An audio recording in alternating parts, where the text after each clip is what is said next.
A weak boy meets a demon girl, and she helps him become the strongest warrior in the world. The story begins as our protagonist, Dean, is thinking about the time his mom used to read him stories about the legendary hero Zarios. It was before she died during a demon assault. His father died shortly after he was betrayed by his adventurer companions who wanted to steal a rather cheap magical object. Despite this tragic childhood, Dean always dreamed of becoming as strong as Zarios one day. Unfortunately, God doesn't seem to be on his side because he was born with insignificant magical skills and was relegated to the role of a carrier. So, he spends his days hauling gear for other adventurers. And as if this wasn't a big enough handicap, he also happens to be the lowest ranked carrier out there. That's exactly why his magic sword is just a hunk of metal, and he can't even use basic magic spells because he has no mana at all. One evening, he's cursing his luck as he guides a couple of rowdy adventurers into a dungeon. He not only has to carry their luggage, but also has to show them the way using a very expensive magic lamp. They're walking through a particularly dark part of the dungeon when they come across the carcass of a dead monster known as a moose. Our protagonist is wondering what might have happened to the strong creature when one of the adventurers asks him to check if there's still a fight bone inside that dead body.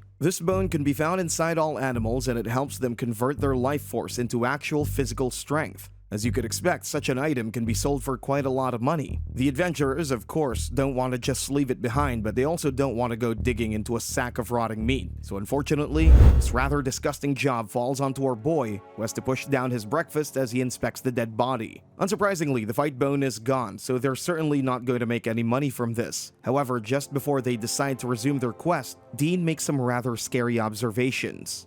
He says he doesn't know what kind of monster can take out this moose. Even more bizarre is the fact that they don't see any flying monsters in the area, even though they are pretty common in this dungeon. The sheer absence of monsters is creeping out our boy, who wants to turn around. He believes that the moose might be eating each other due to a shortage of prey, and this makes them 10 times more dangerous. While his reasoning is pretty sound, his employers aren't ready to just give up on the quest because they have already invested a lot of money in it. So, one of the stuck-up adventurers grabs Dean by the neck and tells him to continue his job as if he doesn't want to lose a limb. This is when our protagonist once again remembers that in every sense of the word, he is a weakling and no one cares what he thinks. He also happens to be flat out broke and he desperately needs this money. So without another word, he starts leading them deeper into the dungeon. And pretty soon, they can hear some monsters around another dark corner. The adventurers immediately get excited by the idea of ambushing multiple monsters at once. However, as soon as they round the corner, they realize that they have messed up big time. In front of them are multiple moose, all feasting on the body of one of their kind. These monsters have clearly gone insane, and there is no way you're going to take all of them down. As soon as they realize that they might just die here, the adventurers decide to abandon all honor and do whatever they can to survive. Without warning, one of them casts a spell on Dean that leaves our boy paralyzed for a short while. The adventurers are certain that the monsters will slow down as they devour our protagonist, and this will give them a chance to get out of there. They don't even look back as they leave Dean behind to die in the most painful way possible. But in that moment, our boy decides that he is not going to die without a fight. But how in the world can he fight so many vicious monsters at once? He thinks about what Zarios might do and decides to use his brain to find a way out of the situation. He uses his appraisal skill to gauge the strength of his enemies, and to his shock, every moose in front of him is at least at level 23. They are too strong, and our boy will just die if he tries to fight them head on. So he decides to use his torch magic to blind the monsters and sneak out of there, but this doesn't work either. One of the monsters slashes his back with its huge claws and puts Dean back onto his knees. Wounded and tired, our protagonist still tries to keep calm because he thinks there might be a way out of this. But this last bit of hope leaves his eyes when he stares at the monsters in front of him. They look hungry and mad, and at that moment Dean realizes that he is going to die in this dark and unremarkable place. His dad also went out like this, and our boy started bawling his eyes out because he doesn't want to die without achieving anything important in his life. However, it looks like he might not have a choice in this matter because the monsters are ready to pounce on him. But just before one of them takes off Dean's head, our boy falls into a hole in the ground and passes out the moment he hits solid ground. He wakes up after a while feeling dazed and confused. He doesn't know where he is, and his body is aching as if he got thrown around by a sumo wrestler. As he tries to look around, he notices light coming through an opening in the wall. He's sure he's still in the dungeon, so he doesn't know how there can be any light here. Thinking it might be a way out, he gets up to investigate this brightly lit room. And this is when he finds a shining orb only slightly bigger than a tennis ball. He doesn't know it yet, but this ball of light happens to be one of the strongest demons in the world. Using all his remaining brain cells, Dean comes to the conclusion that this has to be a demon core. These are magical objects found inside demons and used to make weapons. Even Dean's cheap sword has a demon core, but it's from an F-tier weapon, so it's pretty weak.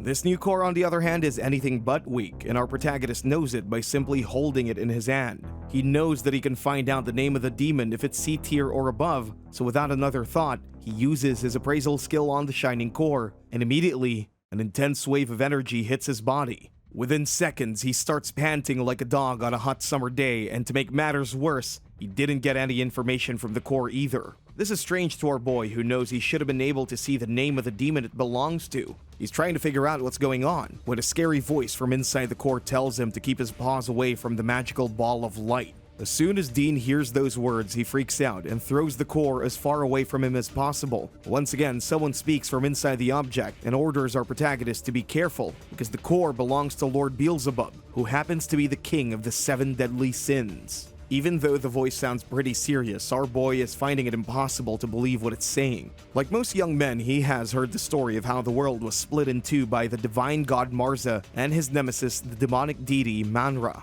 The demons were confined to the world of Orgal, while all the humans were sent to this world of Illumis. To maintain this division, a barrier was set up between the two worlds, making it almost impossible for demons to come into this one. This was especially true for high-tier demons, because the stronger a demon is, the harder it is for him to venture into the world of mankind. Thanks to this barrier, A-tier demons only appear once every couple of centuries, so it's pretty out of the question for an S-tier demon like Beelzebub to come to this world.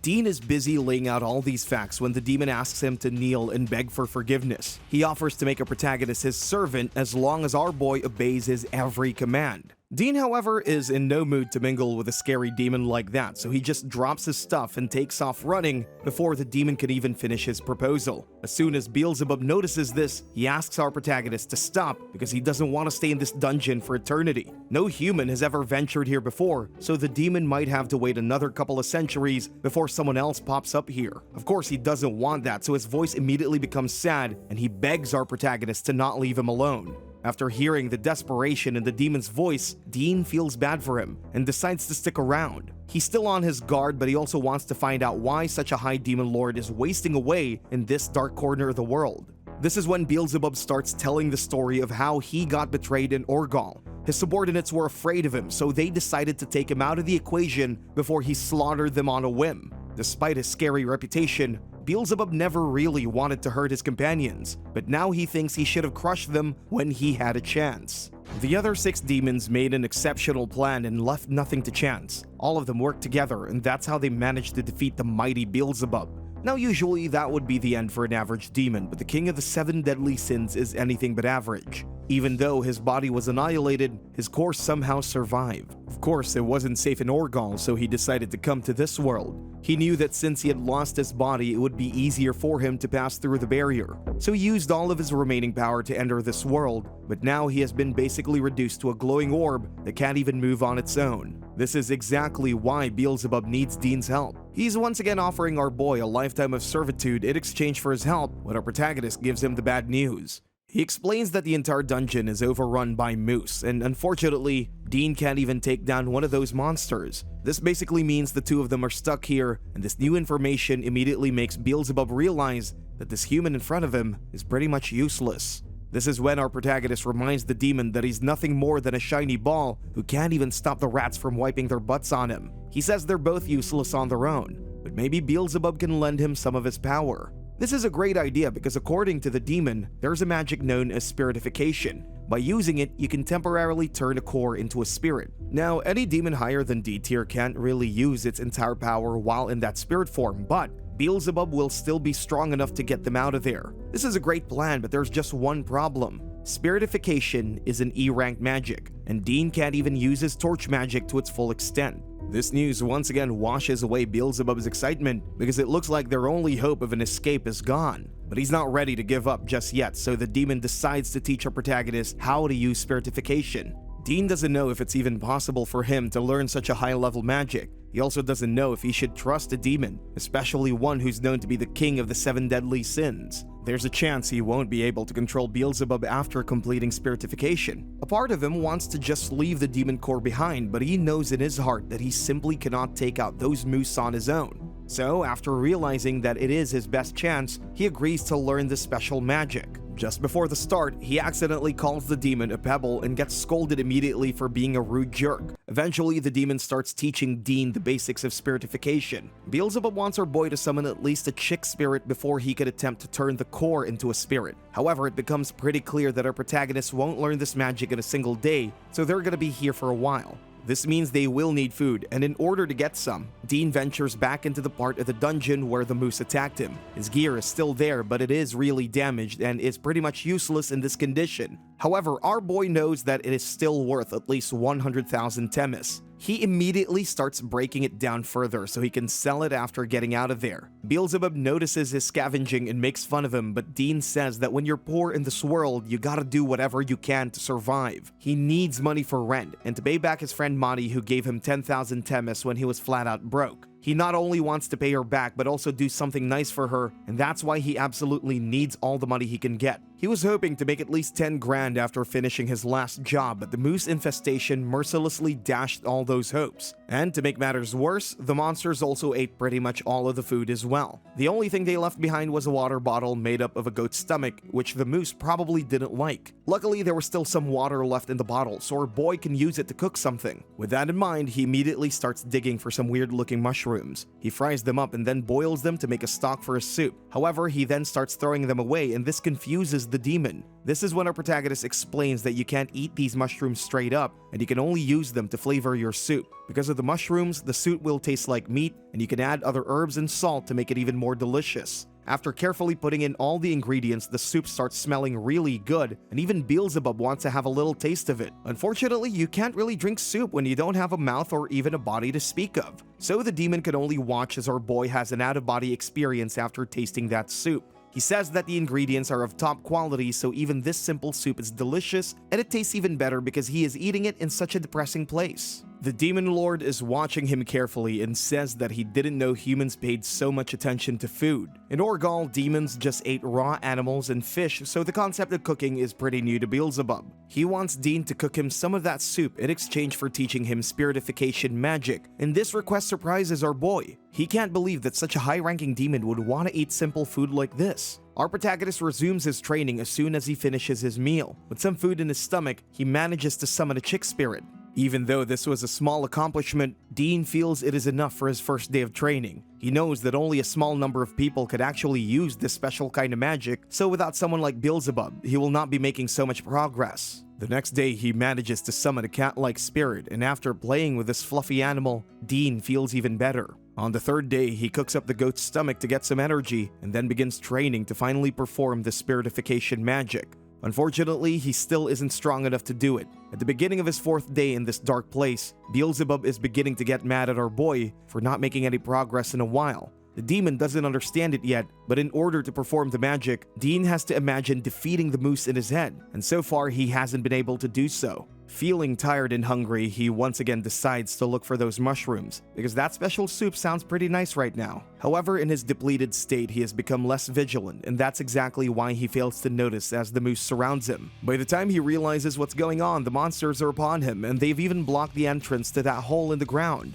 It becomes immediately clear to our boy that he will have to fight if he wants to live. He knows he has to perform the spiritification magic, but he's just not feeling very confident. However, as he holds the core in his hand, the demon tells him to believe in its power. These words strike a chord with our boy, who focuses all his attention on casting the most important spell of his life.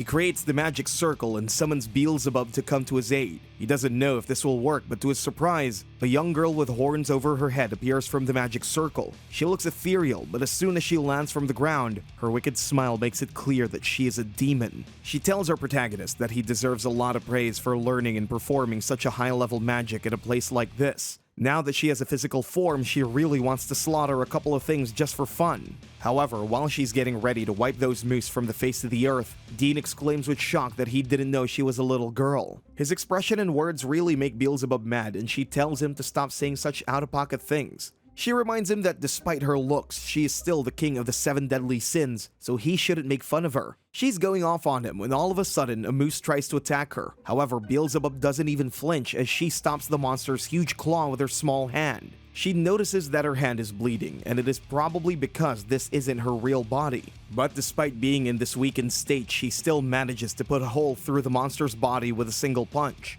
After putting Saitama to shame, she starts laughing maniacally. The monster still isn't dead, and Beelzebub wants to have fun as she goes to town on it. However, this is when she notices that Dean is about to pass out. She asks him what's wrong, and he explains that he doesn't have enough mana to maintain the spiritification spell. So he wants the demon to stop fooling around and focus on getting the two of them out of there before she loses this physical form. He tells her to distract the moose while he tries to get out of this cursed place. He doesn't know if Beelzebub can do it, but the demon once again tells him to believe in her strength. She then turns towards the monsters with a rather demonic look on her face and challenges them to attack her. The moose don't know what's good for them, so they charge at her at full speed. For a moment, our protagonist is worried that his companion won't be able to deal with 2 monsters at once, but he is clearly underestimating her. Instead of dodging the attack, Beelzebub jumps towards the monsters, and with the finesse of a ballerina, she manages to evade their claws in midair. It's pretty clear that she's toying with them, and she keeps asking them to come at her with everything they got. The moose oblige, and as one of them tries to punch her, she jumps high into the air and lands an earth-shattering kick to its head. Dean is watching all of this from a distance and can't believe that she managed to take one of them down with so much ease. However, he is slowly losing consciousness, and he knows he has to get out of there while the monsters are busy with Beelzebub. So he makes a run for it, but this is when another moose jumps right in front of him and tries to smash him into the wall. Our boy is so weak that he can't even dodge the attack, but luckily he isn't alone in this. Beelzebub gets there just in time and cuts down the monster's hand before it can reach our protagonist. She then yells at him to get out of there before it's too late. Dean doesn't question her and starts running towards the exit, while that demon gets ready to give the monsters a taste of their own medicine. As our protagonist runs for the exit, the moose try to follow him, but our little demon girl quickly grabs their attention. She says that only a crazy creature will look away from her during a fight, and for this transgression, she will have to teach these monsters a lesson. She knows pretty well that living creatures drive their energy from their fight bone. This also happens to be their biggest weakness. In order to exploit this weakness, she punches one of the moose in the gut and snatches its fight bone while it's still alive. This display of barbarity shocks the other monsters who are looking on in terror as Beelzebub laughs maniacally while holding that fight bone. She quickly turns towards them with bloodshot eyes and asks them to charge at her. Of course, the monsters don't want to get slaughtered, so they run out of there before she can get their hands on one of them. This cowardly retreat sounds Beelzebub's mood since she is looking forward to a fight. However, she also knows that she is quickly losing her physical form, so maybe it's a good thing that the moose decided to run. As her body disappears, she wonders what she's going to do the next time she gets a chance to appear in this form. She's not sure what kind of future awaits her, but one thing is certain. She really wants to eat Dean's cooking as soon as she gets the chance. While the demon is slowly disappearing, our boy manages to escape from the dungeon still in one piece. Tired and out of breath, he decides to get some rest under a tree, and this is when the shiny little orb once again appears in front of him. The demon tells our protagonist that it took care of the monsters all by herself, and this leaves Dean speechless. He knows better than anyone that he wouldn't have been able to take down a single one of those vicious creatures even if he trained for years. However, Beelzebub doesn't find him so hopeless. The demon claims that our protagonist can actually get pretty strong if he continues to train just as hard as he did in that dungeon. Of course, our boy is finding this hard to believe, but this is when the little orb asks him to check his stats. Dean doesn't think he's going to find anything special, but to his surprise, he has somehow jumped from level 8 to level 13 in just the last few days. This doesn't make any sense because he hasn't achieved much, but this is when the Demon Core explains that the points for defeating those moose went to our boy, since he's the one who gave Beelzebub a physical form in the first place. The demon is trying to remind him how this pact between them works, but Dean is still stuck on the fact that he gained so many levels. After living for years as a weakling, he knows how hard it can be just to go up by a single level. In fact, now that he has reached level 13, he can actually start taking on jobs as an adventurer. This thought alone brings tears to his eyes because he hated hauling people's stuff while working as a courier. After thinking about it for a little more time, he decides to go back to the city because he's been gone for too long, and Monty might be worried. As soon as he mentions her name, the Demon Core asks about her, and this is when our boy explains with a rather embarrassed look on his face that she happens to be his best friend and also his savior. He explains that she has always been looking out for him, even forged that sword for him. The demon seems intrigued by Dean's friend and asks more about her. So our boy says that she's the granddaughter of a legendary blacksmith, and now she's following in the footsteps of her ancestors. This information excites the demon, but this excitement disappears when a couple of days later they finally reach the city.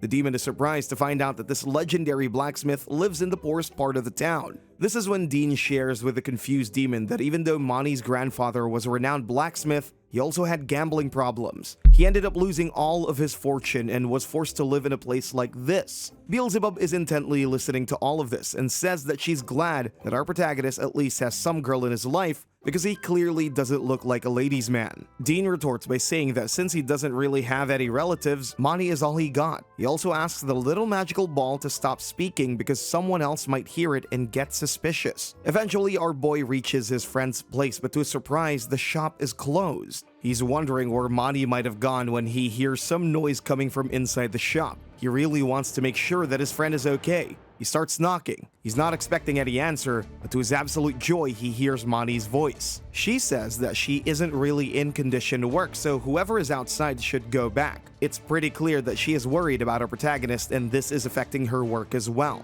You can imagine her relief when she finds out that her best friend is actually back and right outside her shop. She immediately opens the door and lets him in, and just stands in front of him for a while, making sure that he's not just some ghost. After making sure that Dean is okay, she breaks down into tears and quickly takes him into her arms. At this point, our boy is flabbergasted, but he doesn't stop her as she continuously exclaims how happy she is to see him. He doesn't know why she got so worried, but he quickly gets his answer. Apparently, the people at the Adventurers Guild believe that he died in the last quest. Suddenly, Monty's tears are making sense, and our boy feels for her as she tells him how heartbroken and lonely she was for the last 2 days. Dean is trying to console her when all of a sudden, they both hear Beelzebub's voice as she asks them if the two of them are dating. This question catches our protagonist off guard and he immediately tries to say no. He's so flustered that he starts mumbling about how he and Monty are just childhood friends. He's also a little mad at the Demon Core for ruining that precious moment. While he's trashing the magical orb around, his friend asks him to just sit down and explain what exactly happened. This is when Dean once again composes himself and apologizes for losing the sword that she made for him. Of course, his friend doesn't care about the sword, and she's just happy to see that he's okay. However, she is confused about how he managed to escape without his weapon, and this is when our boy shows her the demon orb.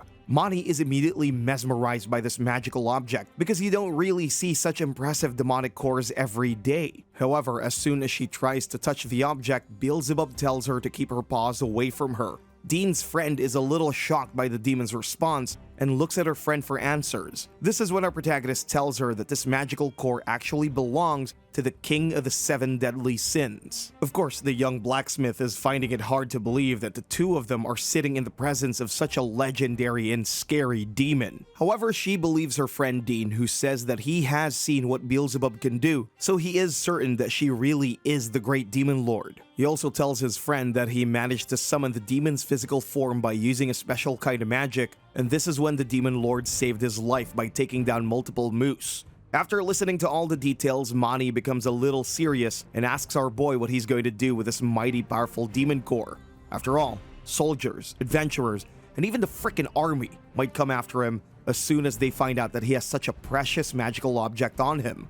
In this world, the rarity of magical objects defines your social status, so a broke guy like him will definitely attract the wrong kind of attention by having this demon core. Monty is especially worried about the Imperial Magus Malti, who is an absolutely evil man and scum on the face of the earth. He also happens to control the entire city of Romanburg, so he will definitely hunt our boy if he finds out about Beelzebub's core. Dean is lost in thought after hearing Mani's concerns when all of a sudden the demon asks him about the army. Apparently, such military organizations don't exist on Orsal, so she has no concept of them. To help her understand, our protagonist explains that the army is responsible for defending a country against its neighbors and also for keeping peace inside the realm. In the Kingdom of Ryuz, there exists a certain hierarchy of power. The king is at the very top, followed by the Magus General who commands Magus officers. These Magus officers, on the other hand, are responsible for controlling regular soldiers. Malti happens to be a Magus officer, which makes him a really powerful man in this country. The demon listens to Dean's words carefully and then says without hesitation that they can just annihilate any army that tries to come after them. However, even she knows her limits and says she won't be able to help our boy much since her physical form doesn't last for very long. And to make matters worse, our protagonist also says that most of the people in the army are at least level 25, which puts them way out of his league. This is when Beelzebub tells him that he can get strong as long as he grows his magical prowess by training hard, but our boy knows even that won't be enough to win against a damn army. He's feeling dejected when Mani chimes in and says that he can always sell the demon core and make a fortune in the process. This isn't such a bad idea, especially because our boy is clearly in over his head.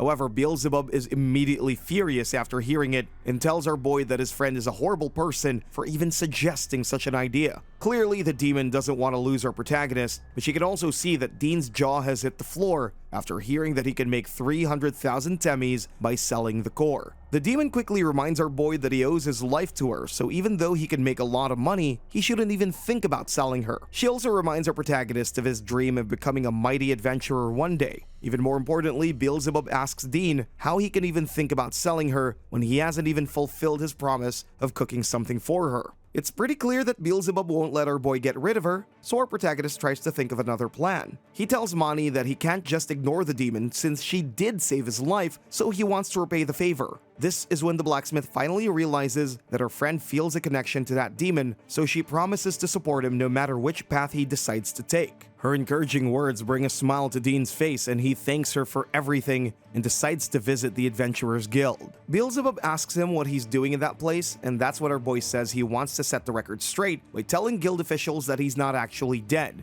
He will need jobs from them in the future, so he has to correct the mistake right now. However, as soon as he tells the clerk about the purpose of his visit, she acts rather annoyed. Even Beelzebub notices it, but our boy says that no one wants to listen to the requests of a weak adventurer, so the clerk's reaction was somewhat expected. While he's waiting for the guild official to solve the problem, he hears a familiar voice coming from inside the building. He quickly turns around to see Gilbert, who was one of the adventurers he accompanied into that cursed dungeon. Even after leaving a protagonist in there to die, the slimy adventurer is only worried about losing money during that quest. Another adventurer is actually feeling bad for our boy who was left to die in that dark place, but Gilbert says that a courier like Dean should have known the risk when he agreed to take the job. He also lies through his teeth and says he tried to save our boy but failed because our protagonist was scared and had lost his mind.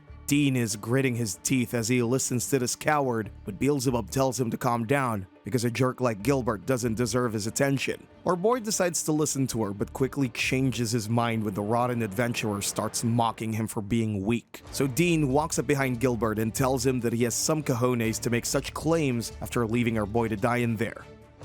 His former employer is shocked beyond belief to see our protagonist alive and kicking. He doesn't know how in the world Dean is still alive. This is when our boy tells him to shut his trap because he used his partner as bait to escape that situation. As soon as our boy says this, other adventurers start asking Gilbert to explain his lies. After realizing that he might be in a tricky situation, the filthy adventurer once again decides to use underhanded tactics. He quickly grabs Dean by the shoulders and starts crying like a little baby while exclaiming how glad he is to see that our boy made it out alive. Even though his companion is saying how happy he feels right now, this only makes our protagonist angrier. He tries to confront Gilbert, but the adventurer grabs him by the neck and drags him out of the guild building after inviting others for free drinks at a nearby tavern. After getting inside the tavern, he asks our protagonist to order whatever he wants because he's paying. He's being extraordinarily generous, and Dean wants to know why he's doing this. So, with a shameless smile on his face, Gilbert says he doesn't want our protagonist to go around telling everyone what exactly happened inside the dungeon. No courier will ever want to work with Gilbert if they find out that he uses his companions as bait. So essentially, he just wants Dean to keep his mouth shut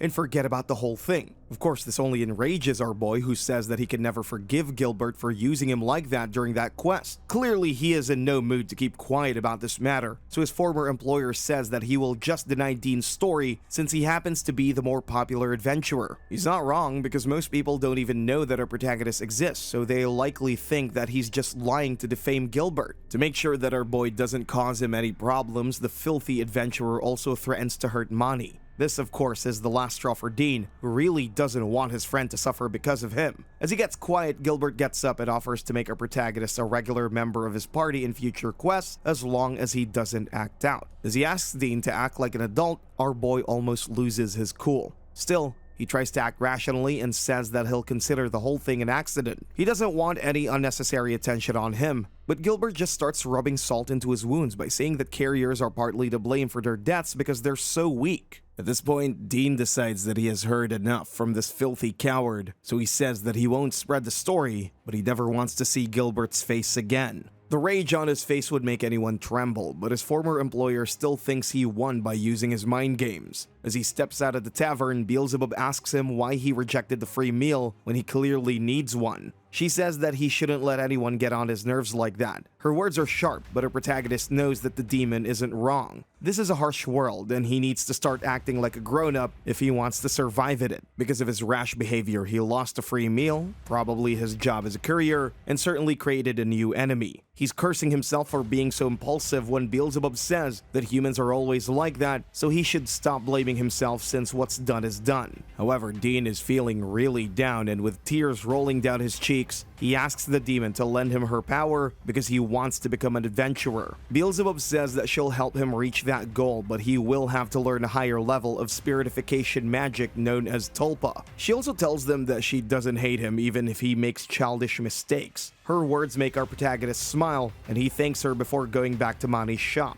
He tells the blacksmith that he needs a favor and she can decline if she wants. Even though he can't really pay her anything, he wants her to forge a magical sword using Beelzebub's core. The idea of making a special weapon with such a strong magical object intrigues Mani, but the demon doesn't even want the blacksmith to touch her. So, with a nervous look on her face, Mani asks Beelzebub if she's okay with Dean's plan. Surprisingly, the demon is on board with this idea because she knows she can be more useful inside a magical weapon. Most demon cores are pretty useless on their own, but since this one belongs to the king of the 7 deadly sins, it can still move around and communicate. However, in this form, Beelzebub can only lend Dean a fraction of her strength, and that's why she has agreed to become a part of another weapon. Even after getting the demon's approval, Monty is uncertain because she has never worked with such a strong magical object before. She's not sure if she's the right person to make this happen, but Dean quickly grabs her hand and says that she's the only person who can do this. He says that she's the student of a legendary blacksmith, so she shouldn't worry about lacking in knowledge or passion. His confidence in her makes the blacksmith blush, and she quickly teases him by saying that he already owes her 10 grand. However, she says that she can't turn him down now that he has said so many nice things about her work. Besides, she has already promised to help him in any way she can, so he can be sure that she'll forge that sword for him. But she's going to need some rather expensive materials to make the right kind of weapon, and even then the sword might only be for temporary use.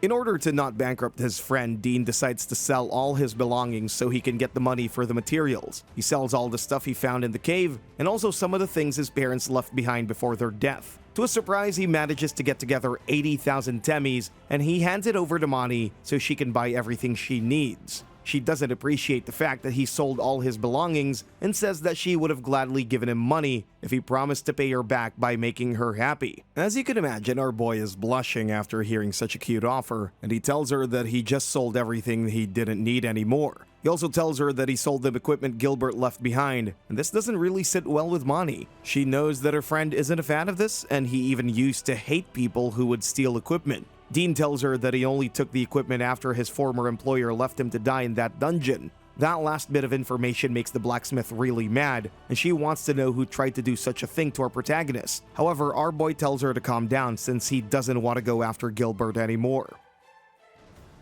After hearing this, Mani decides not to go after the man who put her beloved friend's life in danger. However, the sheer right on her face makes it clear to our boy that she would do some unspeakable things if she could get her hands on Gilbert. She looks so unhinged that even the demon is scared of her at this moment. A couple of days later, our boy returns to the workshop after getting some groceries since he now works part-time as Monty's attendant. He's having trouble buying even the most basic necessities, and he's cursing himself for not saving much in the last few years. His dejected attitude, however, quickly changes when the blacksmith tells him that the weapon is nearly complete. As she points towards the newly forged sword, Dean's eyes get as wide as they can, and he starts staring at it like a kid who just received a new toy. Monty proudly tells him that she used black iron for the metallic parts of the weapon. She also put the fight bone of a wolf inside it, which isn't too bad considering she only had a budget of 80,000 temmies.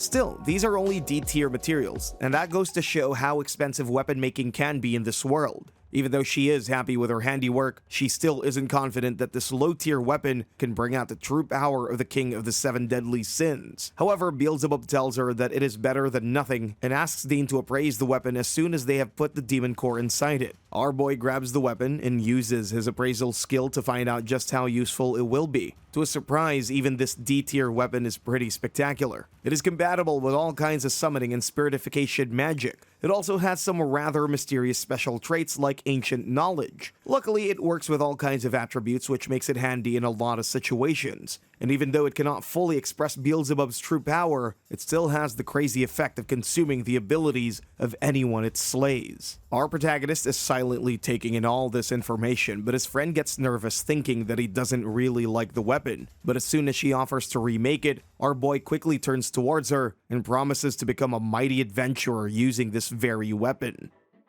Now that Dean is ready to take on the world, he decides to treat his two companions by making them one of his favorite soups. He's cutting the vegetables when Monty remarks that they look like a married couple while they're doing stuff like this. Our protagonist's face becomes redder than the tomatoes he's slicing after hearing this comment. He also feels a little embarrassed when the blacksmith says that he is the one acting like the wife. Still, he really wants them to enjoy their meal, so he ends up making one of his best fish and tomato soups. Just the sight of this meal is making the girls hungry, and as soon as Beelzebub regains her physical form, she goes in to take her first bite. She's a little hesitant, but Dean tells her to eat it because she's going to like it. Well, the demon trusts its human master, and she quickly realizes that this is one of the best decisions in her life. As soon as she tastes the food, tears start rolling down her cheeks. She never knew food could taste so good, and she just wants to eat all of it. So that's exactly what she does, and just forces all of that delicious soup down her gullet. At that moment, she's acting like a true demon, and it almost scares Dean to death. He's also pretty pissed because he and Monty haven't even eaten yet.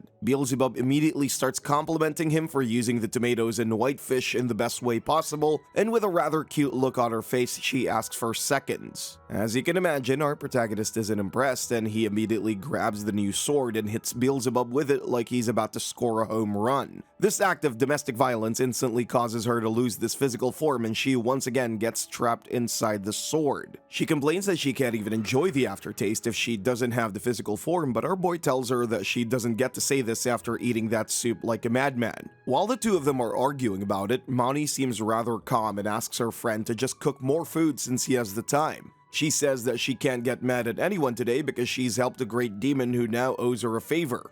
After telling Beelzebub that she's not getting any more food, our protagonist wonders how his first day as a legit adventurer is going to go when he's fighting with his partner over food. His blacksmith friend, however, is feeling way more positive because at least Dean and his demon friend don't hate each other's guts. With that in mind, all of them go to the Adventurers Guild, where Monty tells her friend that she would like to accompany him on his first quest. She really wants to see just how good that sword is, and of course, she could always help out our protagonist by repairing his gear. Having her tag along also makes Dean a little happy, and he marks on the map a place where they'll go to test his brand new weapon. He's pointing at some ruins that are located underneath this city. As far as he knows, only D-ranked monsters pop up there, and he's confident about taking them on. But as soon as he mentions the place, Monty tells him about a rumor she heard the other day. Apparently, a golden magic snail has been seen in those ruins, and this information really shocks her boy. Golden snails are extremely fast, so they're pretty much impossible to find, but you can get a huge stat boost if you catch one, and you can also sell its shell for a ton of money. Beelzebub is also hearing all of this, and says she can take down the snail if Dean can get her in range. With such an opportunity staring them in the face, our protagonist and his companions make their way to the ruins. The journey is longer than expected, and they're quite beat up by the time they get to the entrance. Since they had to climb a steep hill, they are out of breath and decide to get some rest before starting this quest. So far, our protagonist has been responsible for carrying all the gear, but now that he has to fight, Mani will haul it through this creepy place. As he looks at the stairs in front of him, Dean wonders at which level they'll come across the golden snail. Luckily, his blacksmith friend has also heard that the snail appears on the second or third level most of the time. Going down to the third level can be scary, but it's much safer than the fourth level where you find most of the scariest creatures. With that in mind, all of them decide to head to the second level since there aren't any monsters on the first one. While they're going down, Mani reminds our protagonist that their main objective is to test the sword, and they'll only care about the snail if they come across it. They're going through a somewhat dark part of the second level when Dean hears a rattling sound and asks his companion to stop right there. She's wondering what got him so spooked when all of a sudden, they spot an undead skeleton monster coming out of the shadows in front of them. Dean stands in front of his friend and uses his appraisal to assess the monster. He can see it's just a level 14 creature who doesn't really have any special skills. As far as our boy knows, he could easily beat it by just cutting it down with a sword. However, Beelzebub reminds him that these low-level monsters don't have any intelligence and adjust their attacks because of their instincts. So she really wants her protagonist to summon her if things get out of hand. Dean doesn't respond to her and just rushes the monster at full speed. He tries to slice it in half with his sword, but this is when he notices some blood on the monster's weapons. He realizes that this vicious creature has already taken a life, and this thought stops him in his tracks. This loss of focus nearly costs him his life, but he gets back to his senses after Beelzebub yells at him to stop spacing out. He runs back to create some distance between himself and the monster and tries to compose himself once again. He says that he's scared after seeing that blood because all of a sudden, death has become a very real possibility. However, even this fear isn't enough to stop him from reaching his goal of becoming an adventurer. So he charges at the creature once again, and this time, his sword manages to cut through the monster's defenses. For a moment, our protagonist is certain that he has won, but the skeletal monster attacks him with his only remaining arm. Dean barely has time to protect himself, and he barely avoids a fatal blow. Mani is looking at all of this, and she's scared out of her mind, but she lets her friend concentrate on the enemy in front of him. And this concentration is important because our boy has realized that this monster doesn't feel pain, so it will keep on attacking as long as it has limbs. He's trying to figure out which part of the body he should hit next. He doesn't want to destroy the monster's pelvis because he can sell it for a lot of money. He also isn't sure about going for the spine because he might get hit while trying to land a successful attack. With adrenaline rushing through his body, he's having a hard time making a good decision, but just then, he figures out what to do. But before he can go for another attack, Mani offers to distract the monster. Dean, however, stops her by saying that he wants to win on his own. After all, you can't really hope to become an adventurer if you cannot take down a low-level monster like this one by yourself.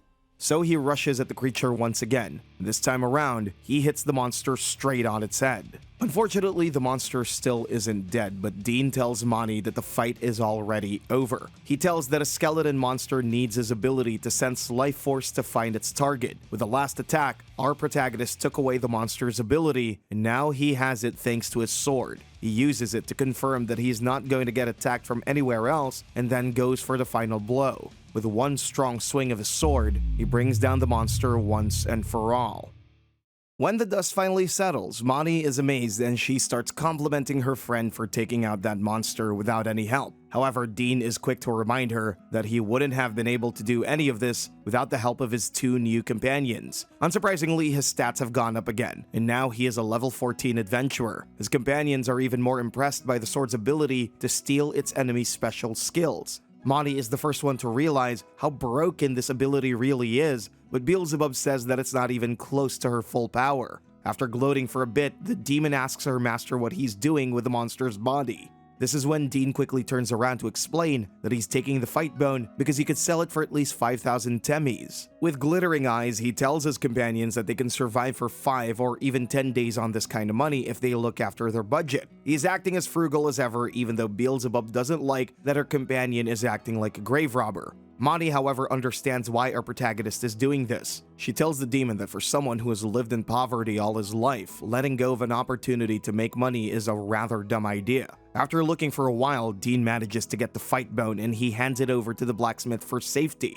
Now they're once again ready to venture deeper into this dark place, but for some reason, Dean is still playing around with that skeleton. The girls ask him what in the world he's doing now, and he proudly explains that there's still some parts of the carcass he can scavenge and sell later to buy groceries. Even though he has become an adventurer, he's still acting like a courier, and Beelzebub tries to talk some sense into him. But this enrages our boy, who says that they can't leave behind even a scrap since they have to account for travel expenses and other such things. He does, however, change his mind when Monty reminds him that adventurers don't really do any scavenging, so he should let go of this habit. Luckily, Dean agrees with her and decides to resume this quest. After walking for a while, they come across two different branches in the path. They don't know exactly where to go, so they decide to go to the path on the right and carry on without much thought. By using the skill he received from the skeleton, our protagonist can sense the presence of other monsters nearby. He's acting like a hound and believes that he'll be able to hunt more monsters thanks to this new skill. He knows that there are people who use a type of magic known as search, which is similar to his new ability. People with search skills are very rare, and they often join the army and make a lot of money. However, in this case, Dean's ability is even more special because it doesn't consume too much magical energy. By using it, he sneaks up on a group of goblins and he starts tailing them along with his companions. He knows that he has to thank the Demon Lord for giving him this new skill, when all of a sudden, he can feel a strong creature coming straight towards them. Before he can even say anything, his companions notice the golden snail. Dean asks Monty to block its path with her hammer, but she almost gets blown away while trying to do so. Still, she manages to send it towards him. Our protagonist swings his sword and tries to take out the special creature. He manages to make contact, but somehow, the snail survives and speeds out of there before they can do anything else.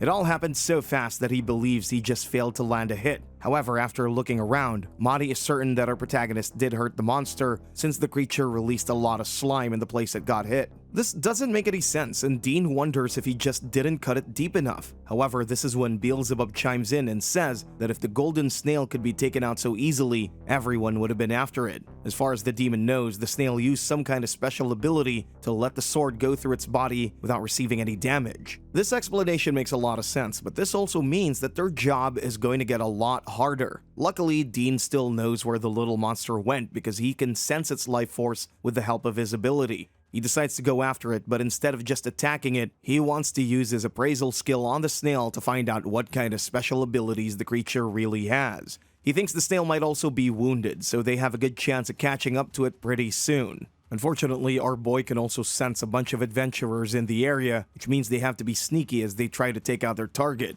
From the looks of it, this other group of adventurers also seems to have someone who can sense the life force, which means they might be part of the army. Our protagonist knows better than anyone else that you simply cannot go up against the army guys, so he's trying to stay away from them. After using his new skill for a little while, he realizes that the snail went down to the 3rd level, and these other adventurers have also gone after it. He really doesn't want to go down another level, but he knows that the snail must be tired by this point, and he also doesn't want to lose the opportunity of a lifetime. In this moment of hesitation, he remembers his hero Zarios, who would definitely not quit in this situation. With this in mind, our protagonist decides to continue this quest, and he tells his companions that next time, he will take it out for sure, since he knows how the monster is going to attack. He's still a little nervous about going to the 3rd level. He's even more surprised because only one member from the other group of adventurers is seemingly following the snail in that abyss. After walking for a while, Dean and his companions come across 2 other adventurers who seem to be taking a break. He doesn't think they will give him any information, but he decides to talk to them anyway.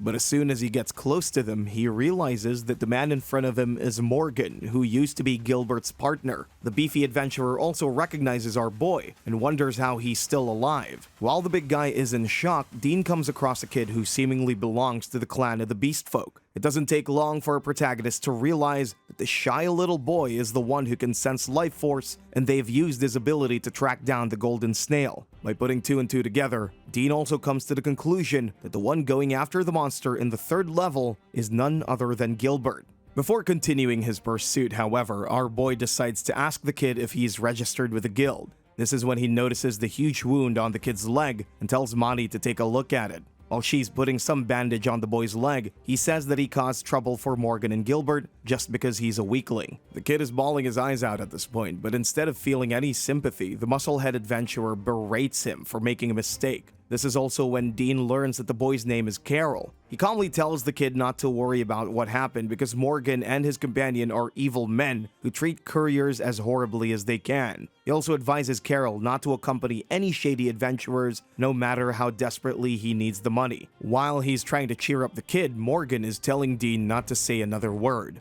Our protagonist, however, is not listening to the evil adventurer. He's talking to the young boy who said that he joined this quest only because Gilbert promised to make him an adventurer. Suddenly, Dean can understand exactly what the kid is feeling because not so long ago, he had a similar dream when he joined these shady adventurers. He's now even more determined to teach Gilbert and Morgan a lesson, and he says he'll do it by capturing the golden snail. Carol doesn't think our protagonist can beat his employer, but Dean isn't about to give up. While he's making his way deeper into the dungeon, Gilbert is trying his best to take out the snail. He manages to corner the monster and uses illusion magic to incapacitate it. Unfortunately for him, the monster seems immune to this particular magic and just runs up behind him before covering him in poisonous slime. Our protagonist gets there just in time to see his former employer struggling like an amateur. He asks Gilbert to get out of there because it's too dangerous, but the evil adventurer is in no mood to let Dean catch the prize snail. He says that he has to take out the snail because he needs a big jump in his stats. He has always dreamed of joining the army and leaving this wild life of an adventurer behind him, and he can do that by hunting that snail. However, as he tries to swing his sword yet another time at the little monster, a giant hobgoblin appears out of nowhere and grabs the weapon. This is a scary monster, and that explains why Gilbert is soiling his pants right about now. Even Dean is scared because he can see that the giant monster isn't alone, and pretty soon, they will be swarmed by all kinds of vicious creatures. He's wondering what he should do next when he hears Gilbert's cries for help. The cowardly adventurer is apologizing for his actions, and our protagonist seriously starts thinking about helping him. However, just then, Monty grabs his hand and tells him that they need to get out of there ASAP. She reminds our boy that the sniveling mess of a man doesn't deserve any mercy. He not only tried to sacrifice our protagonist, he even beat up that little beast kid to get what he wanted. Even though she's making some pretty good points, Dean isn't so sure about leaving someone behind in a situation like this. Since he isn't sure what to do, he decides to use his appraisal skill and figure out what he's dealing with. As expected, the hobgoblin is strong at level 20, while the other goblins are at level 10. Goblins are fire-type monsters with impressive attack power. The golden snail, on the other hand, is not actually that scary, despite being all the way up on level 30. However, while using appraisal, Dean finds out that the little monster can use a skill called Moon Mirage, which liquefies its body and allows physical attacks to pass through. Luckily, the monster can't really use it for a long period, since it consumes a ton of magic power. This explains why our boy wasn't able to take it out the first time. Dean is still trying to come up with a plan when Monty once again asks him to go back with her. She says that a swarm of monsters is too much for them and the golden snail isn't worth dying over. As far as she's concerned, Gilbert is certainly not worth their lives. Her words once again strike a chord with our boy, and for a moment, our protagonist just gets lost in deep thought. Everything inside him is telling him to leave the evil adventurer behind since he deserves this fate. Yet as soon as the goblin tries to smash Gilbert, Dean's body moves on its own, and he manages to block the attack just in time. His reckless actions scare Monty to death, who's begging him to get out of there, but the weeping adventurer is finally smiling again, and he thanks our protagonist for saving his life. Our boy, however, tells him to leave and never show his face again. Even though these words anger Gilbert, he knows he can't fight Dean, so he runs out of there, leaving our protagonist to once again deal with the consequences. Our boy's cursing himself for making an impulsive choice yet again, but then he remembers that, unlike that evil man, he can never let someone die in front of his eyes. This is not the kind of adventurer he ever wanted to be, so even if he dies, he's okay with it. Besides, he's already decided to follow his idol Zarios, which means he will become a righteous adventurer no matter what. While he is making this promise to himself, Beelzebub reminds him that mere words won't save his life in this situation. She's not wrong because the hobgoblin is still coming after Dean, who realizes that he can't beat all these creatures on his own. So without wasting another moment, he summons the demon, and she immediately cuts down the goblin's hand before it can hurt her master. The monster lets out an animalistic cry, and she says that she would like to shut him up right about now. Dean asks her to deal with the hobgoblin while he cleans up the other monsters. The demon gives him a thumbs up after saying that this is the payment for feeding her that soup this morning. The giant monster tries to rush our little demon. She's too fast for him. and before it can even react, she punches the monster in the face. She is going all out, and it's not long before she has taken out the other goblins as well. Another huge monster tries to swing his club at her, but she just punches it in the gut and leaves it screaming on the floor. However, this is when she notices that her arm is beginning to disappear. She doesn't know why her physical form is deteriorating so fast, but clearly, she doesn't have much time to finish off this battle. She turns around to deal with another hobgoblin when all of a sudden, Dean appears behind the monster and slices it down with his sword. He has stolen another skill, which covers his sword in flames. He doesn't waste any time before using it on the final hobgoblin. Unfortunately for him, this turns out to be a learning curve because the goblin only gets stronger after getting hit by the flaming sword. As Dean evades its huge club, he realizes he will have to use a different kind of skill to win this battle. Luckily, he isn't alone, and even Mani is working hard to keep him safe from sneaky little goblins. The two of them are in sync, and they work well as a team to take down most of the little goblins. During this battle, the blacksmith shows off her skills. She brings out some strange flaming balls which explode as soon as she activates them. She uses them to obliterate one of the little goblins while staying at a safe distance. As soon as she cleans up the little goblins, she turns towards our protagonist and tells him that he's going to pay for being so reckless. However, for now, they still have to deal with the remaining two monsters. The supercharged hobgoblin is the first one to attack them, and for a moment, our boy thinks he might not be able to block the blow. He pretty quickly realizes that he's gotten really strong even in this battle, and he can take down this creature as long as he can find a weak spot. Unfortunately, the hobgoblin isn't the only one attacking them. The little snail is alive and kicking, and it's using a slimy substance to trap our protagonist. One of these slime balls hits Dean and he gets stuck to the ground. This means he cannot evade the goblin's club, so he has to use his sword to block the attack and stay alive. He frees himself from the slime and makes a mental note to keep an eye on that little snail as well. But this is still a lot even for him, and he desperately needs some help. This is when Wani once again shows up to save his butt. She tells our protagonist to focus on the hobgoblin while she deals with the little monster. She then proceeds to immediately start swinging her hammer at the golden snail, and this scares the monster to death. The little creature tries to evade the attacks, and it also uses its skills to stay alive even when it gets hit. To take it out at a long range, Mani once again uses her fireballs, but the snail can nullify any magic with the help of its golden shell. This basically means she will have to smash it until it finally dies. But this might not be possible for her, so Dean asks her to just keep it busy and avoid its attacks, and that's exactly what Mani does. She's figured out when the snail will use its slime, so she gets out of the way before it can hit her. However, the monster was actually trying to hit our protagonist, who is even looking in that direction. But he uses his instincts to not only dodge the slime, but also get behind the giant monster. Before the hobgoblin can turn around, Dean is upon him, and he cuts down the creature once and for all. Now, he can focus all his attention on the sneaky little snail, and he has just the skill to finish the job. He wrings out his flaming sword while Mani throws yet another flaming ball at the creature. The snail hides in its shell to survive the explosion, but it is clearly in a weakened state, and the angry blacksmith uses her hammer to hit it like a golf ball. And while it's in the air, Dean finally manages to land a clean hit on it with the help of his flaming sword. As the snail dies in front of him, our protagonist finally gets a chance to catch his breath. Mani is raising her hand, and our boy thinks she's trying to give him a high five, so he tries to copy her. But she just karate chops him in the face and puts him on his butt. She tells him to be more careful with his own life in the future. Sure, they managed to survive this battle, but he will not last long if he continues to be this reckless. However, she also knows that he's not going to listen to her, so she makes him promise to only be this reckless when she's with him, because at least the two of them can die together. Her smile gives our boy all the energy he needs, and he makes a vow to become an adventurer who is worthy of someone like her. Now that they're safe, they decide to check their stats. Shockingly, Dean has gone up 6 levels, and he's now officially a level 20 adventurer with a couple of new cool skills under his belt. As soon as he sees this, he starts celebrating because a level 20 adventurer will never have to worry about money. He's now strong enough to take down monsters all on his own, so at least he won't have to worry about groceries anymore.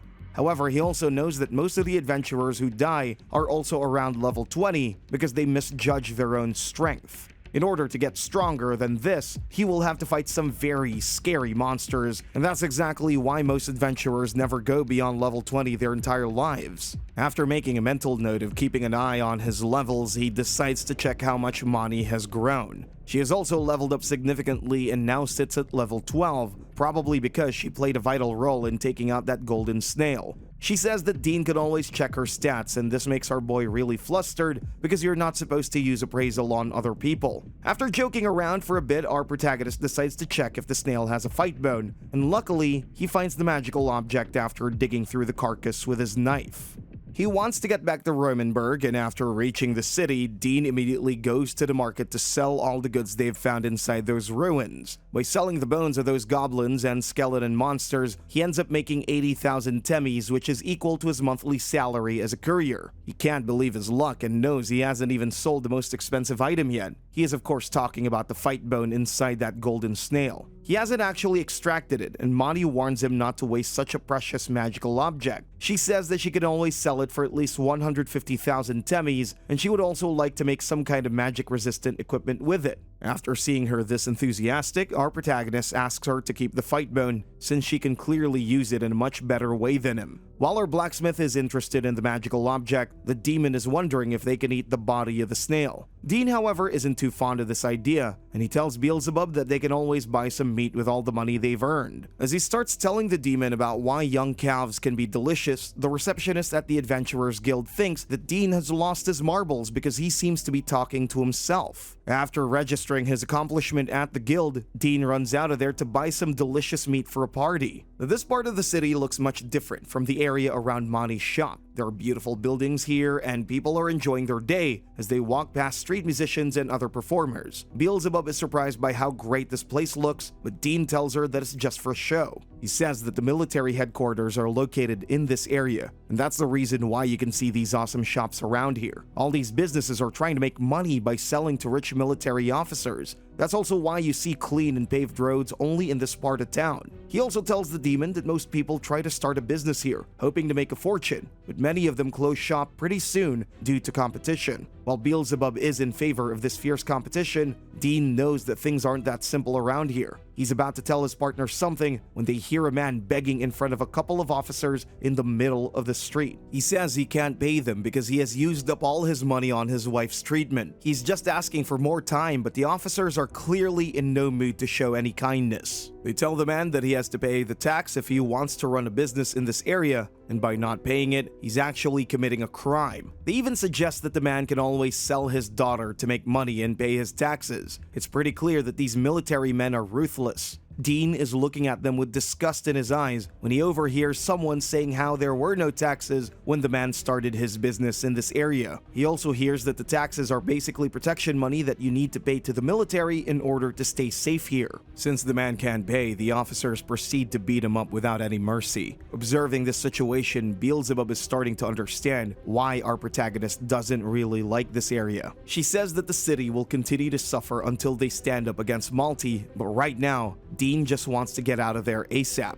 He doesn't want to attract any unwanted attention, but this turns out to be yet another unlucky day for him. Before he can sneak out of there, one of the officers spot him and asks him to state his purpose for visiting the market. Our boy turns around and with a smile on his face, he says he just wants to buy some meat. The officer, however, is quick to point out that he is going in the wrong direction, and they immediately start getting suspicious. They ask Dean to show them what he has in his bag. Our protagonist, of course, doesn't want to do it, but he has no choice, so he shows them the money. He says that he earned all of it by adventuring, but these psychotic officers don't believe him at all. They say he matches the description of a thief, so they can't just let him leave. He will have to accompany them to the nearby office and clarify how he got his money and all his gear. This is clearly unlawful behavior, but Dean doesn't want to become a fugitive, so he doesn't resist. However, as soon as the officers tie him up, a man shows up there and tells the jarheads that the kid is not a thief. The guy's name is Fjord, and he's an old acquaintance of our protagonist. He tells the officers that he saw Dean exchange magical objects for this money, so they have no reason to suspect him.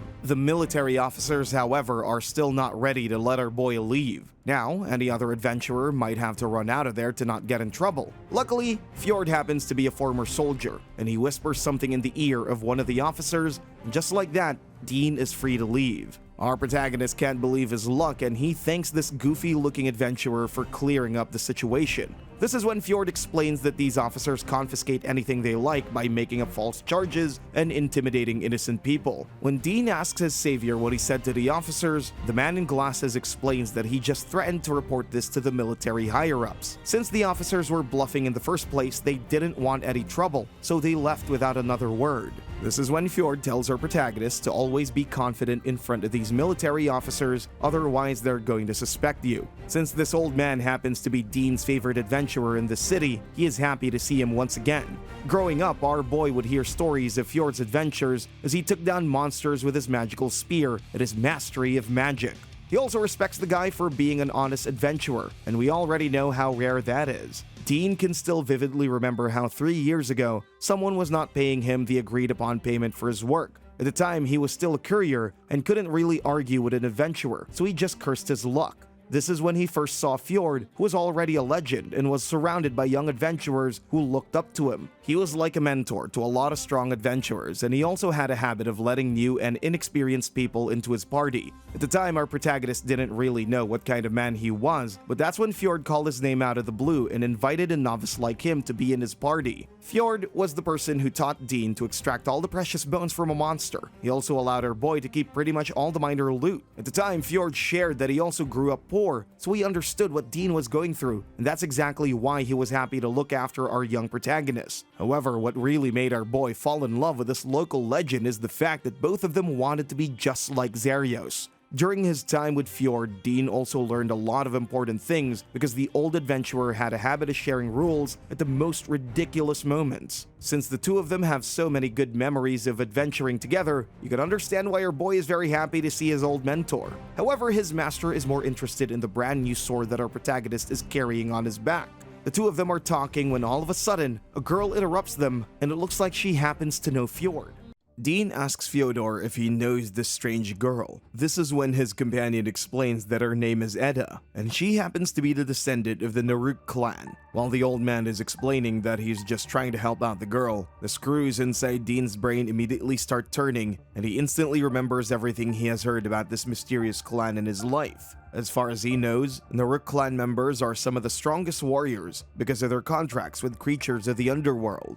However, because of their power, they have been targeted throughout history, so they like to travel alone and avoid big cities. Our boy is already on edge because of this girl, and it doesn't help that she gets mad at Fyodor for revealing all the details about her. While the old adventurer is apologizing to his grumpy companion, our protagonist is wondering what in the world is this girl doing with his mentor. Luckily, Fyodor ends his confusion by explaining that he has plans to teach Edda some basic magic skills by taking her through a labyrinth called the Magic Den. Dean has heard about that place and he knows that monsters inside that maze can be extremely dangerous. He's still trying to figure out what the goofy old man is planning to do when Fyodor shares with him something very exciting. Apparently, a C-tier demon has been spotted in that maze and the old warrior is after it. He also offers to take Dean along in order to test just how strong his student has become. Of course, our boy immediately says yes, and he looks as excited as a puppy who's going on a walk after a long time. But before Fyodor can even say anything, Edda tells the old warrior that she does not want to go on a quest with a low-ranked civilian like Dean. By this point, our protagonist has had enough of this unwelcome guest, so he tries to shut her up, but this turns out to be a huge mistake. Before he can even get his hand on her, Edda dodges him, lands a devastating punch right in his stomach, and sends him flying into a nearby wall. She even shocks herself by just how hard she hit our poor protagonist, so she quickly goes up to him and apologizes for not taking it easy on him. She says that she's used to brawling with her clan members, and she shouldn't have hit a low-ranked guy so hard. Fyodor is appalled by what he has just witnessed, and he reminds them of the very second rule every adventurer should follow. This rule prohibits any kind of aggression or violence between fellow travelers, and he says that they won't be making a name for themselves as adventurers if they keep on fighting like this. Even though he's mad, he can see that both his pupils regret their actions, so instead of punishing them, he just asks them to shake hands and make up right at that moment. Dean and Edda of course oblige without protest, and this almost brings tears to Fyodor's eyes, since he really is a softie at heart. Pretty soon the three of them get on a horse carriage, and the old adventurer explains that he is in a hurry to get to the maze because he doesn't want anyone else to get their hands on that demon. This is the first time that Dean realizes that he doesn't even know what kind of demon they're chasing, so he asks his mentor about this demon called Solus. Fyodor was apparently waiting to hear this question, because he immediately starts explaining how this demon can be a huge pain in the butt. According to him, Solus is the master of forging magic, and even though he is at sea level, he is way stronger than any C-tier magic creatures they've ever seen. He says that they're going after such a strong enemy because he wants the two of them to fight it and level up as much as possible. The last piece of information makes Dean a little nervous, but with a huge grin on his face, Fyodor assures our boy that if the demon gets out of hand, he will jump in and take it out without wasting a moment. Since the old adventurer is at level 37, this quest shouldn't be too dangerous. Feeling a little more confident, our protagonist tries to shake hands with the girl who punched the Holy Spirit out of him earlier. However, she quickly asks him to keep his hands to himself or she'll punch him even harder than yesterday. Her sassy attitude once again reminds our boy why he should stay away from this girl. So, he just focuses on Fyodor, who suddenly gets a little more serious and tells them about a rumor he has heard about that maze. Apparently, a group of adventurer hunters known as Cerberus Fang has been showing up in the maze. If the rumors are true, this group is responsible for the death of a few adventurers in the last couple of years. Unfortunately, no one has been apprehended for these crimes, since the group appears to be really good at destroying all evidence, including dead bodies. They also use 3 different kinds of magical objects, and they are capable of taking down even the strongest of parties. With some regret on his face, Fyodor goes on to explain that one of his rival adventurers was also taken down by this trio of hunters, which means that they're also pretty good at launching surprise attacks. He admits that this certainly increases the risk level of this quest, but adventurers like them can't really back down out of fear. Still, he promises to protect both his peoples no matter what, so they shouldn't worry too much. While our boy is overjoyed by this assurance, Edda makes it clear that she doesn't need an old man to look after her. However, Dean can see that she's clearly pretty happy and blushing, so he asks her to stop pretending to be a badass. While he's clearly not wrong, Edda still gets mad at him for pointing out the fact that she's happy and challenges him to a fight while they're still inside the horse carriage. We already know that our protagonist is an absolute dummy, so he accepts this challenge, and the girl beats the very life out of him and doesn't stop until Fyodor intervenes and stops the carriage. Dean doesn't even look recognizable by the time he steps out, and he just offers to cook for both his companions in order to repent for being a fool. However, they don't really have any ingredients, so he's not sure what he can cook in the middle of nowhere. This is when his mentor surprises him yet again by grabbing his cross and opening a frickin' portal in the sky. Fyodor explains that this is a kind of a box created out of a paradox, and he uses it to carry all kinds of stuff, including kitchen utensils, while he travels. It is safe to say that our boy is positively surprised to receive every single ingredient he can think of, plus the kitchen utensils you need for cooking a delicious meal. He gets even more enthusiastic about making a mouth-watering dinner when Fyodor compliments his cooking skills. Without wasting any more time, our protagonist starts chopping up vegetables and bringing up all the ingredients to make a delicious butter and milk curry. By the time he finishes mixing all the ingredients for the curry, his mentor is ready to sprinkle in some spice like a medieval salt bae. Dean then immediately closes the pot and lets it steam for a little while. Eventually, he opens it back up to reveal a special kind of peel-off, and unsurprisingly, his mentor is over the moon as soon as he takes a single bite. While Fyodor is praising our protagonist for creating something so delicious, Edda tells them that they're just wasting time. She says that they can just grill the meat and drink the milk to get nutrition. There's no point in cooking it in a special way. Dean, of course, isn't a fan of her primitive thinking and tries to pick a fight with her once again. But just then, Fyodor intervenes and reminds them of his rule number 3, which states that adventurers should sit down for a meal to understand each other. He also tells them that as adventurers, their lives are pretty cheap. They don't even know when they're going to kick the bucket, so he likes to enjoy every moment with his friends eating good food and living life to the fullest. His words instantly remove any kind of tension between his companions, and our boy is in awe of his mentor for being so eloquent. He decides to forget about everything else and finish his delicious food, but just then, he hears Beelzebub's voice reminding him that a demon also deserves her share. Since Dean hasn't told his companions about his demonic partner, he goes behind a wall to feed the little demon. Dean quickly goes to work and starts cutting down goblins on the first floor of the maze. His sword of gluttony is stealing all the skills from the monsters, and by using all these skills, he manages to wipe out nearly all of the monsters at this level. However, one of the goblins decides to make a run for it. Unfortunately, it's not his lucky day. Before the monster can even take a few steps, Ed exterminates him without any mercy. Her speed shocks our protagonist, who suddenly realizes just how strong the girl really is. He's still processing all of this when he hears Fyodor's voice, who is complimenting them for taking care of business without any problem. However, he also advises Dean to be a little more decisive with his attacks and finish off the goblins in a single blow. What the old adventurer doesn't understand is the fact that our protagonist isn't used to handling the sword of gluttony, and he also has to take multiple swings against his enemies in order to steal as many skills as he can. For a moment, he considers telling his companions about Beelzebub and the sword, but he still doesn't trust Etta, so he keeps his mouth shut for the time being. Fyodor was a little critical of Dean's technique, but he has nothing but praise for the Naruk warrior. He explains how impressive it is that Etta can use a special technique called the Instant Cut. This technique allows her to use all her energy to land a single decisive and explosive blow on her enemies. He also says that it usually takes her clansmen years to master this technique, so her mastery of it is amazing. Our protagonist doesn't like that his mentor is saying such nice things about the rude girl, and like a spoiled brat, he tells her that he will surpass her pretty soon. This leads to another argument between the two of them, but they really don't have any time to lose, and Fyodor quickly takes them to the second floor. There, he lays out his fourth rule, which states that you should always investigate your surroundings if you want to be a good adventurer. By following this exact rule, he shows them a slimy substance, which according to him is zombie mucus. He says that zombies wander around in large hordes, so they should try to clear them. Fyodor at this point says they should have brought a tracking specialist to explore the maze. What he doesn't know is that Dean already has the skill to sense energy, but our boy doesn't want to reveal his secrets to Etta, so he once again pretends to be an amateur adventurer. As he follows his mentor through the dark dungeon, he learns more and more rules you need to follow in order to be a great adventurer. He also notices that unlike him, Etta doesn't seem to care much about Fyodor's teachings. He finds it annoying, but he also notices that she clearly has something way more serious on her mind, and this makes him curious.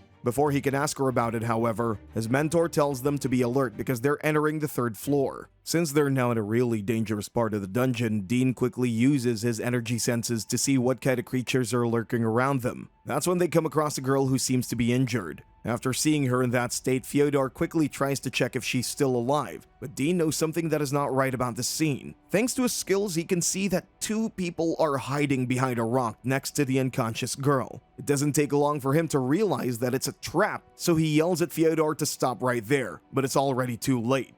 By this point, the old adventurer is holding the girl in his arms, and she uses this opportunity to attack him without any warning. With the help of her skill, she creates a swamp and immediately immobilizes Dean and his companions. While they're trying to get out of this literal mess, the girl starts laughing maniacally, saying that now they're done for. It doesn't take long for Fyodor to figure out that she's one of the adventurer hunters who have been ruthlessly taking out people inside this maze. When he asks his attackers about it, they just laugh and say the name Cerberus Fang suits them perfectly. Their carelessness makes it clear to Dean that these three believe they've already won. He's even more surprised to learn that the hunters know about Fyodor and are feeling kinda proud about catching him. The female hunter is especially happy with her work so far, as she just keeps laughing in the faces of her prey without a care in the world. However, one of the hunters asks his partners to get serious because he wants to end this quickly. By slamming a large wooden club into the ground, the bald hunter sends huge boulders flying towards Fyodor and his pupils. It seems like this is the end for our boy and his companions, but just then, a huge tornado appears out of nowhere and stops those boulders midair. The strong skill shocks the hunters, who finally figure out that they're in trouble. This is when Fyodor explains that his wind skill can cut through anything, and from the looks of it, he plans to cut down these hunters to prove his claim. His overwhelming strength terrifies the bald guy, who makes a run for it after leaving his companions behind. However, it's already too late for him. With a rather calm expression on his face, Fyodor asks Dean and Etta to witness because he's going to put down a fellow adventurer, and he keeps his word by firing a wind cannon that hits the bald guy in the back in the blink of an eye, and just like that, the hunter is gone. The other two are in a state of shock because they didn't even have a chance to move and help their partner. This is when Fyodor starts explaining his rule number 8. And this one is rather cold-blooded because it says that you should show no mercy to an enemy who wants to harm you. As soon as he says this, one of the hunters tries to attack him, but in a rather savage way. The old adventurer takes him out before he can even move an inch. This also is according to one of his rules, which states that you should destroy your enemies before they can make a move. After seeing both of her partners get annihilated, the female hunter is scared out of her mind, and she quickly starts apologizing to Fyodor. She even promises to go to jail and asks the old adventurer to spare her life. But this is when Dean's mentor states his rule number 11, which says that you should never dance to your enemy's tune. After uttering these menacing words, he crushes the last hunter, while his pupils watch both in awe and horror. Fyodor immediately turns around to see if they're okay, and this is when our protagonist says that he feels bad for not helping out. His mentor interrupts him and says that he should just focus on taking out the enemy right now and think about his actions later on. Fyodor also tells our boy that death is part of an adventurer's life, so he should get used to seeing people die around him. For now, they need to take out Solus, so he orders his pupils to gather any gear they can find on the hunters and get moving. His cold-blooded attitude sends a shiver down Dean's spine, but our protagonist understands why the old adventurer is acting this way. So, he just follows the orders, and the three of them once again start exploring the third floor. They have to run away from a pack of canine monsters, but eventually, they find a quiet part of the maze and decide to take a rest. This is when Dean gets mad at Edda for disturbing those vicious monsters, but she says that she just wanted to hunt one of them to gain some experience. It's clear that she just wants to level up as fast as possible, but our boy knows how dangerous this mindset is, so he tells her to follow Fyodor's command from now on. He still hasn't learned that messing with a Naruk girl is a bad idea, so she reminds him by grabbing his collar and asking him to shut his mouth. She says that a weakling like him has no right to criticize her, but clearly, Fyodor isn't a fan of her violent nature, and he asks her to stop it. He knows that the girl is on edge because she has been using very powerful magic sword, and the fatigue is making her erratic. So he asks her to stop using that special weapon and use a lower grade sword for the rest of the quest. He's not wrong, and Edda knows it, but she says that she can never give up on her weapon because it belongs to her clan. So no matter how much her body has to suffer, she will keep using it. Dean is listening to all of this quietly, but it doesn't take too long for him to realize just how complicated his companion really is. His anger quickly subsides, and he starts feeling bad for her, so he says that she can rest as long as she has to recover. His unexpected response surprises Edda, who starts blushing once again. But just then the tsundere inside her wakes up, and she says that they don't have to rest at all, and she only stopped to give him a chance to catch his breath. She is clearly pushing herself too much, and she doesn't even notice before it's too late that she's walking straight towards a dead man. Due to his heightened senses, Dean can see that something is wrong, and he asks her not to take another step. The three of them then try to inspect the dead adventurer, but just then, they get surrounded by a strong magical aura. Before they can figure out what's going on, a voice tells them that they have fallen into a trap laid by Solus, who introduces himself as the servant of the demonic god Manra. Dean and Edda are staring at this intimidating demon when Fyodor tells them to snap out of it and get ready to defend themselves. The demon is in no hurry to exterminate them, and he is having fun explaining how he has taken out so many adventurers over the years to get stronger. While Solus is gloating about taking the lives of innocent men, he fails to notice the sword in Dean's hand, which has started speaking to its master once again. Even Beelzebub is feeling enraged and says that you should never eliminate a living creature just for fun, so this demon does not deserve to live at all. While she is asking Dean to attack it with everything he has, Fyodor says he'll stay back unless they really need that help.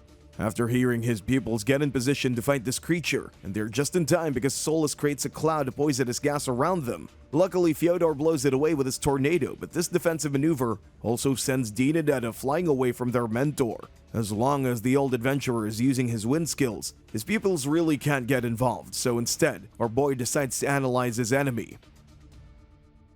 By using his assessment skill, he realizes the demon is at level 33 and can use spells to create poisonous gas, deadly projectiles, and metallic surfaces. The demon also has the ability to sense magic and is resistant to lower tier poisons. All in all, this is a very scary enemy, and Dean is beginning to realize that they might be in danger. While he's trying to come up with a way to take out this evil creature, Solus notices that his poison gas hasn't been effective against the three adventurers. He decides to try something new, and his first target is going to be Edda. Without any kind of warning, he sends a bunch of dove-like projectiles straight towards her. For a moment, the Naruk girl thinks about using her sword, but she quickly changes her plans and decides to avoid as many of these projectiles as possible. She's extremely fast, so Solus is having a hard time hitting her, and even when he gets close, she just cuts down those doves with her sword. Unfortunately, the strain of the weapon is really beginning to affect her body, and all of a sudden, she feels this intense pain in her leg, and just like that, she is unable to move anymore. To make matters worse, another projectile is coming straight at her, but before it can reach her, our protagonist gets there and cuts it down with ease. Solus is shocked by Dean's actions and says that a human has no right to challenge him. However, our boy pays the demon no mind and turns towards Edda. He asks her to work with him as a team and says he also wants to get stronger, and if the two of them can work together, they can take out this vicious creature without the help of their mentor. These words strike a chord with the Naruk girl. She lets go of her pride and agrees to cooperate with Dean. However, right now, they have to face dozens of more projectiles that are about to come their way. As Dean and Edda take evasive maneuvers, she guides him towards Solus, and the two of them try to land a fatal shot at the demon. However, the evil being is pretty cunning, so he not only manages to dodge the attack, but also sends the girl flying back to the ground. With a defiant look on her face, Edda says she's alright, even though she's bleeding from all over her body. The demon taunts her, and says that next time, she won't even be strong enough to get out of the way of his projectiles. This of course makes the Naruk girl angrier and says that she'll keep fighting Solus as long as she has any strength left. It's clear that she is pig-headed by nature, so Dean eventually steps in front of her and tells her to stop trying to fight all by herself. He says that they're a team, so instead of acting tough, she should help him out and he'll do the rest. This time around, Edda is in no shape to say no, but she just doesn't know how to help our boy. But then our protagonist turns to her with a smile on his face and tells her his grand plan. By the time the demon is ready to unleash his next wave of attacks, Dean and his companion are ready to launch a counterattack.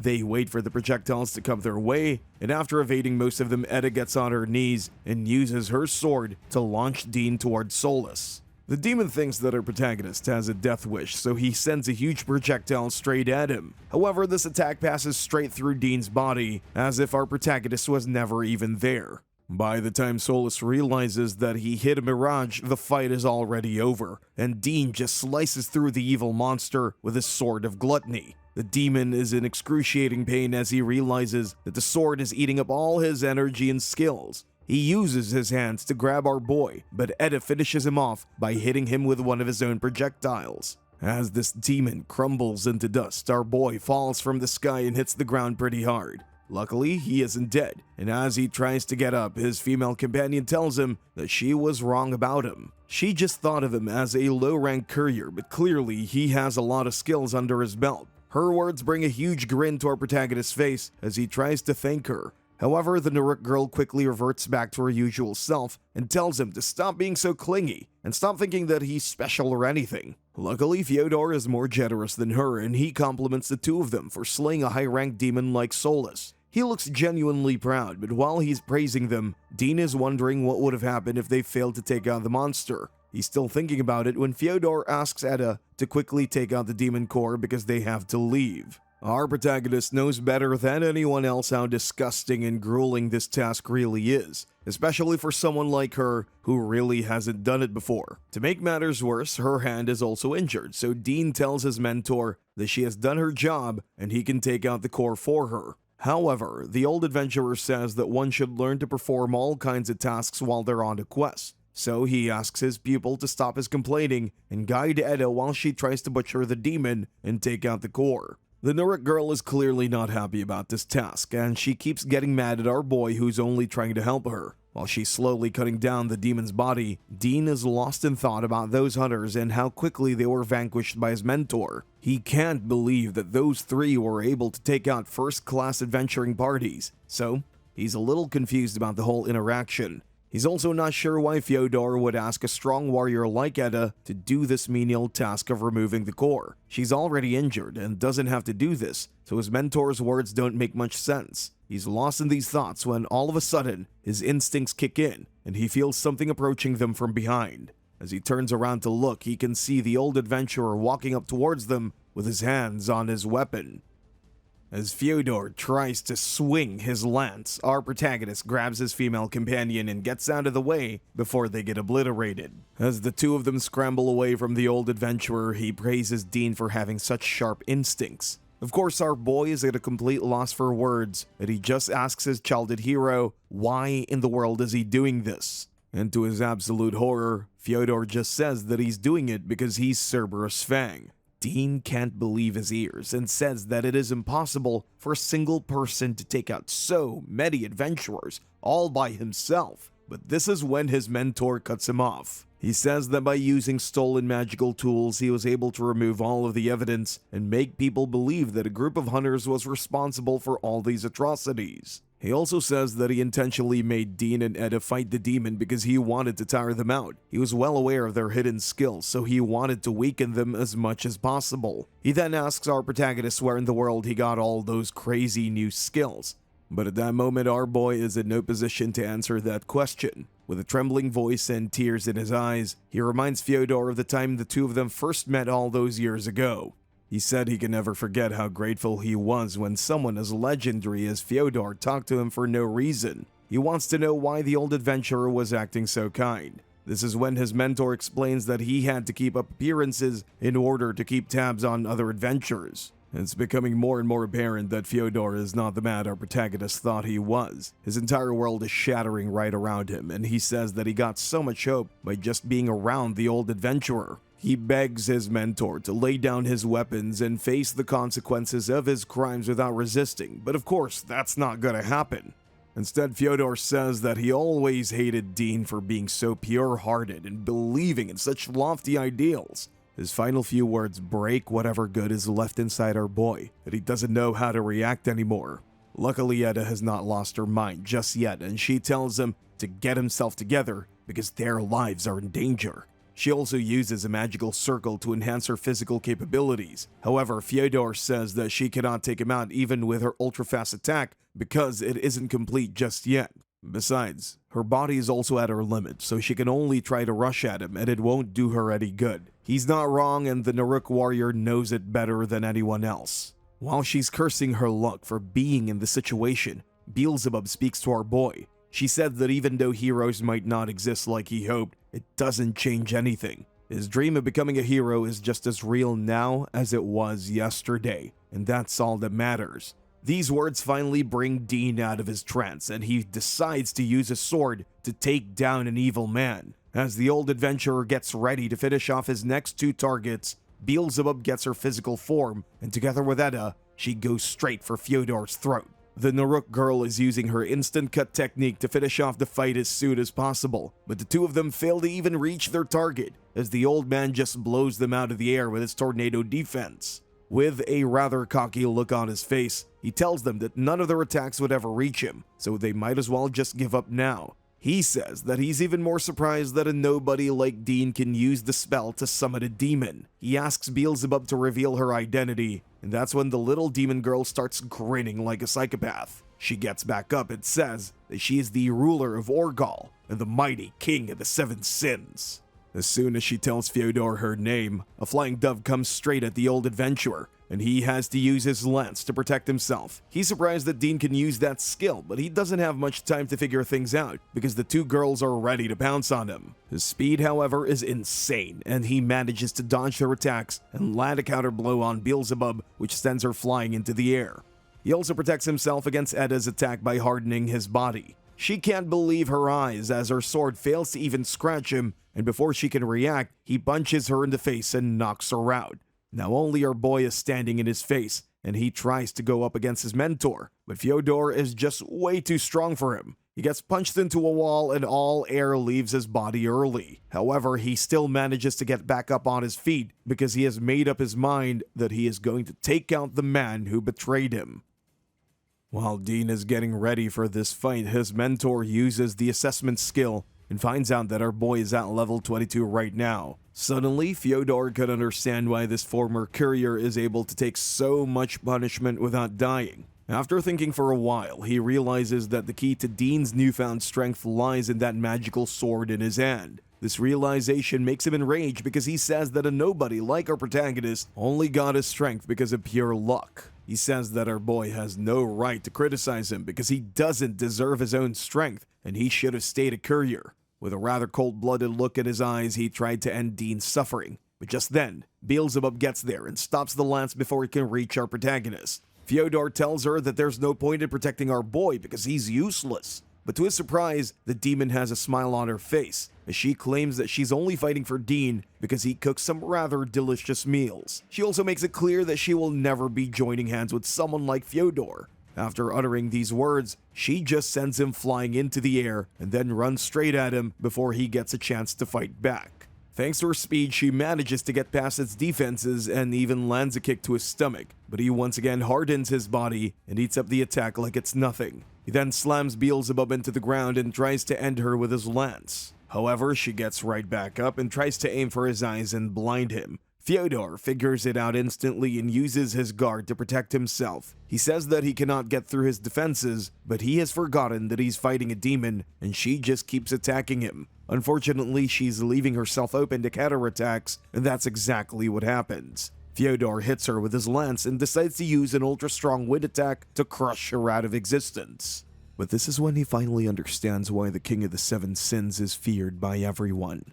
This little girl immediately transforms into a giant monstrous creature who is now staring into Fyodor's soul, and he can't keep his eyes off of this demon. He's so shell-shocked that he fails to notice Dean, who manages to land a devastating blow on his mentor with his sword of gluttony. As soon as this happens, the lance breaks and the demon is free once again. She doesn't waste any time and asks our protagonist to finish off the old adventurer once and for all. Since the sword has stolen Fyodor's skill, he is unable to protect himself, but he's still strong enough to fight.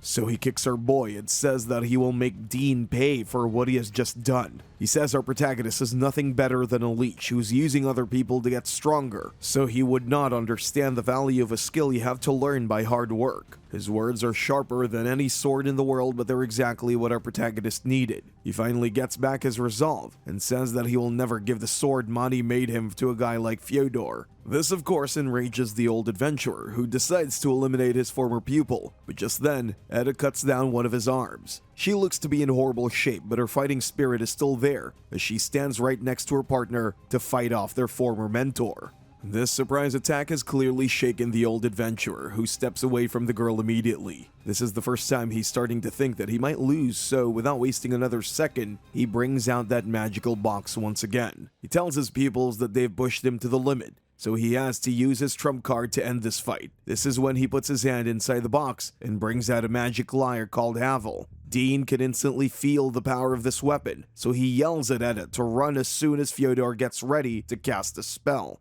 His quick thinking is the only reason they managed to survive the spell known as Gravidor. They barely get out of the range as the power coming from the lyre carves a hole into the ground by using the crushing force of gravity. The sheer devastation caused by the spell is terrifying, but that's what you could expect from a weapon Fyodor stole from his rival Poison Spider. Our protagonist immediately starts to think of ways to counter this attack, and his mentor reads his mind. The old adventurer says it's true that the Gravidor is strong, but it's also a rather slow attack. However, this is not the only trump card he has under his belt. By using some kind of sorcery, Fyodor creates a new hand for himself. He then uses the string of the lyre and uses it to launch an energy projectile known as Dark Arrow. As you could expect, this attack is way faster, and our boy and his female companion barely manage to get out of its way. Clearly, the old man is trying to intimidate his former companions, but fear is the last thing on Dean's mind right now. Even after witnessing such horrifying attacks, he believes he can break through them and finish off the man he once considered his hero. However, Edda quickly reminds him that only one spell can beat the Gravidor, and in order to cast it, she is going to need his help. While the two of them are trying to come up with a plan of attack, Fyodor starts reminiscing about the happy days he's had in his entire life. He still remembers how carefree he was as a kid while living in an orphanage, and even though he was friendly with everyone, he was especially close to a girl named Ash. Since he was the oldest kid in his orphanage, Fyodor acted like an older brother and tried his best to take care of all the other kids. And even as he grew old, he only had appreciation for the orphanage because that place had given him a life and a family. And that's exactly why he used to tell Ash that he would like to protect his home just like Xerios. He also promised her to let him stay with him once he became an adventurer, and this would always bring a smile to her shy face. Unfortunately, it didn't take long for the young boy to realize that the world wasn't a fair and rosy place like he imagined. Being an orphan, he grew up with nothing, so he couldn't even buy any gear when he started his journey as an adventurer. And just like Dean, he was relegated to the lowest class of couriers, which meant he was having trouble just feeding himself, let alone giving anything back to the orphanage. But despite the sheer exhaustion he felt in his bones, he would always cheer up whenever he'd come back to find Ash. He had kept his promise and had given her a place to live, and she was extremely grateful for it. She even promised to pay him back someday, but just seeing her happy was all he needed. After all, she was the only family he had. Then one day he heard that the orphanage manager was sending kids to the red light district. He confronted the manager about it, but the old priest said it was out of his hands. He explained that the orphanage was not receiving any money from the army officers, so he had to resort to this activity to feed the kids. The old man also confessed to Fyodor that the military was directly responsible for what was happening at the orphanage. Since no one can challenge that institution, the priest had no choice but to go along with his plan. The sheer powerlessness Fyodor felt at the moment inspired him to get strong, so he could one day change everything that was wrong with his country. His first goal was to become a B-rank adventurer so he could make enough money to have some influence. However, you can't just reach such a high rank when you don't even have money to afford any gear.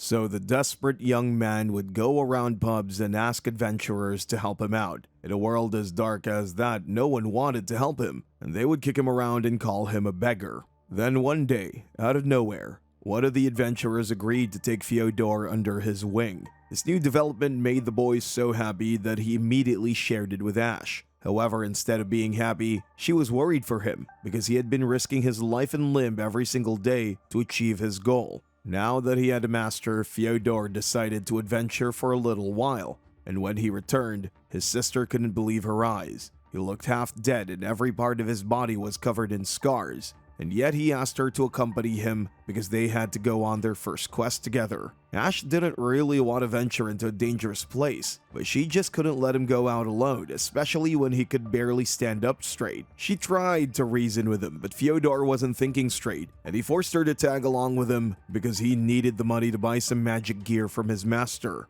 Eventually, he gave his sister the choice to go back, but she said she wouldn't leave him alone because she was afraid of losing him forever. These words broke Fyodor's heart, and he apologized for being so rude and promised to do whatever she wanted once they finished their quest. This brought a smile to Ash's face, but it didn't last long. A novice like her wasn't meant to survive a dungeon, and she ended up dying in Fyodor's arms. This broke the young man, who finally realized that his ambitions were useless because he was already happy living with her. But now she was gone, and he had nothing but some gold to show for it. Dejected and defeated, the young man returned to his master and gave him all the gold for the magic gear. But instead of feeling happy, the heartless adventurer only got mad at Fyodor and kicked him around before telling him to get out if he didn't want to die. He also straight up refused to give the young man anything for the money and just told him to keep living like a beggar. This last interaction finally cracked Fyodor to his very core, and he lost all faith in this world. Sometime later, his master found himself stumbling into a dark dungeon all by himself. His party had been wiped out by monsters, and he was in no shape to fight. The boy he threw away like trash used this chance to take his pathetic life. This was the first time Fyodor eliminated someone, and he took the dead man's gear to finally begin his journey as an adventurer. However, instead of following in the footsteps of Zarios, he decided to fight the evil around him by using all the darkness that had filled his heart. In that moment, he cried like a child after remembering all he had lost. And ever since then, he has not regretted any of his actions. That earnest and pure-hearted young man is gone for good, and only his evil shadow now stands in front of Dean and Edda. Now that they have a plan, our protagonist decides to follow through. So without any fear in his eyes, he starts approaching his former mentor. Feeling enraged by Dean's audacity, Fyodor decides to crush the hopeful young man for good. However, before he can eliminate our boy with his magic arrow, Dean sends one of his projectile doves towards the crazy adventurer to protect himself. Seeing this skill only makes Fyodor madder, because he considers our protagonist to be a fraud who steals from other accomplished people. Since he has seen that his magic arrow won't reach his pupil, the old adventurer decides to finish this off with a bang and uses Gravidor once again to crush Dean. This mighty spell is an impermeable wall standing in our boy's path, but he is clearly ready for it. While talking to Eda earlier, he had learned that the gravity-based spell envelops its user completely, making it impossible for Fyodor to see what's going on around him. The noise and destruction caused by this spell are also enough to impair the old man's hearing, and according to the Naruk girl, this will give her a chance to get past his defenses without being noticed. The plan is completely bonkers because she wants to use the gravitational pull and attack Fyodor from above where the spell isn't protecting him. However, the scariest part of this plan is the fact that Eda's body will likely give out if she uses all of the power she has in that special sword of hers. It's clear that the people of her clan don't really care about consequences, which is exactly why she follows the plan to a T. And even before Fyodor even has a chance to figure out what's going on, she is right on top of him, getting ready to take his head off. The shockwaves caused by Gravidor send Dean flying back from both of them. As the dust begins to settle, he's eagerly looking to see if Eda succeeded or not, and to his absolute horror, Fyodor is still standing right next to his female companion's unconscious body. He looks even more pissed and starts hitting her even though she is in no condition to defend herself. Now that she's no longer a threat, the old adventurer is now completely focused on taking out a protagonist and stealing his demonic sword. He has already stolen the Naruk girl's special weapon, and Dean says that he won't allow Fyodor to leave that place with either of those weapons. His defiant gaze once again enrages the old man, who comes at him with everything he has to finish this fight once and for all. But for some reason, Dean can't even see him at the moment. Right now, his mind is only thinking about the time he first met this madman and all the good memories they have shared. With all of these bittersweet moments running through his mind, our protagonist takes a plunge with his sword and finally brings an end to this fight. As Fyodor falls to the ground, his people asks him if he had no choice but to commit all these crimes. However, instead of answering this question, the old man just asks his pupils to deal the finishing blow before he can hurt them with yet another surprise attack. It's clear that he's ready to die, but there's still something that doesn't make sense to Dean. Why in the world would Fyodor try to teach them so much when he was planning to take them out eventually? It just doesn't make sense to him. But it's clear that the old adventurer doesn't understand his actions either. He just says that he always hated Xerios and his fairy tale of good and honorable deeds. He says that the world they live in is rotten to the core, and you can never hope to succeed in it by following such a foolish story. But just then, our protagonist tells his former mentor that even if the world is hopeless, it won't stop him from becoming a hero and following his ideals. The resolve in his words surprises Fyodor, and finally, with a smile on his face, he says that if our boy really wants to achieve this goal, he has to finish off the man he once considered his hero. And that's exactly what Dean plans to do as he raises his sword to end Fyodor's suffering. However, just before he can finish off the old man, the dungeon walls break down behind them, and a group of soldiers get there, accompanied by Magus Inspector Canvir, who has come here to arrest the old adventurer. Eda asks our boy about this chubby little man, and Dean explains that this guy happens to be a high-ranking officer who is only surpassed by the Magus officer Marty. Clearly, it's not a coincidence that the Magus Inspector of the city got there just in time to apprehend the famous Cerberus Fang. When Fyodor asks about it, Canvir says that the Magus officer has been plotting his arrest for years and just wanted to wait until the old adventurer has stolen enough magical gear. When his soldiers ask what they should do about the witnesses, the Magus Inspector says that they should silence them, especially if the boy and his female companion are not planning to keep their mouths shut. His bloodthirsty gaze makes it clear to Dean and Eda that this goofy little man will take them out if they defy him. Luckily, Fyodor intervenes just then to make fun of the inspector and defuse the situation. After kicking him around for a bit, the fat old man asks his soldiers to carry the criminal out since they're done here. As soon as they get out of sight, our protagonist says that they should leave as well. However, it immediately becomes apparent to him that his companion is in no shape to even stand up straight. She's stumbling around and he has to pretty much carry her out. She's in a lot of pain and yet she is acting all sassy, threatening to smother him if he does anything mischievous with her. As they walk slowly out there, they finally realize that they've both lost someone they looked up to. The reality of the situation is too bitter, so they just change the topic and start discussing how they're going to divide the money they'll get by selling the demon core and the magical spear Dean stole from Fyodor. While they're talking, he also offers to be Eda's partner if she's okay with it. She once again starts blushing, but refuses to accept that she needs his help even though he is carrying her out of this dark place. However, by the time they reach Mani's shop, Eda is the one carrying our boy on her back as he looks positively dead. The blacksmith is, of course, confused about this whole situation, but when Dean finally wakes up after a couple of days, he explains that they got attacked by a group of zombies. In this fight, he got hurt, and luckily Eda was there to bring him back. His friend is satisfied with this explanation and says she would like to thank the Naruk girl someday since she appeared to be really kind.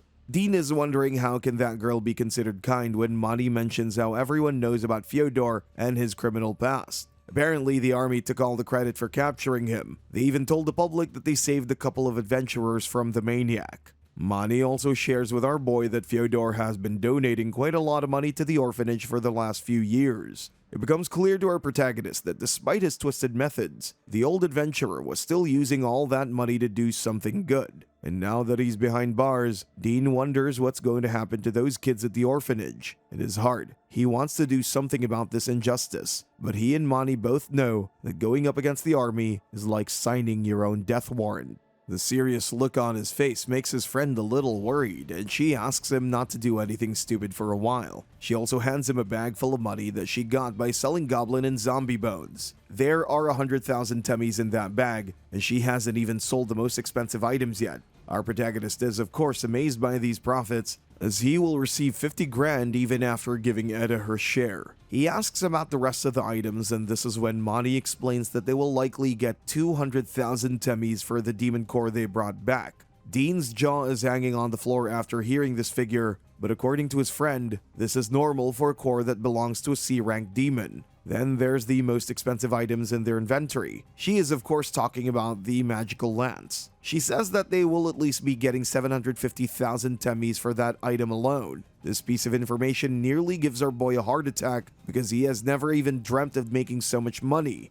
Mani goes on to explain that by selling all the items they stole from Fyodor, they will likely get 2 million temmies, which means as of today, our protagonist is a millionaire. Dean is trying to wrap his head around all this money when he remembers that the army took away Havel, and since it was such a legendary weapon, they would have received millions more for that one alone. All this talk about money also wakes up Beelzebub, and she says that they should immediately buy a cow because she wants to have a barbecue. However, Dean says that they can actually try some new dishes now that they're filthy rich. And since they're going out, Monty also offers to tag along because she wants to buy some stuff for her shop as well. Of course, our protagonist is more than happy to have them by his side as they all go out to the market. The streets are teeming with people, and our trio spends some time doing window shopping and even trying on some new clothes and gear.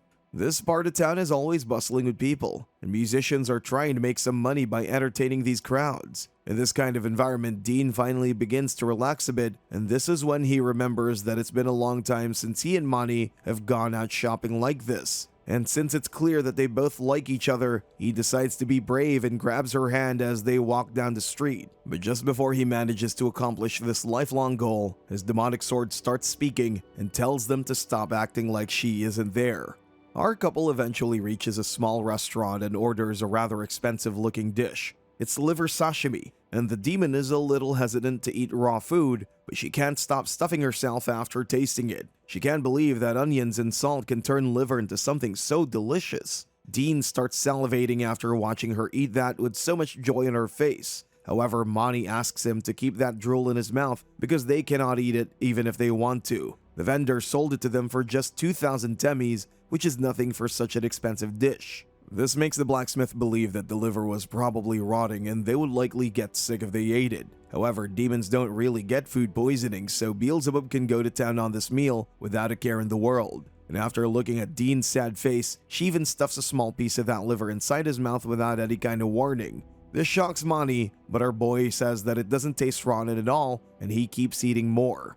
Eventually, the blacksmith has to step in, and she grabs the demon by the neck and asks her to stop messing around. While this trio is having the time of their lives, the Magus Inspector goes to meet with Magus Officer Marty. The old army leader liked Fyodor's magical strength, But according to him, the old adventurer was even higher ranked than they initially thought. But even after consuming all his magical energy, Marty's own level didn't really go up much. However, there is something even more important on the old Magus officer's mind right now. He says that at level 42, Fyodor was certainly the strongest adventurer in the city. And that's exactly why it makes no sense that he was defeated by a C-rank demon and a couple of nobodies. He berates the inspector for being so clueless and explains that there has to be someone in that labyrinth who could match a warrior like Fyodor in strength. Unfortunately, the only people who might have any information about this mighty foe are the two adventurers Canveer let go during his raid. Martin is extremely disappointed in his inspector, who didn't even think about asking the adventurers for their names, so there is no real way to find them in the city. The entire situation makes the Magus officer boil over with rage, and he dismisses the inspector by yelling at him.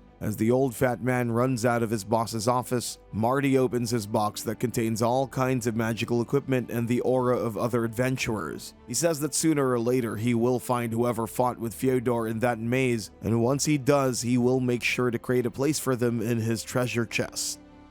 A few days later, Dean is in guild headquarters when he asks Etta if she would like to join his party. He clearly needs more members, but she says that he's a lot weaker than her, so forming a party with him would be pointless. However, she offers to accompany him as long as he requests her to join. Clearly, she just wants him to beg a little, but our protagonist is in no mood to do that, so he just walks away to find other people. He fills out a form hoping to find people he can trust, especially with his demonic sword. However, even he knows that it'll be hard to find someone who will be compatible with him. He doesn't have much hope for success, so he decides to just go home for the day. But on his way, he once again runs into the Nerrick girl, who seems to have something on her mind. She's acting all fidgety, so our boy just asks her to come out with it. Maintaining her cliche attitude, Edda says that she feels bad for him since he won't be able to find any good companions. So if he wants, she can join his party and help him out. While she's acting as if she's doing him a favor, Dean knows that it must be hard for people of her clan to form bonds with strangers since they're used to living all by themselves. Clearly, she just wants to be on his team because she won't be comfortable with anyone else. However, she will not say to his face, so Dean has to pretend as if he really needs her help. He goes along with this ruse and says that they will need at least one more member, and he would prefer to hire a courier. However, Edda says that they really don't need couriers anymore because they can carry their own luggage. Her lack of knowledge about adventuring is appalling to our protagonist, who knows just how important couriers are. He explains to her that they will need someone to carry their gear whenever they need to flee or fight, but the Naruk girl retorts by claiming that she has no plans of running away. Her stubborn attitude is scaring our boy, who doesn't know if he can trust this meathead inside a dangerous place like a dungeon. Still, he has no choice, so that very same day, they go out to inspect a nearby moose den. Usually, moose can be pretty good prey as long as you're around level 20, but it seems like everyone is going after the same kinds of monsters, so there are a lot of people in this dungeon. However, Dean still plans to explore this dark place until the second floor, since he hopes to find something good down there. He's telling his companion that they will need an environmentalist if they want to go to the third floor, but she has already entered the dungeon, so he's basically talking to himself. When he yells at her, she says that he can just guide them about the danger since he already has the skill to sense magical strength. Even though his ability to sense magical energy is pretty good, Dean doesn't want to rely on it completely. The purpose of going on a quest is to hone your senses, and that won't happen if he only relies on his skill instead of his eyes and ears. He still remembers Fyodor's rules, and knows that the best way to identify enemies is to constantly check your surroundings. By walking through the dungeon, he comes across some moose tracks which clearly show that there are some vicious monsters nearby. Our protagonist also notices that the map doesn't have any information about the route in front of them, so he wants to go in a different direction, but his wild companion insists on going this way. She says that they are in this place to hunt monsters, so choosing a different path makes no sense when the tracks follow this one. She doesn't want any other party to steal their prize. She's not wrong, but her attitude is way more casual than Dean is used to, and even his demonic partner is making fun of their strange pairing. They keep on following this dark and dingy path until they come across an area where a moose is feasting on some flying monsters. The rodent monster immediately gets aggressive, but it's not strong enough to challenge our boy or his companion. In fact, before the monster can even cause any havoc, Etta runs straight at it and cuts him down in a flash. However, unlike her, Dean is not having an easy time dealing with these flying creatures and seems to be in trouble. To make matters worse, they hear a loud growl coming from around the corner. They instantly turn around to see a huge moose appear from the shadows. This one looks different from any moose that they've ever seen, which means that it's a unique monster. At first, Etta feels confident about taking it down, but she starts getting nervous when she notices all the other moose that are following this behemoth.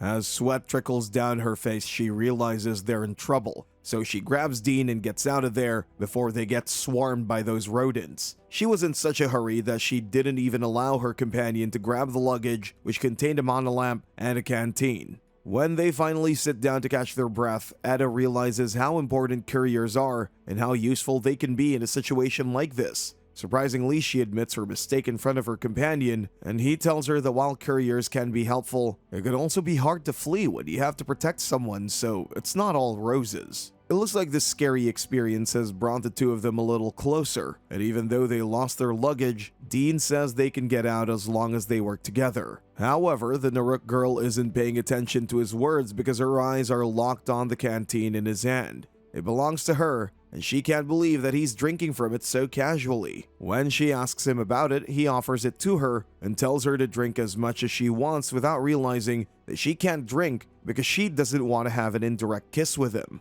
By the time the sun starts to set, they manage to get out of the dungeon and are riding in a carriage to get to the city. This is when Dean says that they should start looking for a courier, but Edith doesn't really want to hire anyone from the guild. She doesn't trust those people, so she's not sure who they can pick for this job. Our protagonist also has trust issues, and he's having a hard time thinking of anyone who would be suitable for their team. Luckily, Edda has someone in mind, and to our boy's surprise, it's Mani. She explains that the other day she talked to the blacksmith and realized that Dean's friend is actually a pretty nice person. After making fun of her bad conversational skills, our protagonist says that Mani will be a good choice, but in order to hire her, he needs Edda's help.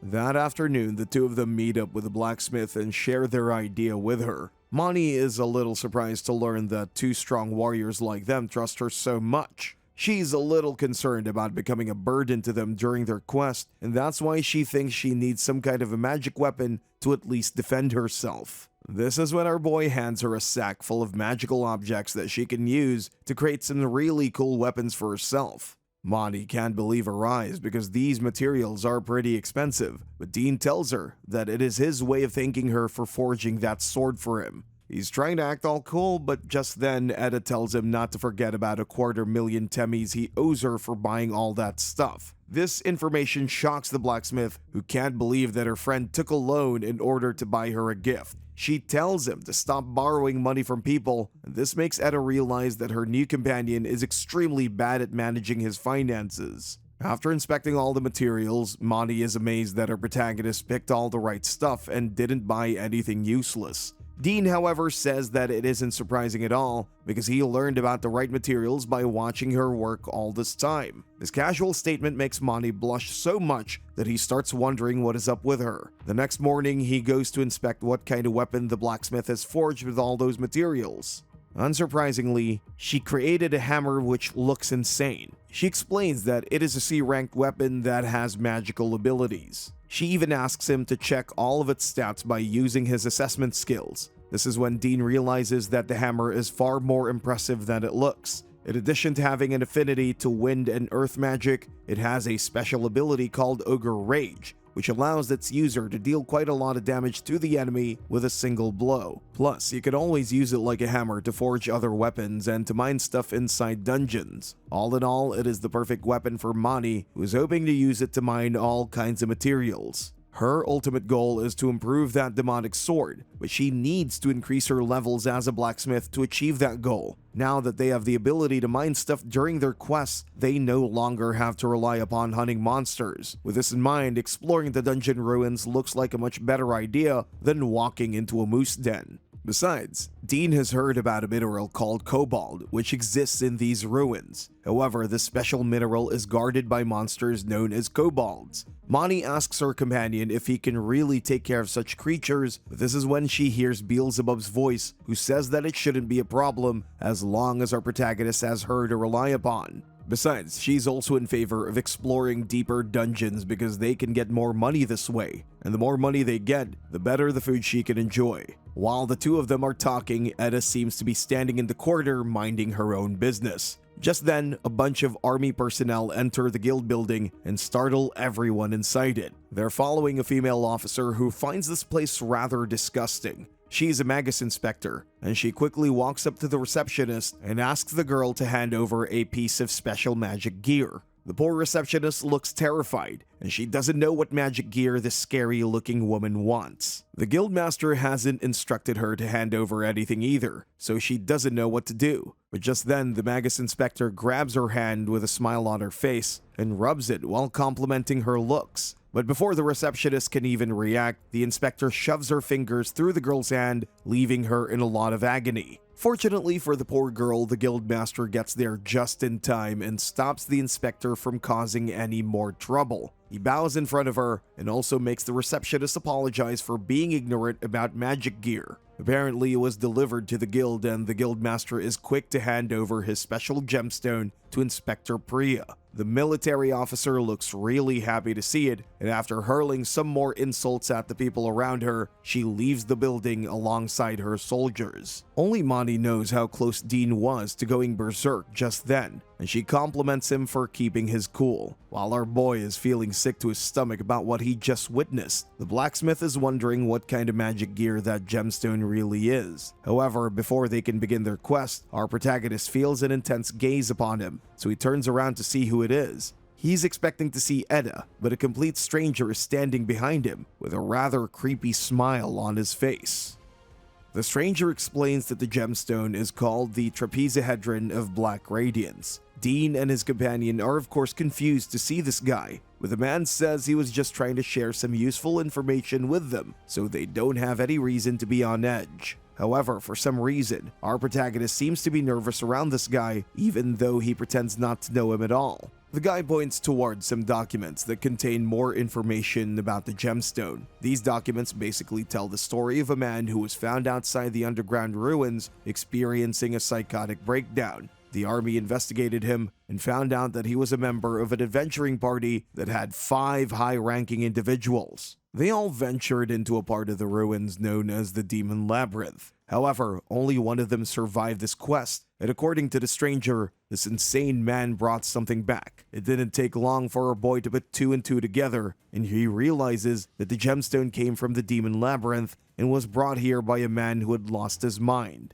The guild kept it in custody, hoping someone would come here to claim it. Their assessment of the magic gear was around level 35, which would make it an A-rank object, which would be worth at least 1,000,000 temmies. After sharing this information, the adventurer starts giggling as he talks about what happened to those poor adventurers who tried to explore the depths of the ruins. His callous attitude shocks Dean and Monty as they wonder why this guy is laughing at such a tragic story. Our protagonist is also beginning to second-guess his decision to explore those ruins because they might just be too dangerous for their newly formed party. When he voices this thought, the stranger starts laughing and says that our boy is not exactly scared of the ruins, but instead, he is scared of the man standing in front of him. He's not wrong, and for some reason, our protagonist is really scared of this strange man. But before things can get out of hand, Monty smashes her hammer into the ground and asks the weirdo to stay away from her friend. The stranger only smiles at this and says that he was just trying to have a chat with the creator and the owner of that demonic sword. Dean and his friend are shocked at how this guy figured out their secret, but before they can ask him any more questions, he walks away from them. However, before getting out of the guild building, he tells them to take care of their equipment and their organs when they venture into the depths of the Demon Labyrinth. This was clearly a threat, and even though Monty doesn't seem fazed, Dean looks terrified. He's trying to figure out how the guy learned about his sword. Even more importantly, how could he know that such a sword was created by none other than the blacksmith standing in front of him? She really believes that he might have guessed it after seeing the newly forged hammer, but they're still not sure. They don't know what to make of this interaction, and Beelzebub tells them to forget about him because he might just be a vagrant who likes to yap. Her carelessness breaks the tension and allows the couple to take a sigh of relief. As soon as he calms down, Dean finally asks Eda why she has just been walking around them instead of coming up to them. She pretends as if she doesn't know what he's talking about, but our boy knows that she just wanted him to reach out to her. Moni tries to shake her hand, but the Naruk girl gives her the cold shoulder before asking the blacksmith to take care of the luggage. Dean's poor friend doesn't know what just happened, but he tells her that Eda can be a little cold, but she's actually a nice girl at heart. His words only anger the Naruk girl even more because she thinks he's treating her like a bratty kid. While the three of them are getting ready to start their quest, inside a dark cave, some cloaked figures are bowing down in front of a scary-looking guy and a little girl. They're clearly a member of some kind of cult, and the man tells his followers that Black Radiance has been found. However, he's sad because the gemstone was stolen by some greedy adventurers and it ended up in the hands of the military. He of course wants to get his hands on it, but he says he's too weak to do anything and starts crying as if he had just lost his favorite toy. This is when the little girl whispers something in his ear and he immediately starts laughing. He says that he has just received a revelation, and now they have to punish the sinners who stole their sacred object. He believes that it is their duty to retrieve Black Radiance because they are proud members of the great cult who worship Lord Ouroboros. As soon as he makes his announcement, his followers start chanting like maniacs. However, before doing anything else, he plans to sacrifice 3 people to Lord Ouroboros, and one of his henchmen agrees to fulfill this duty. While these insane people are making evil plans in their dark corner of the world, Dean and his 2 companions finally head out for their first quest together. Soon after entering the ruins, they come across skeleton monsters, but these creatures are no longer able to hurt Dean, who can just use his hardening skill to protect himself. However, he knows that he's still not using these skills efficiently, which means he needs more practice. Luckily, his companions are up to the task, and with their help, he manages to take down all these undead monsters. In the process, the blacksmith also reaches level 14, which means she can now deal with most low-level monsters on her own. They're having a good time exploring the upper floors of the ruins, but Dean knows they have to go down to the 3rd floor in order to find kobolds. They need to mine the cobalt to make this quest profitable, and this mineral is only found near kobolds since it is made up of their body fluids. According to Mani, during hibernation, kobolds sweat a lot, and over time this sweat solidifies into a very strong and powerful magical mineral. And when adventurers try to extract it, they become a target for the kobolds who are always nearby. The 2 of them are discussing all of this without a care in the world when Eda asks them to stop wasting time and stay on their guard. She's not wrong. They're in a dangerous area, so they need to be as vigilant as possible. While walking, the blacksmith tells her friend that for some reason, the Naruk girl seems to hate her. This is surprising to Dean since Eda was the one who chose Moni as their courier. She even lent our boy some of her hard-earned money to buy material for that hammer. He believes that she got angry at them because they didn't ask her to join their conversation. As soon as he says this, his angry companion hits him in the head with a rock and starts chasing him for something so embarrassing. Eventually, the 3 of them reach the opening to the 3rd floor, and they start going down a spiral staircase to go deeper and deeper into these ancient ruins. Our protagonist uses his magical sensor to scan the area and immediately feels a menacing presence near them. His instincts prove to be correct because a huge kobold just appears out of nowhere and starts attacking them without any warning.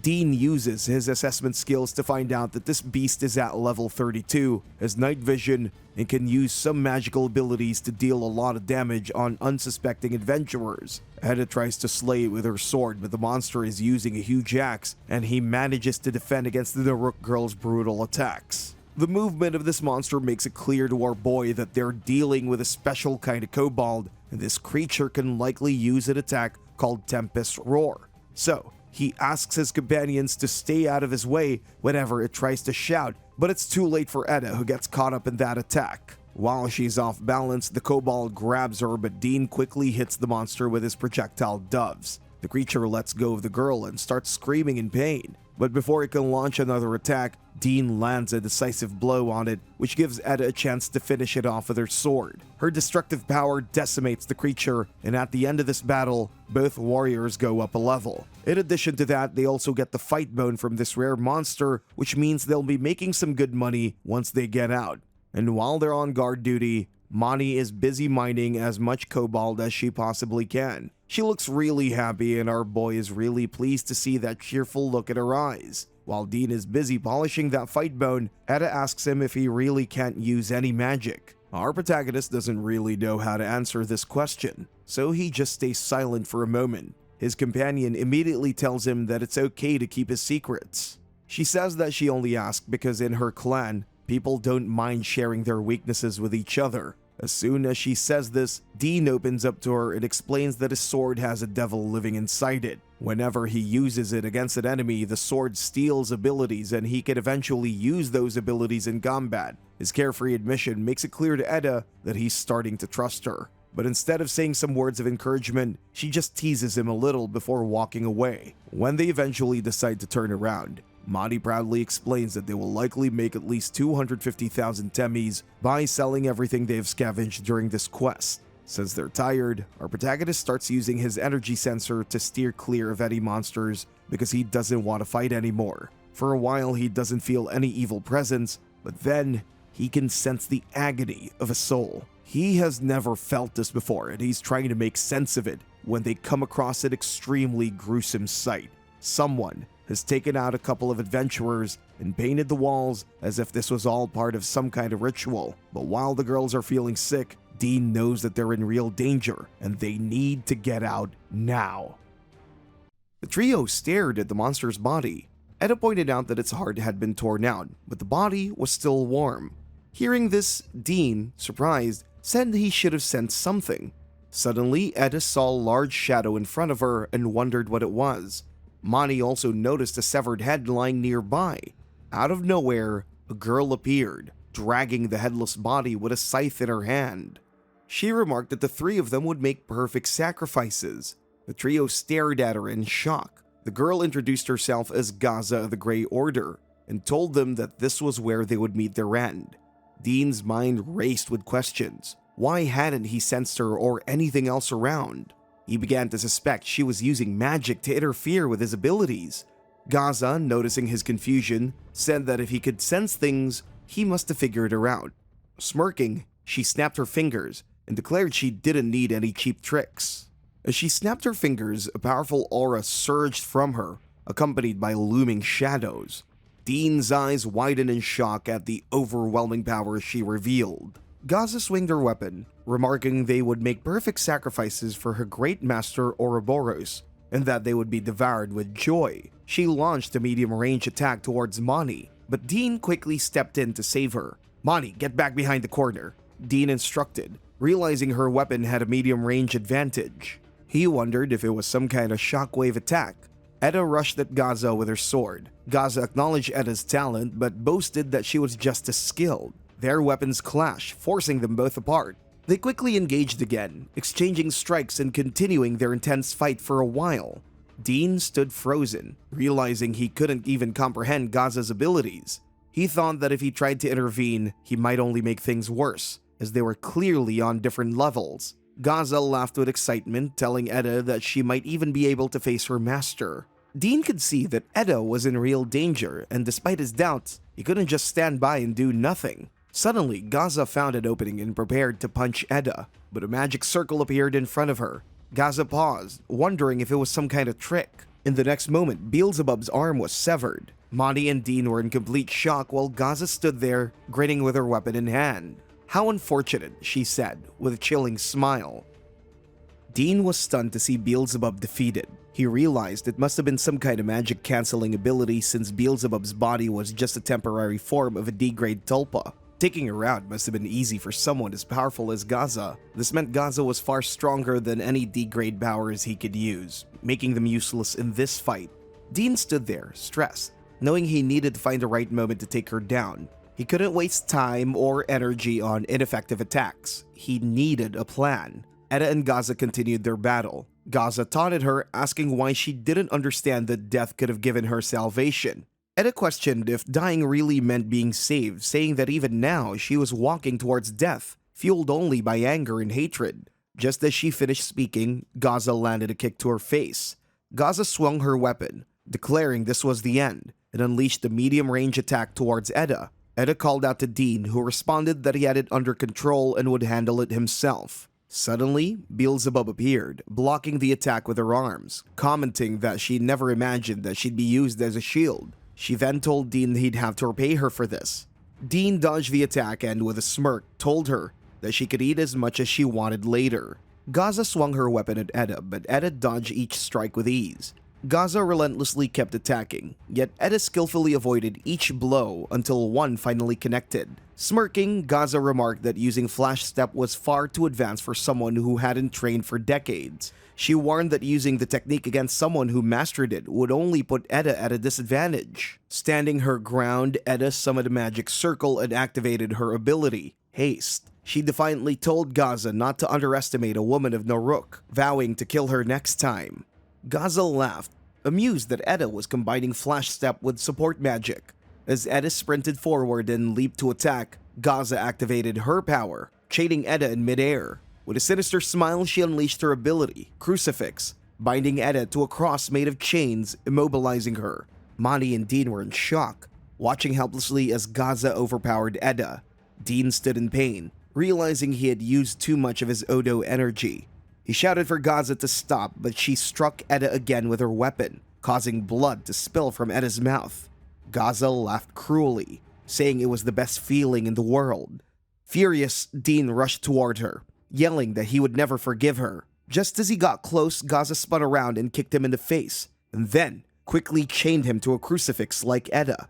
She approached him, smirking as she explained that she always finishes her magic with Crucifix, her favorite spell. Meanwhile, Mani was hiding nearby, trying to assess the situation.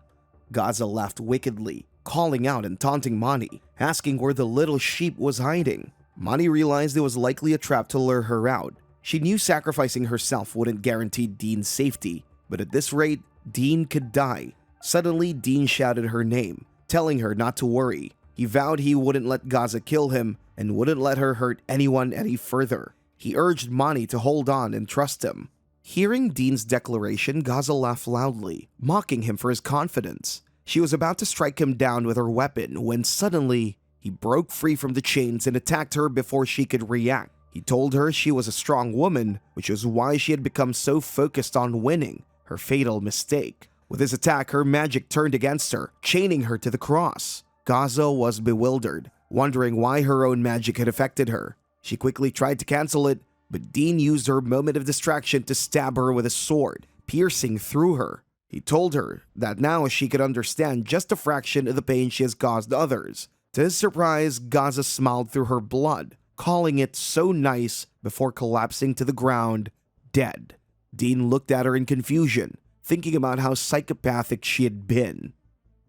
After that, they returned to the town, where Dean saw monsters attacking the civilians and children crying. Suddenly, he woke up in his bed, realizing it had all been a nightmare. Feeling unsettled, he went to the kitchen and started peeling potatoes. As he looked at his hand, he had a flashback of it covered in blood. After preparing the meal, he sat down on the table, staring sadly at the potato. Beelzebub, annoyed, remarked that it was the same thing again. She'd noticed that the food was much less seasoned than usual, and asked if he was even trying. She then held a fork in front of his mouth, urging him to taste it, but he just looked at his plate with a heavy heart.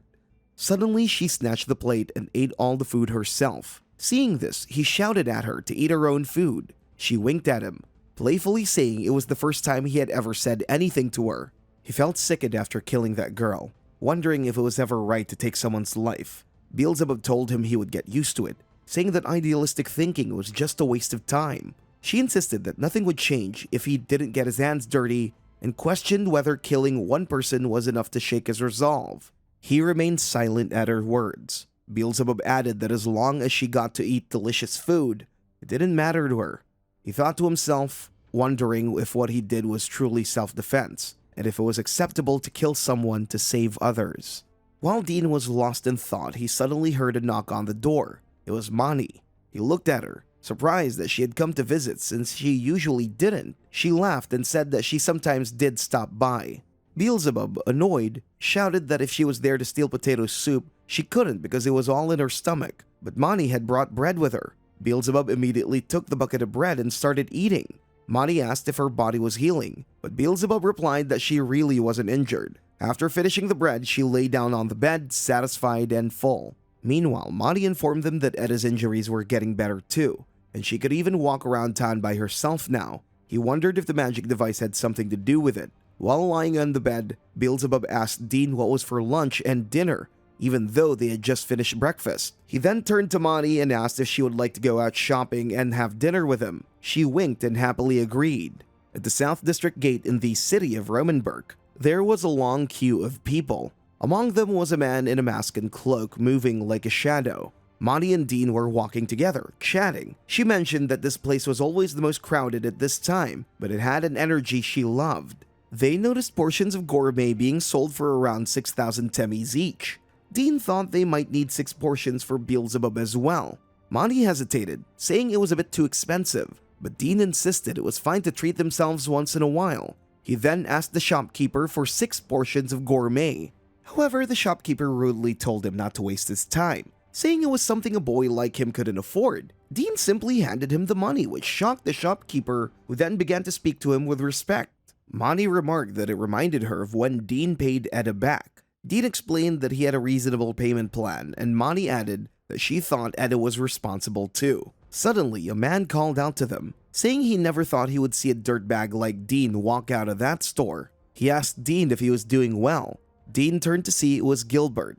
Gilbert accused him of stealing gold mai from under him and using the money to take his girl to a shop that was out of his league. Monty stepped in, questioning Gilbert's attitude. She pointed out that he should be grateful to the man who saved his life and reminded him that he was the one who ran away. She added that claiming they stole from him was disgraceful.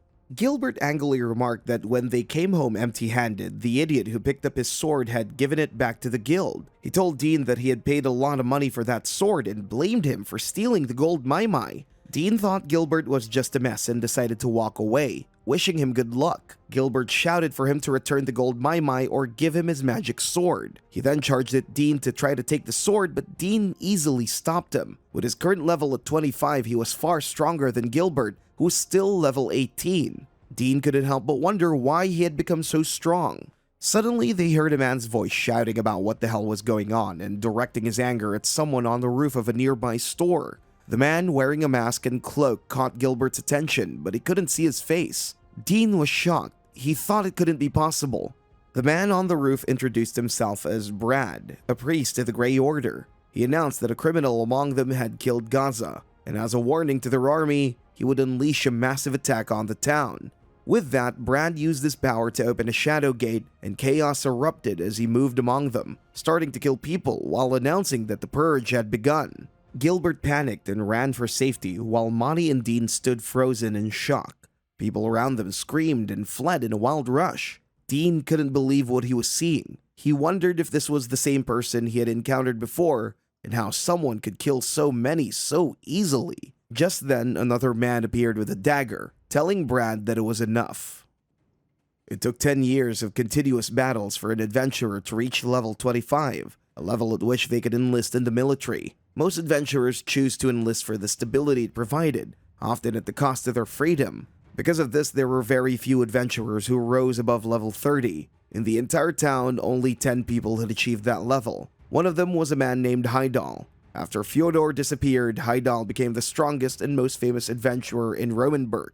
Heidal warned Brad that it was only a matter of time before the military arrived, so he should get out of there. Brad replied that until then, he would continue his slaughter. Hearing this, Heidal charged at him and struck, but the masked man easily dodged the attack and remarked that Heidal's speed was too slow. Suddenly, Heidal managed to hit Brad on the shoulder and asked if that changed his mind. Brad counterattacked, but Heidal dodged all his strikes and hit him again with ease, sarcastically asking what was wrong. Brad realized that Heidal was using some kind of magic, and it was consuming a lot of his energy, which wouldn't last much longer.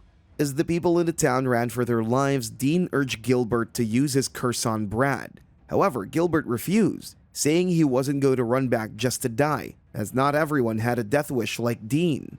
Dean then considered going back to help Heidal, but Monty stopped him. She explained that the situation was different from when they fought Gaza, and reminded him that Brad's goal was to cause as much damage as possible. She pointed out that Brad had no intention of killing adventurers, so they could escape. Dean was confused, but Monty urged him to look around. They were the only adventurers in the crowd. She reminded them that adventurers never revealed their secrets in public. Understanding that things could get complicated, Dean recalled how it felt when his mother died and how no one did anything wrong, yet it still happened. He hated that feeling. Monty reassured him that this was different and that he would have to separate from the fight, telling him that his mother would have done the same if she was in her place. Dean thought that if he couldn't save the world, at least he could help the people close to him. He told Monty to get away from there because as long as she was around, he would never give up fighting. Then he started running toward the fight, believing she might have tried to use herself to lure out Brad. Even though he hated himself for it, he felt he had to push her away. He didn't want her to get involved in this mess because of him. Heidal and Brad stared each other down. Brad asked where all of Heidal's bravado had gone, and Heidal shot back, questioning if Brad was looking out for him. Suddenly, a bird appeared and attacked Brad, but Dean quickly intervened, introducing himself as an adventurer and stating that he was on Heidal's side. Brad angrily demanded that Dean use his magic again. Heidal seized the opportunity to strike at Brad, who accused him of doing the same thing as before. Heidal smiled, saying this time was different, as a large bird appeared alongside him. He said with a grin that he wasn't alone anymore. However, Brad used his power to evade the attack, and Heidal realized he hadn't done enough and had messed up. Brad remarked that it wasn't an accident. He had a feeling that his magical device granted him future vision during battle, allowing his attacks to always connect. Heidal reported that it was quite rude for a priest of the Grey Order to be causing such chaos in public. Dean was shocked to hear this, realizing that the magical device allowed Brad to see a few seconds into the future, which explained how he had been able to outmaneuver them. He looked at Brad's face, understanding that this was the secret to how long he had been able to fight against him. Brad declared that he could kill them within a minute because his time was running out, and now he would unleash all of his power. Suddenly, he used his magic to grow larger and appear much stronger, his aura changing completely. Both Heidal and Dean stared in disbelief, wondering if this was some kind of joke. Heidal told Dean to stay focused as Brad came charging toward them with his heavy sword and swung it at them. Heidal jumped into the air to dodge the attack but ended up vomiting blood from the impact of Brad's aura. He realized he was in serious trouble because it was an evil fighting aura, which could only be gained through the most brutal training. Brad explained that those who achieve this aura become priests in the Grey Order and claimed that not even Dean's future sight could protect them now. Heidal felt helpless. Suddenly, Dean used the crucifix against Brad, but the chains couldn't hold him, and he broke free easily. Seeing that magic, Brad recognized it as the same magic Gaza had used once and realized that it was Dean who killed her. He charged at Dean to attack, but just then, Beelzebub appeared to defend him. She warned that it wouldn't take long, as Dean also used his power, the Gluttony Blade. However, Brad dodged the attack and punched Dean at that moment. Suddenly, Brad's aura began to fade and realized he was losing strength. He stood there, wondering what he had done. Dean, with an injured face and a smile, told him there was no way he would reveal his secret. Angrily, Brad declared he would kill Dean and jumped towards him to attack. Dean was ready with his sword. He had planned to make Brad lose control in a fit of rage. Seizing the opportunity, he pierced his sword through Brad. Brad was shocked at the strike, thinking it was the end for him. Meanwhile, Dean hadn't expected to defeat him in a single blow, but it showed just how much their levels differed. Dean knew this was his last chance. He didn't have to be perfect like Fyodor, but if he could take Brad down, even if he lost an arm in the process, he would. He attacked with all his might, diverting Brad's assault. Brad was stunned as he felt something flowing out of his body. He punched Dean hard in the face and angrily demanded to know what Dean had done to him. Though Brad was bigger and began to land punches on Dean, Dean had taken his Shadow Gate and was waiting for the military to arrive, knowing he would be in serious trouble if they didn't come soon. Suddenly, Monty appeared to stop Brad's punches. Dean asked her worriedly why she had come and told her to go away. She replied that they had always been together because they were best friends. Brad called her useless and threw her aside, causing her to fall down unconscious. He wondered if he should kill her since his plan had fallen apart. As he moved towards Monty, Dean tried to stop him. Suddenly, Heidal came from behind and asked Brad if he enjoyed beating up a kid. He ran at Brad using his special magic, 9 Cuts Lunge. and killed him with that attack. Mani opened her eyes and looked at Heidal, realizing he had finally done it. Dean remarked that his plan would have worked the same as well. Heidal winked at him, saying it was checkmate. Brad sat on the floor, confused about why his strength was leaving him. Heidal told him that his sword had shown exactly how Brad would move and asked what he thought of that, boasting that he could hit his weak points without even practicing. Smiling, Heidal explained that he had drained Brad's fighting spirit, leaving him unable to move. He then looked at Dean and apologized for taking so long. However, Brad suddenly stood up, shouting that he would never forget what they had done and that he had to leave. As Brad fled, Heidal yelled that he was running away. Brad shouted back that he would return for revenge and warned them to spend their nights in fear. Brad tried to use his shadow gate, but it didn't work. He stood there in shock, wondering why it had failed. Heidal ran towards him and struck him down. Brad, confused, muttered in disbelief and asked for forgiveness from Bishop or Noah. After delivering the blow, Heidal remarked that while it was Brad's duty to use his power to fight, he clearly wasn't cut out for it. Mani then approached and held Dean, asking if he could walk. Dean apologized for dragging her into the fight. Heidal commented that in the end, both they and the city were safe. He admitted that he was scared when Dean jumped into battle, thinking was Dean going to get himself killed. But in the end, Dean did a great job.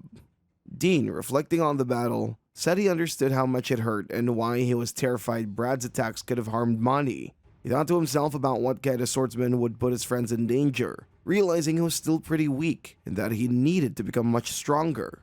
Heidal chuckled and complimented Dean, but Mani quickly pointed out that Dean was seriously injured. She pulled his head into her chest, telling Heidal to stop any rough play. Heidal agreed, saying they needed to leave right away. He warned that if the military showed up, they wouldn't care about what happened and might even harass them. Just then, a group of people arrived, shouting for the attacker to show themselves. They claimed they were there to keep peace in the city. When they saw Brad's lifeless body, they were surprised, wondering if Heidal had defeated him alone. The crowd was shocked and amazed that Heidal had handled it all by himself. Noticing the group arrive faster than he expected, Heidal urged Mani and Dean to leave. Dean, smiling despite his injuries, told Heidal he did an amazing job. Heidal smiled back as they prepared to make their exit.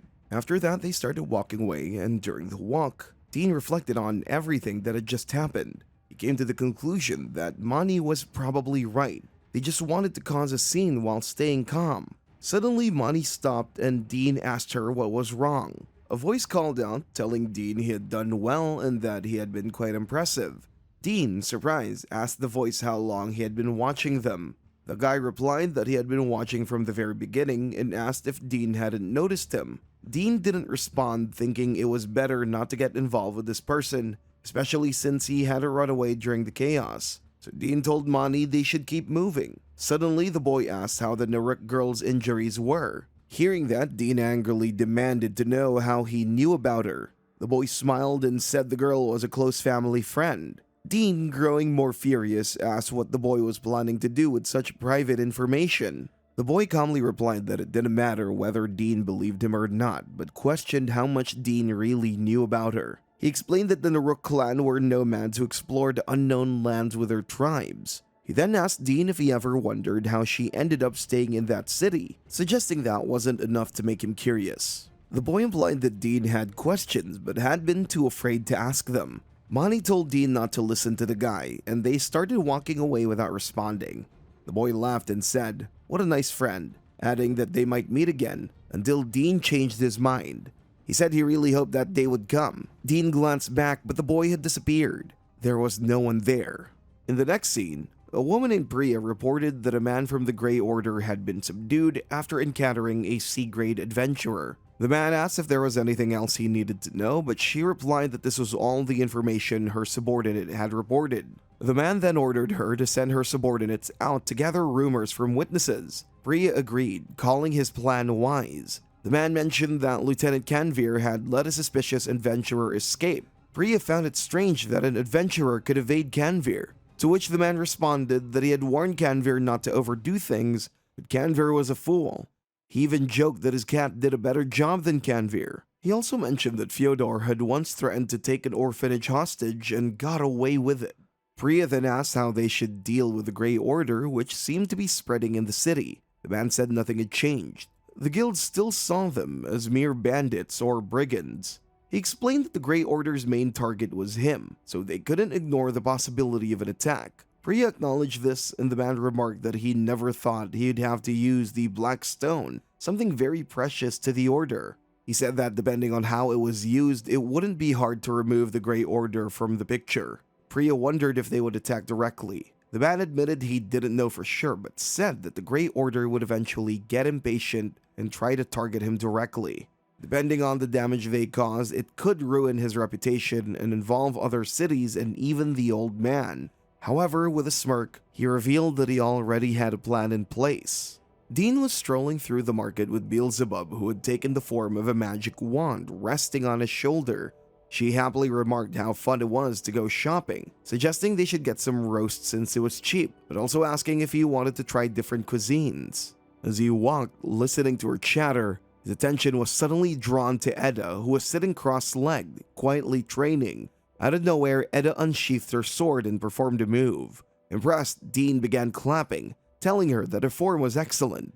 Edda, showing off a bit, told him that swordsmanship for the people of Naruk wasn't just for show or tricks. She added that if he insisted, she would gladly demonstrate another skill. Dean thought to himself that she just wasn't used to receiving compliments, so he smiled and commented that it looked like her injuries had healed. She downplayed it, saying that it wasn't too bad and that he looked worse than her. She then mentioned that she was heading to the labyrinth the next day because she had started to miss fighting. Dean replied that he wasn't quite ready to go back out yet. Edda gave him a sharp look and reminded him about the 200,000 temmies he still owed her, asking if he had forgotten. Seeing her energy, Dean was shocked. As she smiled at him, he realized she only seemed to show this side of herself during moments like these. Gathering his thoughts, he then asked if he could train with her. Edda, thinking of it as a mock battle, found the idea intriguing and agreed with interest. She told him she wouldn't hold back, and Dean smiled, wondering what she really meant by that. As soon as the duel started, within a second, he found himself on the floor. Edda remarked that it went exactly as expected. Dean, confused, wondered if he had missed something. She asked if he hadn't met a real mock battle, and he explained that he just wanted to train with her. He then realized that even though they were on the same level, their battle experience was worlds apart. He reflected on how just the other day he had defeated Brad with the help of Heidel and Mani, along with the magical sword Mani had made for him. The Gluttony blade was so large that it left him open to counterattacks, which unsettled him.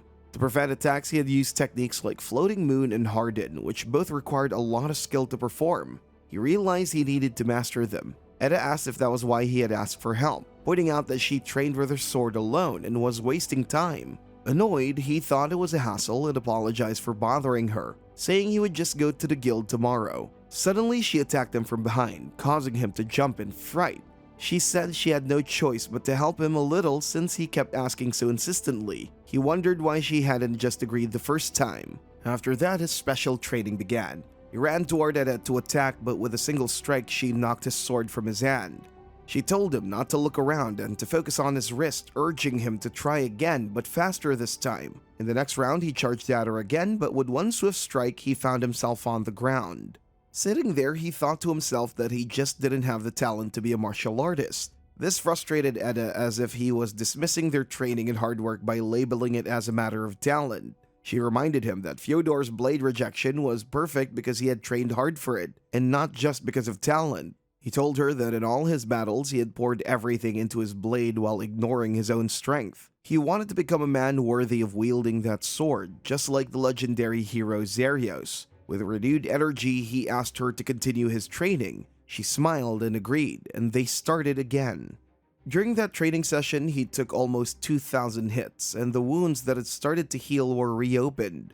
As the sun began to set, he finally managed to defend against one of her attacks. Both he and Edda were shocked. She told him that his movement, position, and timing were correct, so he had passed this round. Feeling excited and happy, he thanked her. Edda told him to return to his position, saying he got lucky that time and might not even remember his stance for Floating Moon. She warned him that she would change her speed and attack pattern. As he got into position, Edda ran toward him, and he wondered why she looked so serious. Suddenly, she struck, and he lost consciousness. After a while, Dean opened his eyes and looked up the sky, noticing the smell of food.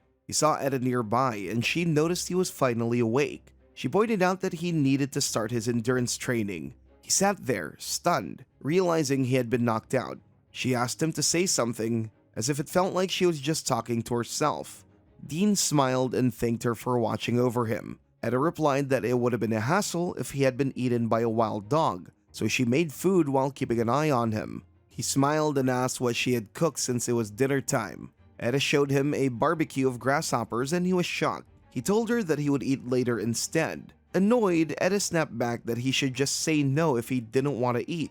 Dean wondered if the grasshoppers would be tasty. Etta told him they weren't, but it didn't matter once they were inside their stomachs. Pork, meat, or anything else all felt the same after that. She smiled and mentioned that it had a nostalgic flavor. Hearing that reminded Dean of the boy's question about how much he knew about her. Curious, he asked Etta why she had separated from her family in the Naruk clan. She went silent for a few seconds, gathering her courage before speaking. She told him that her relatives had all been slain by a devil. While traveling to an unexpected location, they had encountered a powerful demon whose strength was unlike anything she had ever seen. She was the only one who survived. Etta planned to marry into another Naruk tribe someday, but first, she wanted to kill the demon for revenge. After hearing her story, Dean remained silent. To break the awkwardness, he started making growling sounds when he took a bite of the grasshopper. Etta asked him what he was doing and he smiled, saying he was happy she had shared that with him. She told him not to look at her because she was blushing, but suddenly Dean felt like something was missing. On the other hand, inside the church, the leader of the Grey Order, Bishop Ornoa, was crying in front of their god because they had lost Brad in Gaza.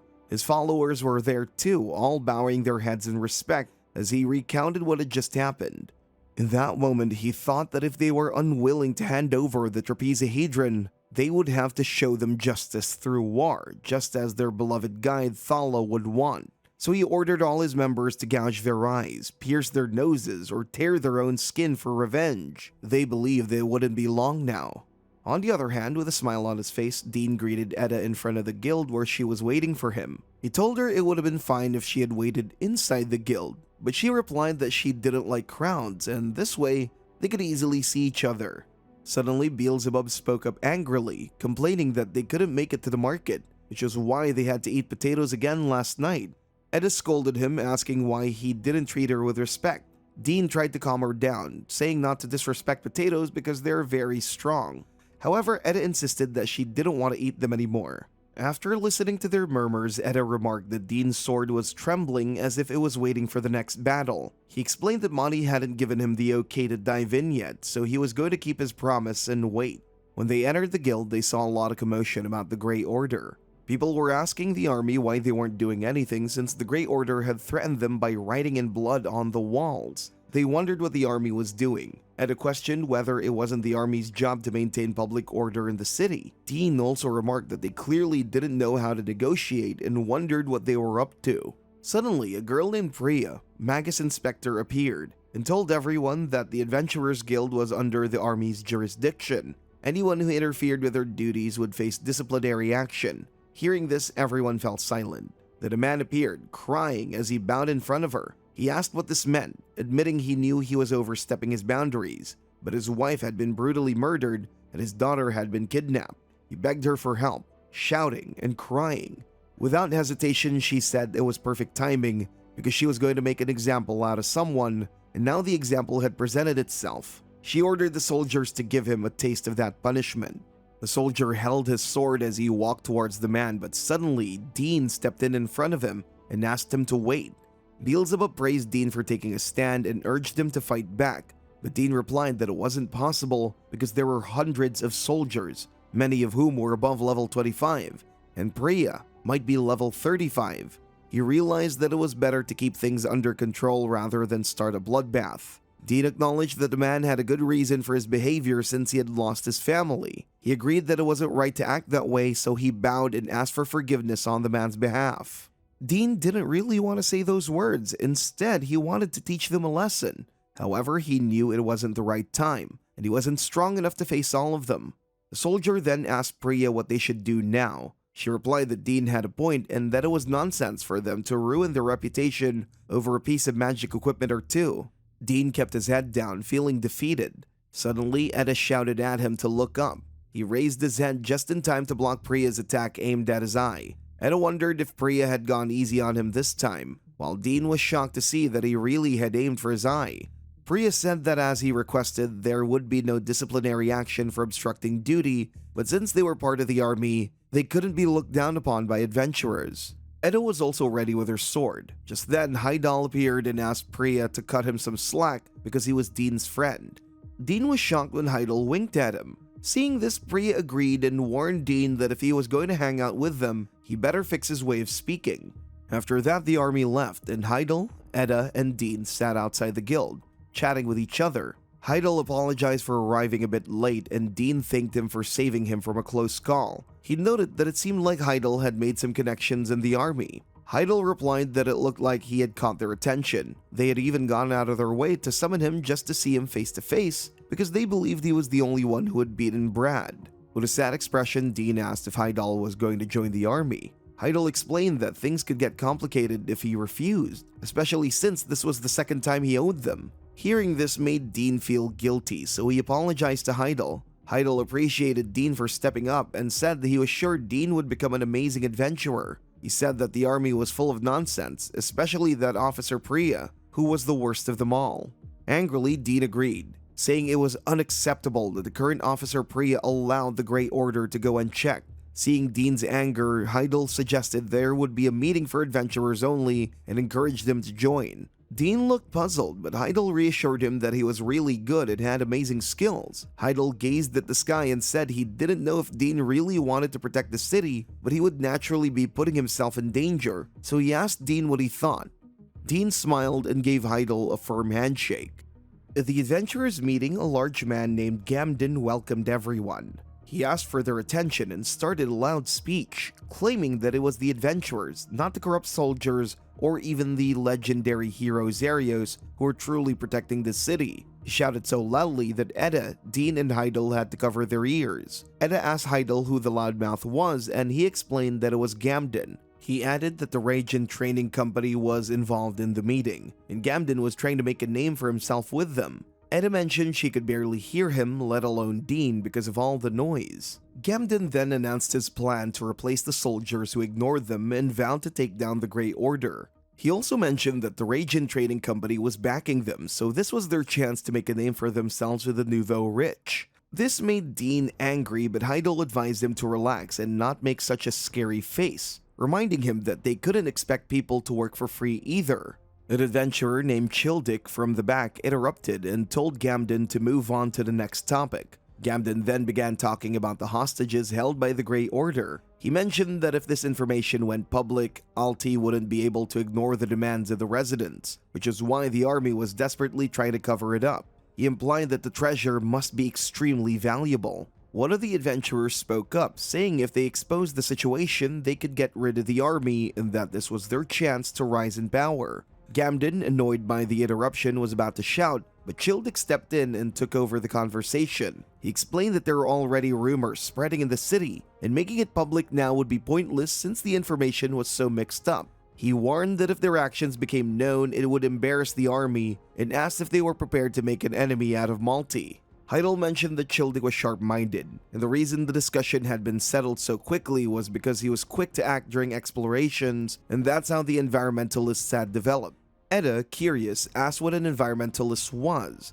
Dean explained that it was a role responsible for purifying the air inside the magic labyrinth using a sub-magic called Airula. He added that it wasn't necessary if they were only exploring up to the 3rd layer during a day trip, but starting from the 4th floor it became a matter of life and death. Gamden, shouting again, declared that they had to protect the city and proudly announced the formation of the Gamden Suicide Squad. As they sat in the carriage, Monty mentioned that this was the 3rd time she was going to the underground ruins with Dean. He commented that it was surprising that they had a carriage prepared for them and wondered if the trading company had also suffered losses. Monty suggested that maybe the company disliked Malti for imposing heavy taxes. Meanwhile, Eda sat quietly beside them. After a while, Monty started flirting with Dean, which made Eda feel uncomfortable. She found it a bit cringy and told them not to flirt in front of her.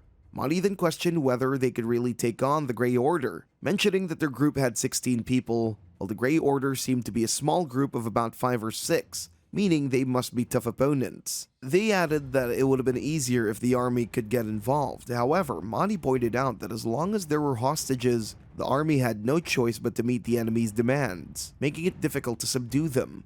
Dean thought to himself that if the hostages' lives didn't matter to the army, things would be different. When they arrived at the ruins, Gamden announced that anyone who wanted to go back could leave now, but then he left and said he would cut down anyone who did.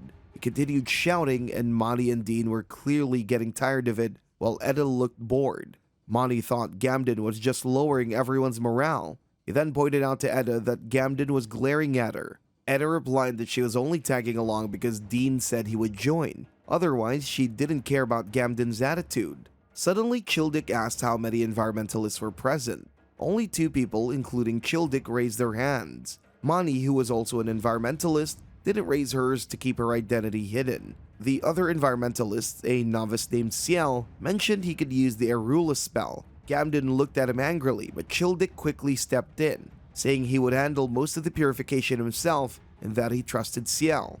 Afterward, Childick told everyone to get ready and explained that their mission was not to kill the enemy, but to free the hostages. He reminded them that combat couldn't be avoided, but the Grey Order had skilled magic device users, so a head-on fight wouldn't work. Instead, they would locate their enemies and surprise them with a raid. With that, the Gamden Suicide Squad prepared, and Gamden eagerly led the way. Meanwhile, Priya informed Malty that she had a report. She mentioned that earlier in the day a group of adventurers had gathered in a certain area, and she suspected it was related to the Grey Order. She added that the adventurers had already left the city. Malty then mentioned he had heard that the Radian Trading Company had attracted the crowd by offering money. Priya was shocked and asked, eyes wide, "From who?" Malty smirked and asked, "Who do you think?" He explained that the adventurers were already anticipating it, so that wasn't the issue. The real problem was the Radian Trading Company. They were like a thorn in his side, mainly because they hated the heavy taxes imposed on them. But with a smile, he hinted that this wasn't the only reason for their conflict. On the other side, the adventurers finally reached the 4th layer when Heidel suddenly stopped and said there were 29 people 200 meters ahead. Dean smiled, impressed by how sharp Heidel was, and Childe confirmed that there were likely 24 hostages and 5 enemies. Gamden yelled to kill them all, but Heidel quickly stopped him, warning that it was a trap. He explained that this wasn't the kind of place where you'd bring hostages, and without a skilled scout like him, they would have run into magic beasts. He then announced that he was a perception expert and could sense something around them. He yelled for whoever was hiding to come out now. Suddenly, their enemies appeared, and seeing they weren't the army, one of them said, "We'll offer you all to Ouroboros." One of the enemies blocked their escape route, leaving no way out. Dean was shocked, thinking that it might be alchemy and forbidden magic, which meant their movements had been tracked. Heidel quickly shouted that the enemies in front were moving all at once, coming at them with incredible speed. Gamden, excited for the fight, laughed loudly, saying it was going to be an interesting head-to-head battle. He yelled, "Let's show them the power of the Gamden Suicide Squad." Both squads charged at each other, and abilities flew everywhere, creating complete chaos as everyone fought.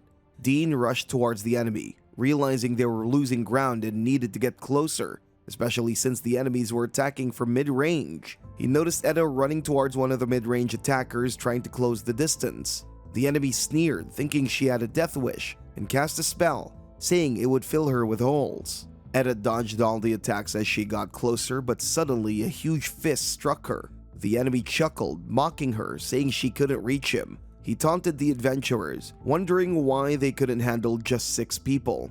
Dean saw the advantage the enemy had from the high ground and tried to figure out how he could reach them. Heidel used his ability and launched an attack on the enemies, but one of the Grey Order members tried to close in on him. With quick reflexes, Heidel dodged and landed a hit on the man's shoulder. The enemy froze, not expecting Heidel's slash to be so deep, but within seconds, their white mage healed him. Heidel saw this and realized it was going to be a problem. Meanwhile, Gamden was locked in close combat with another enemy. They traded blows until Gamden landed a solid hit, warning the enemy he wouldn't survive with those injuries. But in an instant, the enemy was healed and taunted Gamden, saying he could become his next source of fat.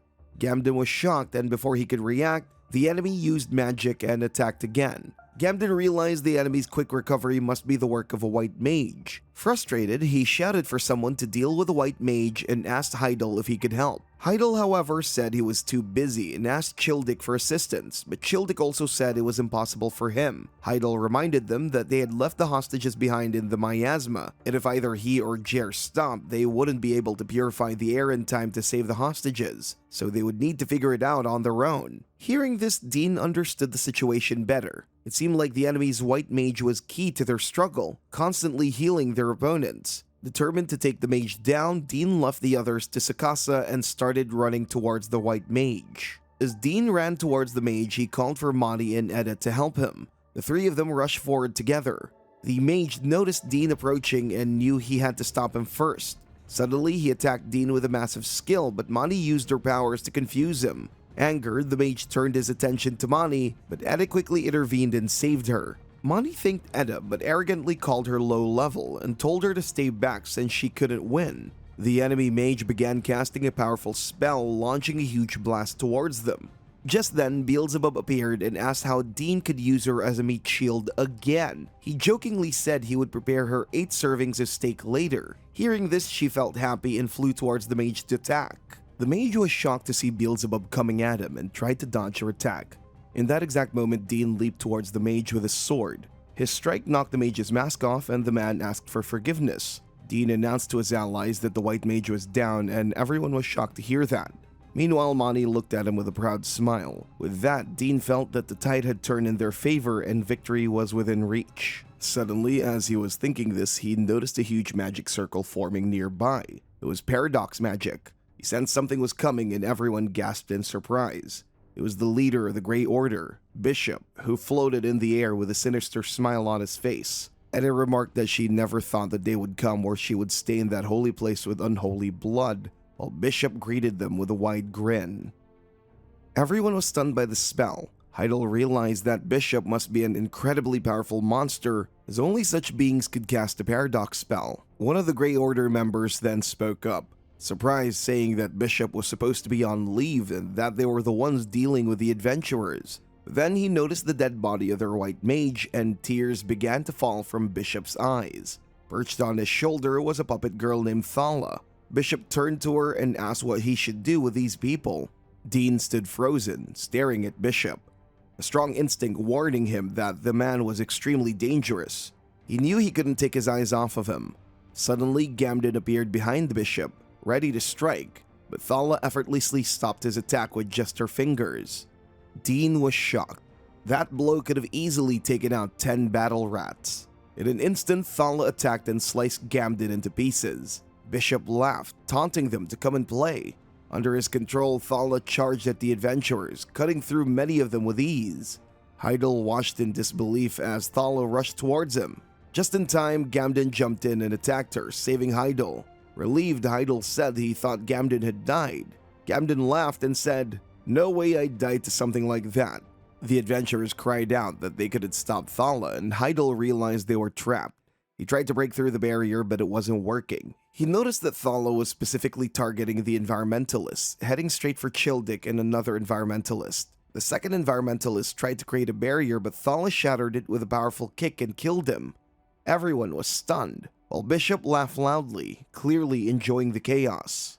Dean checked Bishop's stats and boldly called him out, saying that he had uncovered his secret. Bishop dismissed him as foolish, and Thala immediately charged towards Dean. Heidel shouted a warning while Mani and Edda looked on anxiously. Edda was busy fighting a member of the Grey Order who taunted her, calling her a rare catch and saying he would spank her after the fight. Offended, Edda retorted, asking if he was insulting the Naruk tribe and warned him that he would pay for it.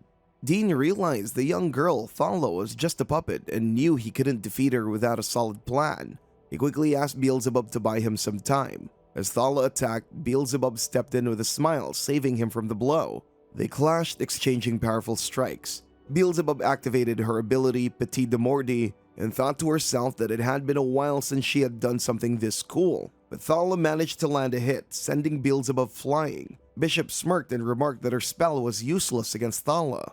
Thala charged at Dean again, leaving him momentarily shocked, but Edda appeared just in time, kicking Thala away and saving him. She yelled at Dean to stop being reckless and run towards the real target. She then asked if he had a plan to defeat Thala, hoping he wasn't acting without thinking. With a confident smile, Dean reassured her that he had a plan that would end it all. The gray man lay on the floor, severely wounded. Mani stood over him and he weakly asked her about the white-haired woman. He revealed that she was far worse than they were. Confused, Mani watched as he passed out after saying that. Meanwhile, Edda was locked in battle with Thala, the two exchanging fierce blows. Bishop laughed loudly, mocking Edda, wondering if she really thought she could beat Thala just because of her reach. Suddenly, Thala unleashed her power, breathing fire from her mouth. Edda barely managed to dodge it, leaving everyone in shock at the display of such a strong ability in such a confined space. Bishop continued laughing, proudly proclaiming that Thala's power was fueled by his love for her. Dean charged towards Bishop, aiming to attack him. Bishop surprisingly praised him for figuring out that he was controlling Thala and targeting him directly. However, Dean was puzzled, wondering how Bishop was able to move while operating the magic device from a distance. Suddenly, Bishop struck Dean and began beating him, taunting him that this was the finale. In desperation, Dean attempted to turn transparent. Bishop noticed and remarked that using a skill to become transparent was rare, but pointed out that magic itself wasn't transparent. He hit Dean hard in the stomach, leaving him heavily injured. Dean realized his floating moon skill was no longer effective, but he still had one last trick up his sleeve. Observing the threads of magic tied to Bishop's fingers, Dean guessed it must be the marionette spell, which allowed Bishop to remotely control the device by maintaining a connection through those threads. Dean knew his only chance now was to steal the marionette from Bishop. Suddenly, Bishop raised his hand to cast a spell and Thala started moving around Edda to attack her. Dean quickly realized that Bishop had used a haste spell to speed up Thala's movements. In an instant, Beelzebub appeared to defend Edda. Not only did Beelzebub dodge the attacks, but she also landed a hit on Thala, causing her to crash into the wall. With a smirk, Beelzebub looked at Edda and asked if she didn't have anything to say now that she had saved her life. Edda thanked her but referred to her as Dean's slave. Hearing this, Beelzebub felt a bit annoyed and told Dean that she hated Edda. Meanwhile, Bishop's anger grew as he realized that Edda had touched Thala with her filthy hands. He shouted that he would turn it into a blood festival. Thala charged at them with all her power. Beelzebub told Edda that they needed to work together to defeat Thala. They both used their abilities to attack her, but Thala defended against both strikes at the same time. Bishop yelled that he wouldn't be stopped by a mere adventurer. Suddenly, Dean noticed that Bishop's hands were busy. He began running toward Bishop from behind, ready to strike. Just as he was about to hit, Dean shouted, "The trick is done." However, Bishop quickly created a massive smoke blast and disappeared, warning Dean not to think he could get any closer. Dean then called out to Beelzebub and she attacked Thala. Dean engaged Bishop to keep him occupied while instructing Beelzebub and Edda to keep attacking Thala. He used his blade of gluttony and slashed at the Bishop. Bishop warned Dean not to get too cocky for landing a single hit, telling him that he would soon show Thala's full power and that nobody would be safe, including Dean himself. Bishop tried to cast Ascension, but suddenly, nothing happened. He wondered why he couldn't connect with Thala. Edda had her foot on Thala's head, holding her sword in her hand. Beelzebub was examining Thala's body, trying to figure out if the magic core was in her neck. Edda declared that Thala was done for. Seeing this, Bishop was confused about why Thala wouldn't move anymore.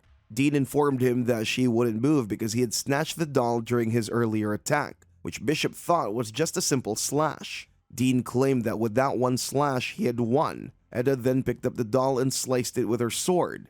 Bishop looked at the destroyed doll and began to cry loudly. Dean wanted to finish him off before he could use another magic device, but suddenly, an ominous aura surrounded Bishop. He grew larger, shouted in anger, and jumped toward Dean, ready to punch him with his giant fist. Bishop leaped towards Dean, aiming to strike him with his giant fist, but just as he was about to hit, Edda stepped in to protect Dean and took the blow herself. Dean immediately caught her, looking at her with sadness, realizing she had sacrificed herself for him. Bishop, towering in front of Dean, shouted that it was time for judgment and prepared to attack again. Suddenly, Gamden appeared and struck Bishop with his weapon, slicing him in two. Bishop's body fell to the ground in two pieces as Gamden triumphantly shouted that he had defeated the enemy leader. Everyone was in shock and couldn't believe what they had just seen. Adventurers began smiling, knowing that they now had a chance to win, while the members of the Grey Order were filled with stress and fear. Monty held Edda and told Dean she was just unconscious for now.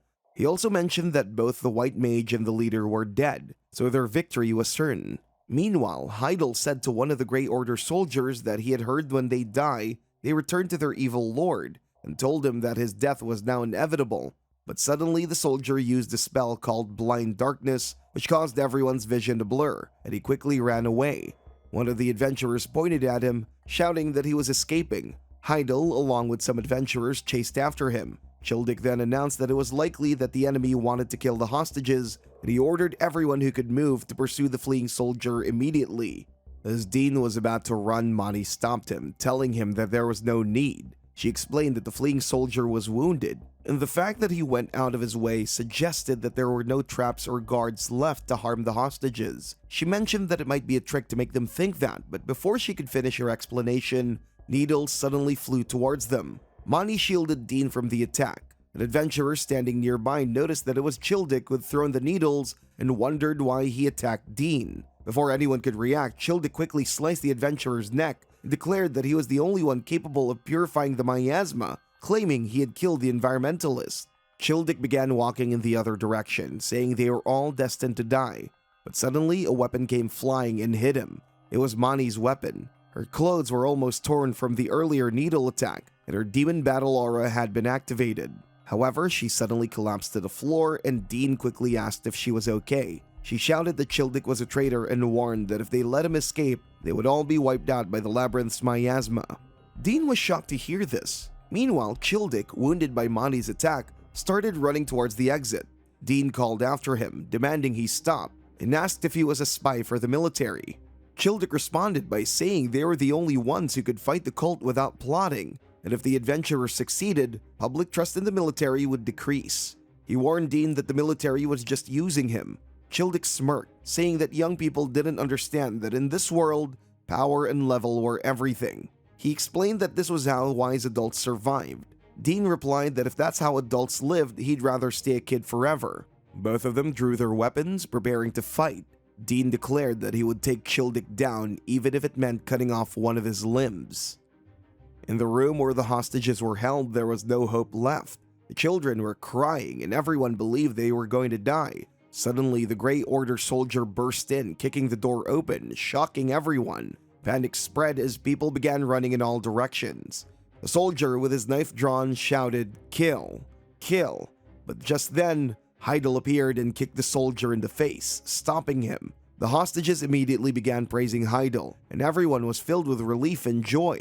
Gamden, witnessing this, was surprised. He couldn't understand why Heidel always received so much praise. For a moment, he felt frustrated, but then brushed it off, thinking the situation was under control. However, he suddenly realized that Childick was missing and began to wonder where he had gone.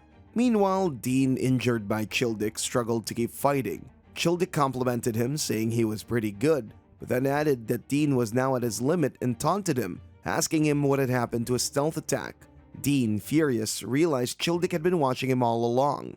Childick laughed loudly, mocking Dean, saying he couldn't use his stealth anymore because it had been exposed. Beelzebub shouted at Dean, urging him to summon her so she could tear Childick to pieces. But Dean admitted he didn't have enough magic left to do so. He thought there was no need to defeat Childick now. If they could get a new environmentalist, everything would be fine. So he decided to aim for a draw, as it was all he could manage at that moment. Childick, irritated by what he called fools who refused to see reality, rushed at Dean, ready to strike.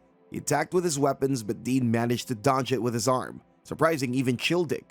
Seizing the moment, Dean counterattacked, hitting Childick in the stomach. However, Dean was now completely out of energy and badly injured, barely able to stand. Childick, still standing, told Dean he admired his fighting spirit, but said it was all in vain. Monty and the other adventurers rushed to help Dean, but Childick noticed and ran in the opposite direction, laughing as he taunted them, saying they would all die from miasma poisoning soon. Edda stood up, ready to chase after him, but Dean quickly stopped her, saying there was no need. Confused, they all looked at him, wondering why he said that. Dean smiled and revealed the Airula, a device that purifies the air, which he had taken from Childick. Everyone was shocked by this revelation. Edda, noticing his injured arm, sighed and remarked that he had done something reckless again. She then scolded him, telling him to reconsider his own actions before calling others meatheads. Dean felt a little embarrassed while Mani chuckled at the scene. She asked Dean if he could still cast spells in his condition. He admitted he wasn't sure since he had pushed himself past his limits, but he said he had to try. Suddenly, she gently held him, placing his head on her lap, and asked if she could wield his sword and use the Arula. She explained that the Blade of Gluttony should allow her to use it, but Beelzebub, clearly annoyed, interrupted, telling her not to make decisions without consulting others. She reminded them that she was only lending her power to Dean and didn't want to be treated like a mere tool. Dean quickly promised Beelzebub 9 servings of steak later. Hearing this, Beelzebub eagerly agreed, saying they could use her however they wanted. With that settled, she lifted Dean's shirt to examine the wound near his rib, blushing as she admitted she never thought she'd have to do this. She hesitated, saying it scared her to think about cutting Dean. Beelzebub shouted for her to hurry up, reassuring them that high-level warriors don't die easily.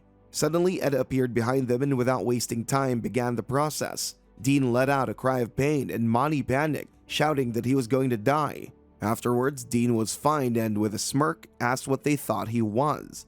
Meanwhile, Gamden was shouting, demanding to know why Childick had escaped and wondering if they were all going to die now.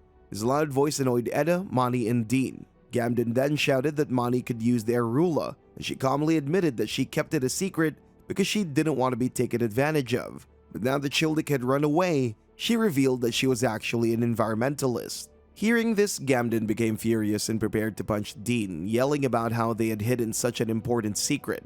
However, Heidel stepped in front of him, telling Gamden he was crossing the line and asking if he didn't want to be saved. Gamden, realizing he was overreacting, relaxed. Heidel explained that Mani had suspected something off about Childick, which is why she kept her identity as an environmentalist hidden. Gamden thought it made sense, realizing that otherwise, she might have been killed too.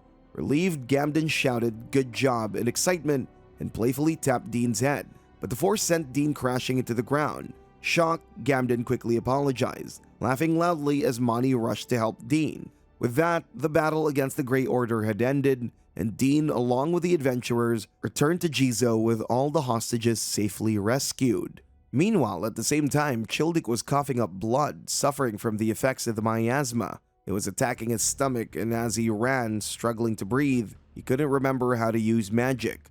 It felt like the knowledge was slipping away as if pages from a book had been torn out. His head throbbed with unbearable pain, making it hard to think clearly, and he screamed out, "I don't want to die." He wondered if this was where his life would end.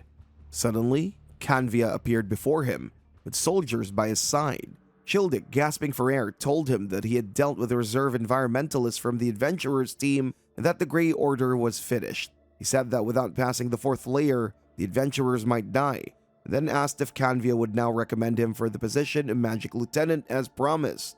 Canvia looked up and coldly remarked that it was just a trap. Childick was shocked, realizing the betrayal. In an instant, Canvia swung his sword, slicing Childick's body in half. Laughing cruelly, Canvia called him a fool and told him he was no longer needed. It revealed that Lord Malty had ordered no trace of the military's involvement to be left behind, as it would be problematic if the adventurers found out. Turning to his soldiers, he ordered them to withdraw quickly. After that, Dean set the dinner table, but Beelzebub looked at it with disappointment. She asked why all the dishes were brown. With a smile, Dean replied they were all potato dishes. Seeing her anger, she wondered if he was broke and asked about the reward from the merchants for dealing with the cult. Dean explained that he had spent everything on the survival party and wanted to pay off his debt to Edda. Beelzebub shouted that it was unacceptable and urged him to skip her debt. When he said he couldn't do that, she suggested he could borrow money from Mani again. Mani, who was sitting next to him, said she also spent a lot on various items for the forge. Dean felt embarrassed and assured her he wasn't planning on borrowing money from her. Mani then explained that she wasn't angry about the simple meal. She was upset because he was neglecting her. She told him that he only treated her to bland potato dishes, which made her feel like she didn't matter to him at all.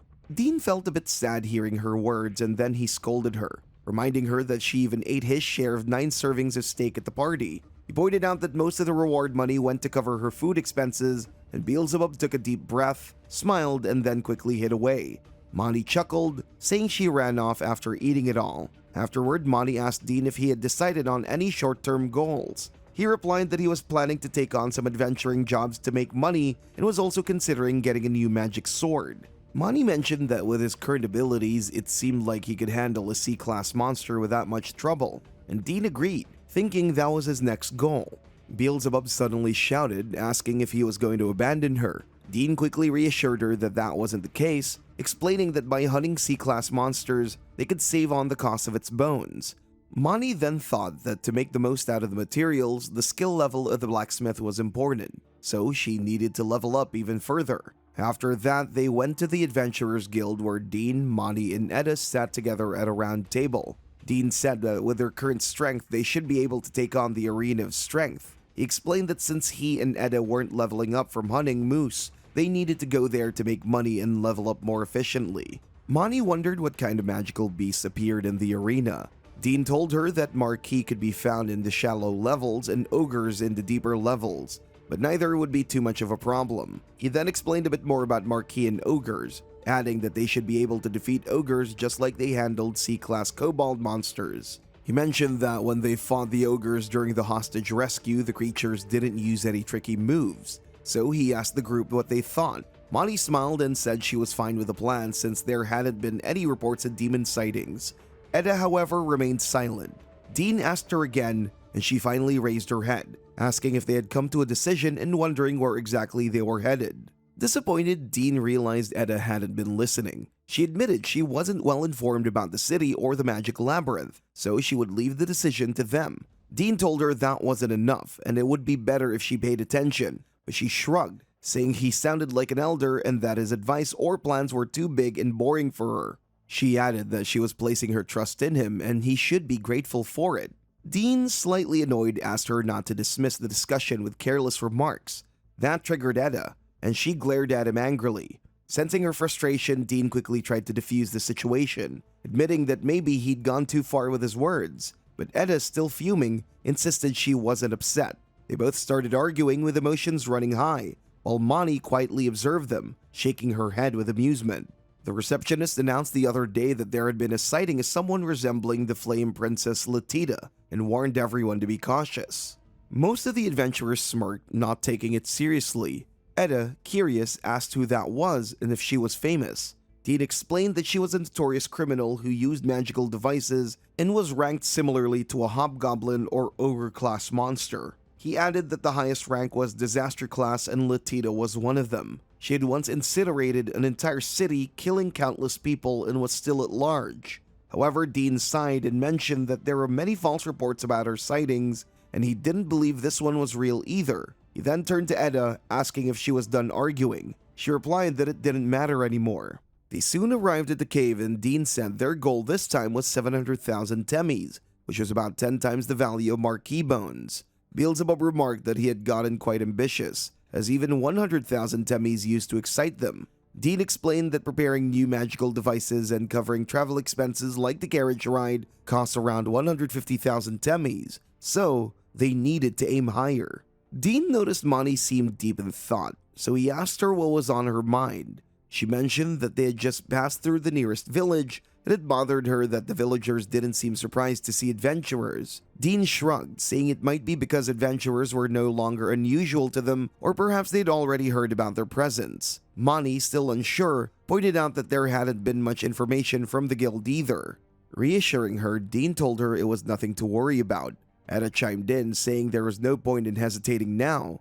With that, they headed inside the cave, and as they walked deeper into the cave, Dean noticed 3 people approaching them. Etta instinctively reached for her sword, thinking they might be thieves, but Dean stopped her, saying they should first find out the group's intentions. The 3 strangers came closer, and the adventurers wondered if these people were from a nearby squad. One of the girls asked her boss what they should do with these kids, and the boss smiled and said he'd give them a bit of education. Dean calmly asked if they were also there to hunt. Hearing this, the bald man in the group got angry, shouting that they must have no common sense if they didn't recognize who they were. The boss told him to be quiet, remarking that there might be about 20 of them and low-ranking adventurers might not know who they were. The leader then introduced himself as the head of the Black Wolf Brigade, a group directly under the Ragin Trading Company, and gave his name as Lord Garrock. Edda, unimpressed, said their identities didn't matter and arrogantly demanded them to just state their business. This irritated the bald man, who angrily asked if she didn't understand they were being told to leave their territory. Garrock quickly scolded him, reminding him of the reprimand from Lord Lagor. The bald man fell silent after that. Dean then asked if the Radiant Trading Company was trying to monopolize the magic labyrinth. Garrock shook his head, explaining that Lord Lagor wasn't that kind of person, but admitted that his subordinates were quick to pick fights. He advised them that this place was too dangerous for kids like them and suggested they leave before getting hurt. Dean remained firm, stating he had no intention of backing down. He added that actions like this could harm the company's reputation and asked Garrock if that wouldn't be a problem for him. Garrock smirked, clearly noticing that Dean had some guts.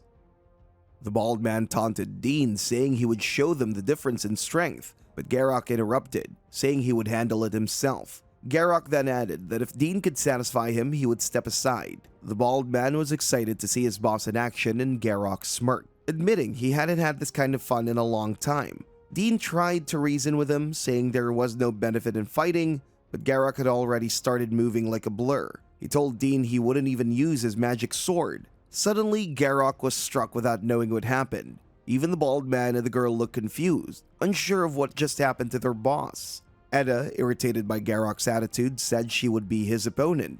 In an instant, she teleported towards him and delivered a strike. Garrock, caught off guard, was shocked. He hadn't expected anything like that. She reminded him that he said he wouldn't use his sword. Admitting defeat, Garrock said he wouldn't make any excuses and told them to go ahead, assuring them that they wouldn't be stopped.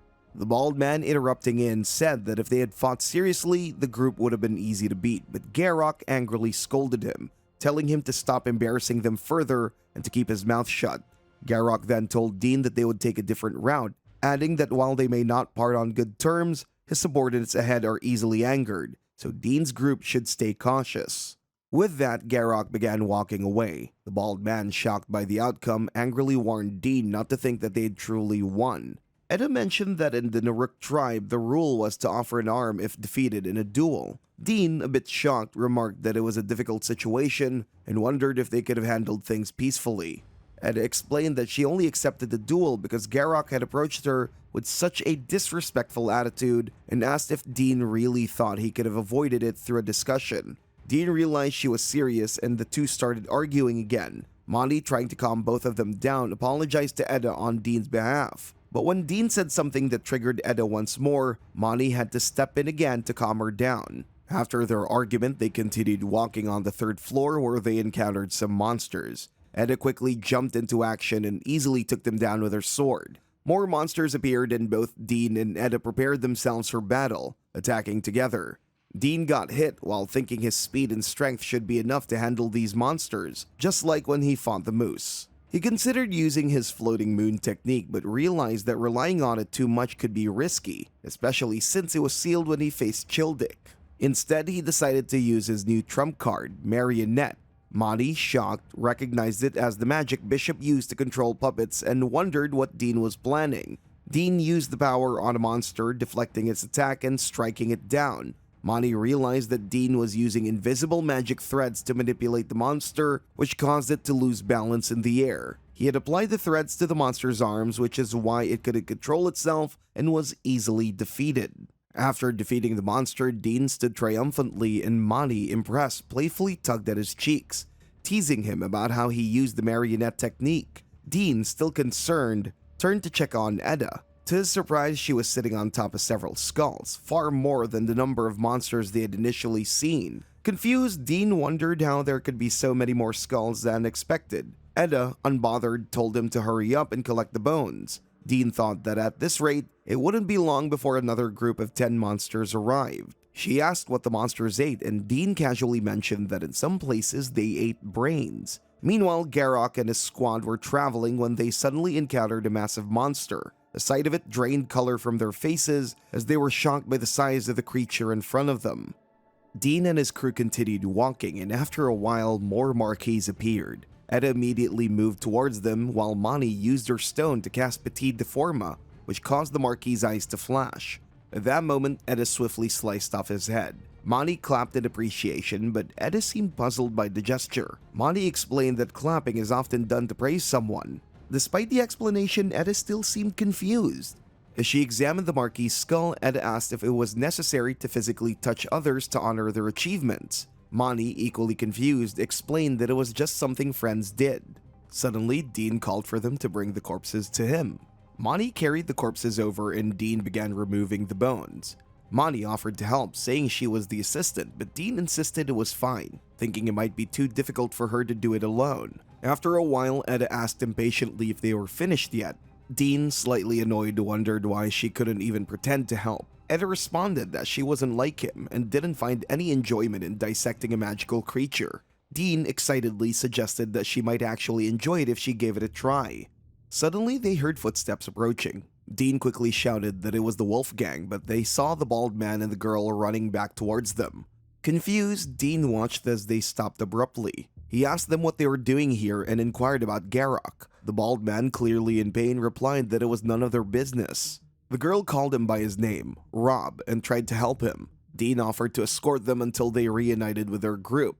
Edda, puzzled, asked what he was trying to do. Dean explained that there was a place where Marquis often appeared and it would be dangerous for Rob in his injured state. Rob, however, shouted in frustration, saying he couldn't accept help because the other members would mock him forever. The girl urged him to calm down, saying that staying alive was what mattered, but Rob angrily responded, saying their boss risked his life for them and asked if she wanted to disgrace that sacrifice. When they saw the giant monster, Garak ordered his team to run, saying that as the leader of the Wolf Gang, returning empty-handed after his comrades were killed would be unacceptable. Rob stood there, lost in thought, realizing that they weren't as strong as their boss and were just cowards who ran away. He worried about what would happen to the Black Wolf Gang's dignity if they accepted help from a kid. Angrily, he asked the girl if she had really thrown away her pride that easily. He told her that if things got worse, she should leave him and run, then smiled and asked if she was okay with that.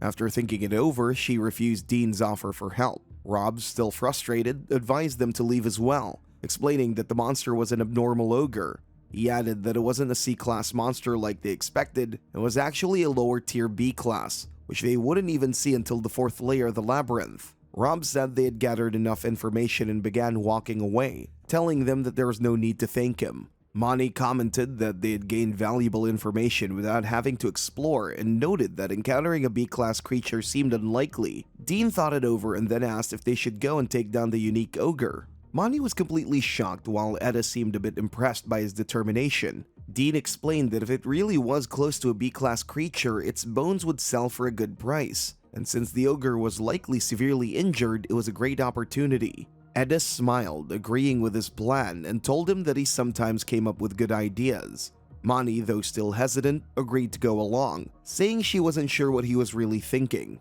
Dean explained that their goal was to obtain the ogre's bones and level up, adding that they needed to aim for high risk and high reward. Monty just looked at him expressionless. Dean then mentioned that if Garak was still alive, he would be a valuable asset. Edda, with a disappointed look, asked if he really wanted to help that man. Dean, recalling Garak and the bald man's words, smiled and said that his goal wasn't to let an easy target get away. Meanwhile, Garak was facing the giant ogre, severely injured but still standing his ground. The ogre loomed over him, and Garak angrily shouted for it not to underestimate him. Suddenly, Edda charged in, landing a powerful strike that brought the monster to the ground. Garak was stunned by her sudden appearance. Dean, watching from a distance, noticed that the ogre's wounds began to heal. Garak yelled at them to stay back if they valued their lives. Ignoring the warning, Edda dashed towards the ogre again, dodging its attacks and realizing this fight would be tougher than she expected. Garak, attacking the ogre himself, asked if they finally understood that they were outmatched. Edda, slashing at the ogre, told him to stop barking orders. As they both continued their assault on the creature, Dean ordered Beelzebub to throw him into the air. Curious, she immediately did, finding his plan exciting. As Dean moved above the ogre, he noticed Garak and Edda attacking its blind spots without any coordination. Knowing he couldn't match their speed, Dean used the sword to execute his own attack. From above, he charged down towards the ogre's head, using his skill, Blade of Gluttony. However, Dean's strike had no effect on the monster. The ogre was about to stomp on him when Garak quickly rescued him. Garak called him a fool, saying it was pointless to deliver a weak blow to a self-regenerating monster, but Dean shouted back, explaining that he had already sealed the monster's regeneration. Hearing this, Garrock was impressed and admitted that Dean had done a good job. Beelzebub also chimed in, surprised that Garrock actually believed him. She speculated that Garrock might have thought Dean used curse mark magic. After that, Garrock approached the monster and used his skill, Lightning Flash, striking it with such force that the creature collapsed to the ground in a flash of light. Dean was shocked by the sight. Garrock remarked that this monster had killed 2 of his men and said he would deliver the finishing blow. He looked at his fallen comrades and apologized to them. Garrock then admitted that it was ironic that he had been saved by the very people he had provoked earlier, but Dean quickly clarified that they weren't there to rescue him. It was just a coincidence. Edda then questioned if Garrock was trying to protect the Black Wolf gang's pride, pointing out that just handing over the bones wouldn't save face. She asked if he planned to keep the bones for himself, reminding him that they risked their lives too. Surprised by her words, Garrock agreed, saying she was right and there was no reason for them to give up anything to him. He told them that they could keep the bones. As he started to walk away, he winked at Dean, saying they deserved the bones because they had saved him after all. Dean smiled as he watched Garrock walk away, amused by his change in attitude.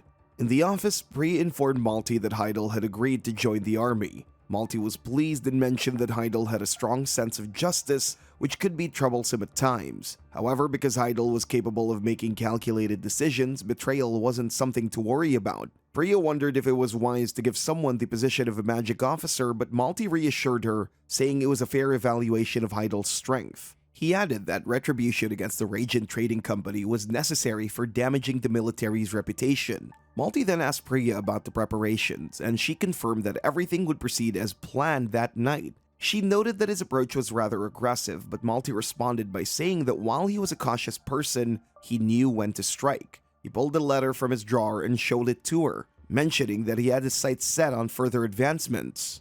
When Priya looked at the documents, her eyes widened in shock as she realized that Ragul Rajan, the head of the Radiant Trading Company, had been identified as a subordinate of the family member of the Magic General Silvus. Malti confirmed that there was no longer any doubt, revealing the connection between the Radiant Trading Company and Magic General Silvus. He also revealed that Silvus had his own private army known as the Black Wolf Brigade.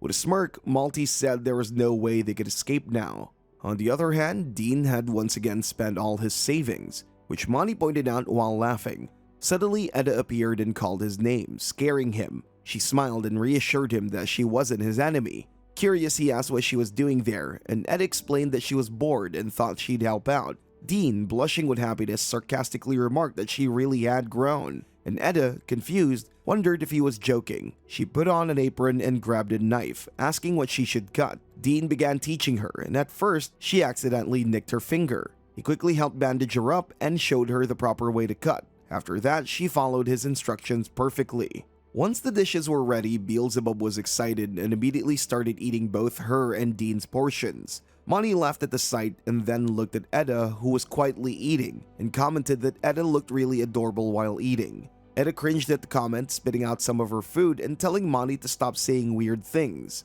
Dean, full of enthusiasm, admitted that at first he was afraid of Edda because he thought she seemed more focused on other things rather than them. Monty smiled at Edda and added that she was strong, cool, and kind. Edda quickly started eating her food and told them not to assume things about her. Meanwhile, Beelzebub had also filled her stomach and commented that she was full. Dean laughed and said it was because she had eaten his food too. Afterward, they cleaned up the dishes and Monty asked where Edda had gone.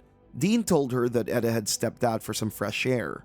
Outside, Edda lay on the ground gazing at the moon.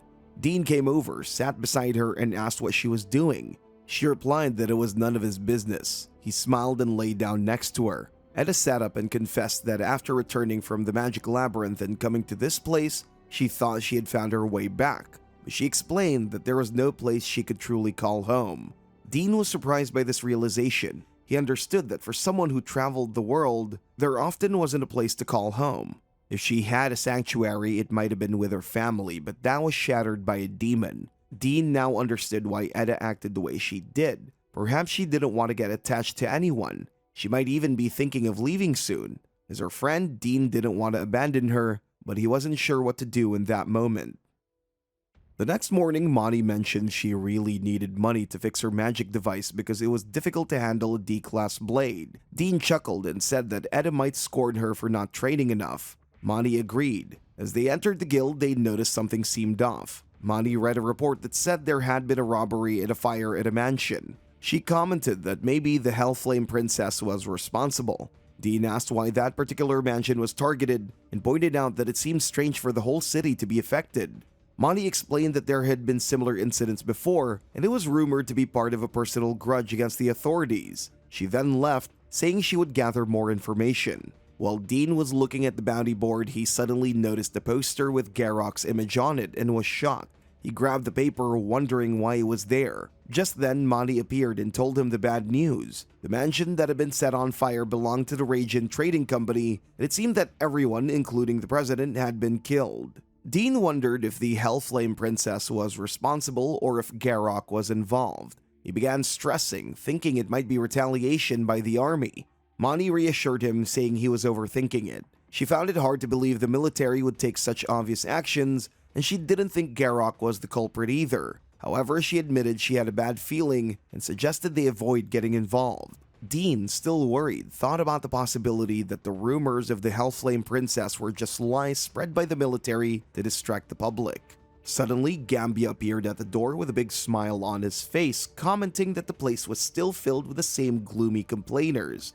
Everyone was shocked to see him. Dean, feeling down from everything that had happened, was deep in thought. He noticed the city gate security had been tighter than usual, with magic officers stationed at each gate, making it almost impossible for anyone to slip past unnoticed. If it was true, he figured Garrock must still be hiding somewhere in the city. Just then, a soldier pointed at a girl and asked Gambia what about her. Gambia, still smiling, glanced at the girl's white hair and realized it was a Naruk. He called her to step forward. Dean and Monty were both shocked, and Dean quickly moved closer to see what was going on. Dean wondered what the military wanted from Eda, worried about her short temper. He was ready to intervene if things escalated, even if it meant bowing his head.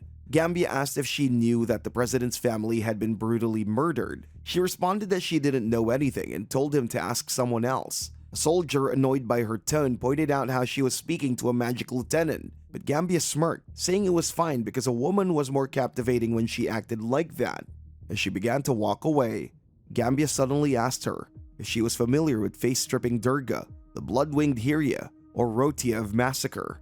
Hearing those names, she froze and turned around in shock. Gambia laughed, mocking her, saying that Naruk always produced notorious criminals, so naturally, she was the first to be investigated after such an incident. Furious, she clenched her fists and demanded if he truly knew about them. Anger swelled within her, but then she saw Dean standing in the crowd, and she remembered his words. There are times when strength won't solve everything. Calming herself, she bowed her head and asked them to take her to the government office to avoid any violence. Gambia ordered his guards to tie her up, but just then, Dean stepped in and punched one of the guards. He quickly grabbed her hand and began running. Gambia shouted for his men to stop them. As they fled, she reminded Dean that he had told her to stay out of it. Dean responded by explaining that something felt wrong with the military and if they took her, she might never return. She couldn't let a comrade be taken away like that. His words surprised her, and he added that heading to a city with a military base wasn't an option. As they were running, an explosion went off, and Gambia appeared with the soldiers, laughing and mentioning that he remembered their faces. The blast knocked them down, leaving them stunned as they realized Gambia and his guards were already coming towards them. They kept running while Gambia laughed loudly, mocking them as they fled for their lives. Chaos erupted all around and he shouted for them to come out. Eda, observing the scene, wondered aloud if the military didn't care about the innocent people, as they'd set fires everywhere. Dean, realizing the danger, mentioned that from the citizens' perspective, they were the criminals now. He told her it was only a matter of time before they were caught and suggested he would act as bait so she could escape. Hearing this, Eda called him an idiot, asking how he could say something like that so calmly. She reminded him he still had Mani and that they might never see each other again, her voice cracking as she fought back tears. Seeing her distress, Dean advised her to head for the slums, saying they might be able to hide in the deeper parts. Gambia's subordinates hesitated, asking if it was really a good idea to set the houses on fire. Gambia smirked, replying that Malty would scold him for it, so having a contingency plan was essential. He laughed loudly, saying that even if Dean and Eda managed to escape, no resident would dare give them shelter. He added that this was just the beginning and there was no way they could evade him, as he suddenly transformed into a wolfman. His guards were shocked at the transformation, and Gambia, now with heightened senses, sniffed the air and began chasing after Dean and Eda. Dean and Eda were racing towards the slums when suddenly Gambia appeared in front of them in his wolfman form. He let out a loud growl, which the guards took as a signal, and they began rushing toward their direction. Gambia struck at them, but Eda narrowly dodged his attack and tried to counter, only for him to dodge it effortlessly. At that moment, Beelzebub appeared and kicked Gambia, momentarily stunning him. Using his power, Medusa, Gambia grabbed Dean tightly, but Eda quickly struck to free him. Gambia dodged her blow easily, but Dean managed to free himself with his sword and struck Gambia's face, causing him to scream in pain over his nose. Dean urged Eda to run. As Gambia prepared to chase them again, Beelzebub smirked and attacked him, asking if he had forgotten about her. Angered, Gambia pushed her aside and barked orders at his subordinates to hurry and follow Dean and Eda. Dean noticed that reinforcements were coming and suddenly saw a huge wall with no way around it. He suggested to Eda that they climb up a building, but she activated her power, True Dragon Wings, and wings appeared on her back. Dean recognized it as the same magic she had used while fighting Hyodor. Gambia had returned to his human form and was closing in on them with his men. Without wasting any time, Eda lifted Dean into the air and flew above the building, escaping from them. After flying over the wall, they went under a bridge. Dean suggested that since there was no one around, they could use it as their base for a while. Eda wondered how long they could keep hiding. Dean explained that the military might truly believe Eda was responsible for the attack and would seize everything until they were distracted by their recent escapes. He said Garrick was a different case and might have witnessed the military massacre, which is why they wanted to eliminate them quickly. Sacrificing someone to lower the military's guard might be necessary. Both of them felt sad and unsure what to do next. Dean suggested they could leave once the checkpoint became less strict, and Eda apologized for getting him involved. He smiled and told her that since they were friends, it was only natural to get involved. He added that at times like this, she should say thank you instead of sorry. She was a bit confused and smiled and thanked him for saving her. Dean blushed, seeing her express gratitude so straightforwardly. Eda then looked at the sky and said if she had been alone, she might have already been out of the city by now. After that, they went to a shop called the Assortment of Unidentified Items Lost and Found. The shopkeeper, Bauman, told them that the shop was closed and asked them to follow him. Dean apologized for coming, but Bauman said he didn't want to get involved in their mess. While looking through his items, Bauman remarked that he was just a simple courier, but Dean explained that he and the Naruk girl were framed by the military. Bauman acknowledged that Dean was putting himself at risk for her, calling him a great comrade, but he also said that he was desperate for not wanting to leave her behind. Dean angrily shouted that Eda wasn't like that. After handing him some ingredients, Bauman smiled and told him to split the bill evenly. He also gave Dean some cooking utensils, assuming he'd need them in the situation, and said they needed a hearty meal during tough times. Dean smiled and agreed. Bauman mentioned that Dean's old man was the same because people who came to shady places like a shop always had some hidden motive. He then gave Dean some fire gems and Dean thanked him. Bauman asked if he was hiding with a Naruk girl, and when Dean admitted he was, Bauman punched him in the head, saying criminals shouldn't reveal their location like that. He angrily told him to get out. Dean thanked him again and quickly ran away. Dean was cooking food while Eda watched, waiting eagerly for the meal. Her stomach growled loudly, and Dean laughed, causing her to blush in embarrassment. She asked him to give her an extra large portion. Suddenly, Beelzebub appeared and asked where her food was. Dean told her she'd have to wait until next time. He made 2 large sandwiches and they both began enjoying their meal. Eda told him she really owed him a lot, but Dean replied that she helped him many times too, so they were even. He told her not to worry about it and she smiled as she continued eating her sandwich. She complimented the food and then he mentioned that she must be thirsty and told her he had some aqua stones. As he was talking, Dean accidentally kicked one of the stones and tripped, falling onto her. They ended up close to each other, staring into each other's eyes. Dean quickly moved aside, apologizing and explaining that it was an accident. They both felt a bit awkward afterward. Suddenly, Mani appeared, commenting that she found their hiding spot. She was glad to see them. Dean asked how she knew where they were, and she explained that when they were kids, they had made the bridge their secret hideout, so she guessed it might be where they were. Dean apologized for acting impulsively. Monty sat with them and Dean explained that the military's actions were getting out of hand and would eventually backfire, so they needed to find a way to leave. He mentioned that they'd return to Romaburg someday and asked if she could wait for them. She reluctantly agreed but questioned if he truly believed it would work out. He reassured her, but she shouted at him, accusing him of keeping her out of the situation. She asked, what if things got worse? Would he be okay with that? Dean teared up, admitting that there was no easy way to explain everything. Mani wiped her own tears and rested her head on his shoulder. She ran her fingers through his hair, looked into his eyes, and kissed him, confessing she had always wanted to be with him. He thanked her sincerely and said they needed to focus on escaping. Upon hearing this, Beelzebub shouted, feeling left out and reminding them that they weren't just a group of 3, but 4. Edda was still feeling down, so Dean reassured her that none of this was her fault. Mani agreed, backing him up. To shift the focus, Mani pulled out a map and they began discussing their escape plan. Edda wondered if they could just fight again, thinking she might be able to defeat Gambia like before. But Dean pointed out that they didn't have enough strength for a direct confrontation. Mani suggested that if they could find allies, they might have a better chance. Dean was surprised and asked how they could possibly find people like them. Mani then shared some information that could help them. She explained that there was a little girl in the slums who was hiding her abilities and had been searching for medicine. This made her suspicious, and Mani suggested that if they followed her, it might lead them to Garak. Dean knew that he and Edda couldn't afford to take any more risks, so Mani had been looking a safe place for them. After a day of searching, she informed them that she had found a shelter nearby. With a wink, she mentioned that she had also been gathering information. Dean thanked her and suggested they move to the shelter at night as they couldn't keep living in uncertainty. As they were preparing to leave, Dean opened the door and instructed them to move quietly so they wouldn't alert anyone. But Mani wondered if being too quiet might make them suspicious. Suddenly, Garak appeared, attacking Mani. Dean quickly stopped him, telling him it was just them. Garak was shocked to see Dean and asked why he was there. Garak explained that the situation was dire and Dean pressed him for information about the little girl.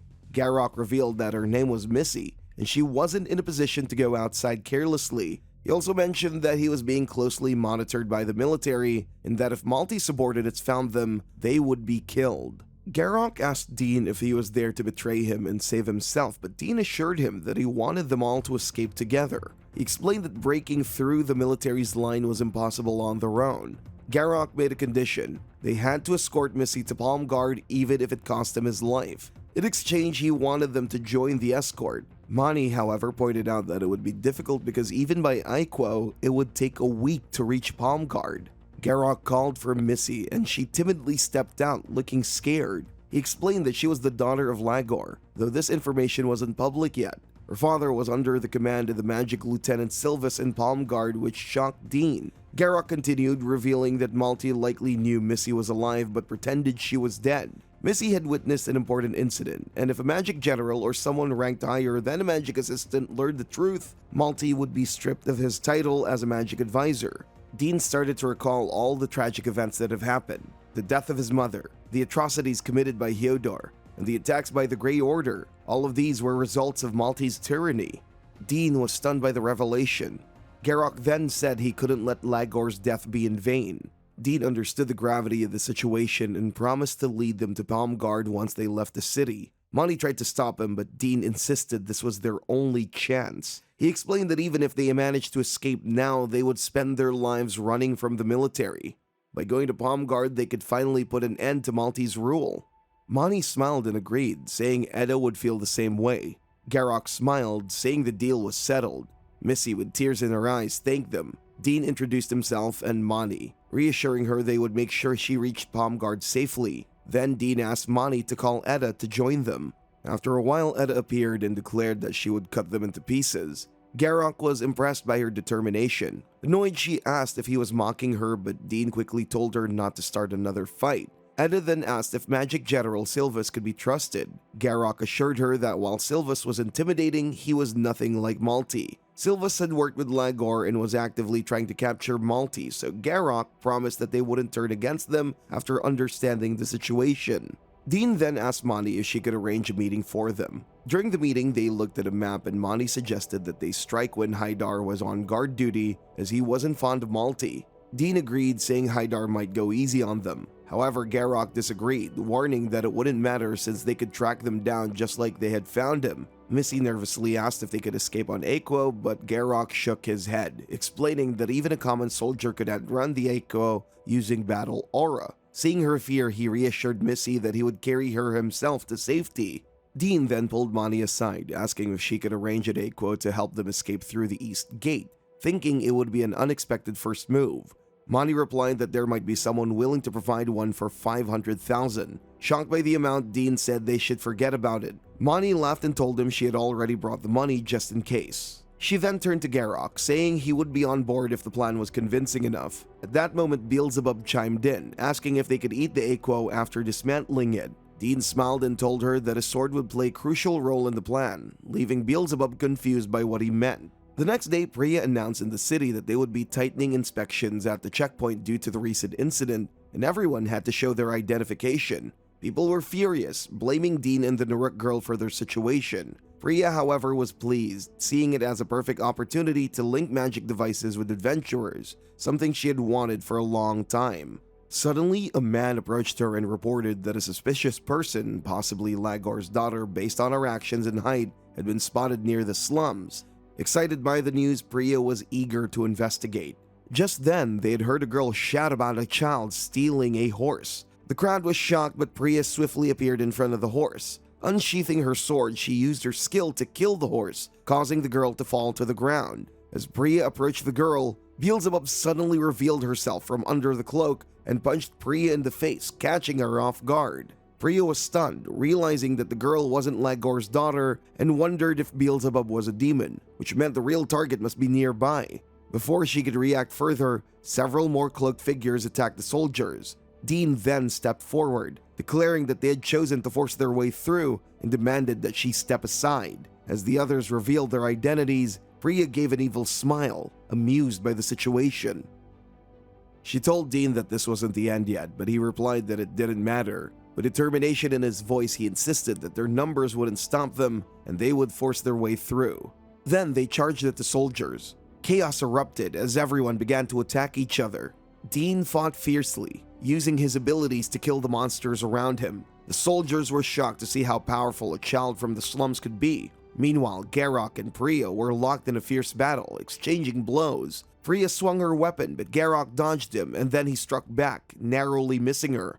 She warned him that the next time she would send him to a place where Lagor was. Hearing this, Garrock began to laugh, confusing Priya. He told her that her confidence was amusing and pointed out that she was struggling to fight against the kids. He then activated his true strength and told Priya that he would now show her what he could do. She smirked, telling him not to be cocky. He then used two of his abilities at the same time, catching her off guard. He jumped into the air and struck light into her sword, shattering her magic weapon. Everyone around was shocked, and Monty smiled and cheered for him.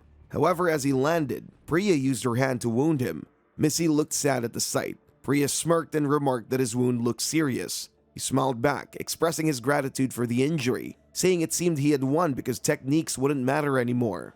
Suddenly, Dean prepared to attack Priya from behind, but with quick reflexes, she managed to dodge him.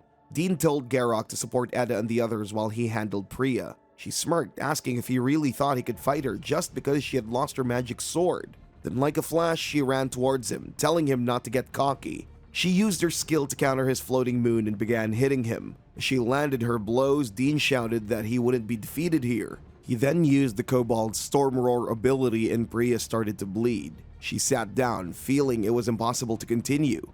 Garrock told everyone to run, saying they had a chance now and weren't there to wipe out the enemy. They began to escape, and as Priya shouted at them to stop, Dean grabbed Monty's hand and they kept running. He reassured her that it wouldn't take long and that they would definitely come back because it was their home. She smiled, agreeing, and said that as long as he was with her, she was fine. Hearing this, Edda found it cringeworthy and asked what was wrong with them.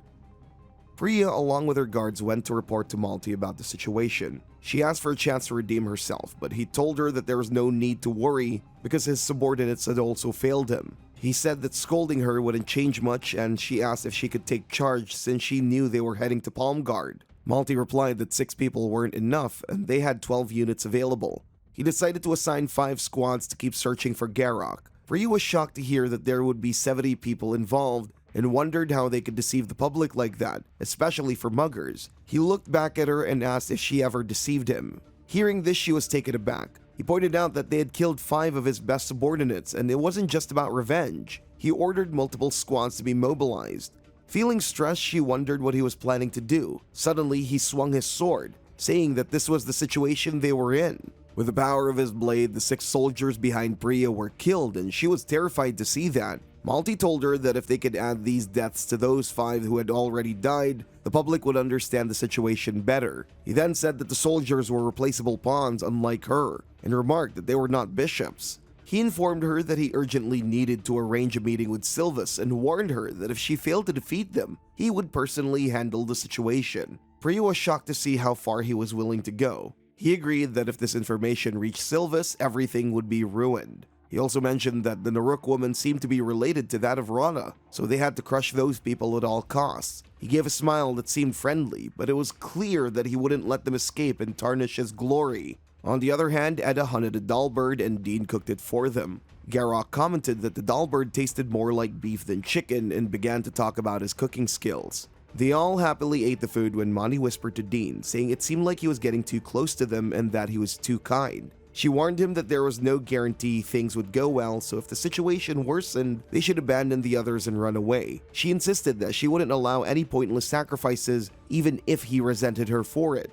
Dean stayed silent after hearing that. Edda then spoke up, saying that the magic offers weren't doing much, so they might have to make their moves sooner. However, Garrock told them that the real challenge had just begun. He explained that their earlier success came from taking the initiative, but now they would have to defend themselves. He pointed out that the main advantage was their numbers, and now the enemy would be more alert, coming at them with everything they had. Dean felt stressed hearing this, and Garrock then told everyone to rest, saying they needed to set a night watch. Dean was standing by the river thinking about everything that had happened. Suddenly, he heard his stomach growl, realizing he was starving. He laughed, remembering that he had prepared a late-night meal for himself. Hearing his stomach, Beelzebub became active too, and they both started eating. She remarked that the food was excellent. Dean told her to eat slowly or she might choke, and she acknowledged this with a smile. While sitting on a log, he asked Beelzebub what she would do if he ever died, and the military asked for help in exchange for food. She wondered why he was talking about such bad omens. He explained that he had just a thought. He might die at any moment, and if something had happened, he didn't want to become an enemy to Mani and the others. Hearing this, she hugged him from behind and assured him she wouldn't help anyone who took his life. This made him happy and he thanked her. Beelzebub then stood up, frustrated that they only had potatoes to offer. Dean wondered why she was still complaining after eating, but he also agreed, saying he had never imagined he would challenge the military like this. He then remarked that he was truly glad to have met her. With an attitude, she smiled and said that if he satisfied her hunger, she would be his queen of gluttony and devour everything. Otherwise, she would eat him entirely. Hearing this, he also smiled.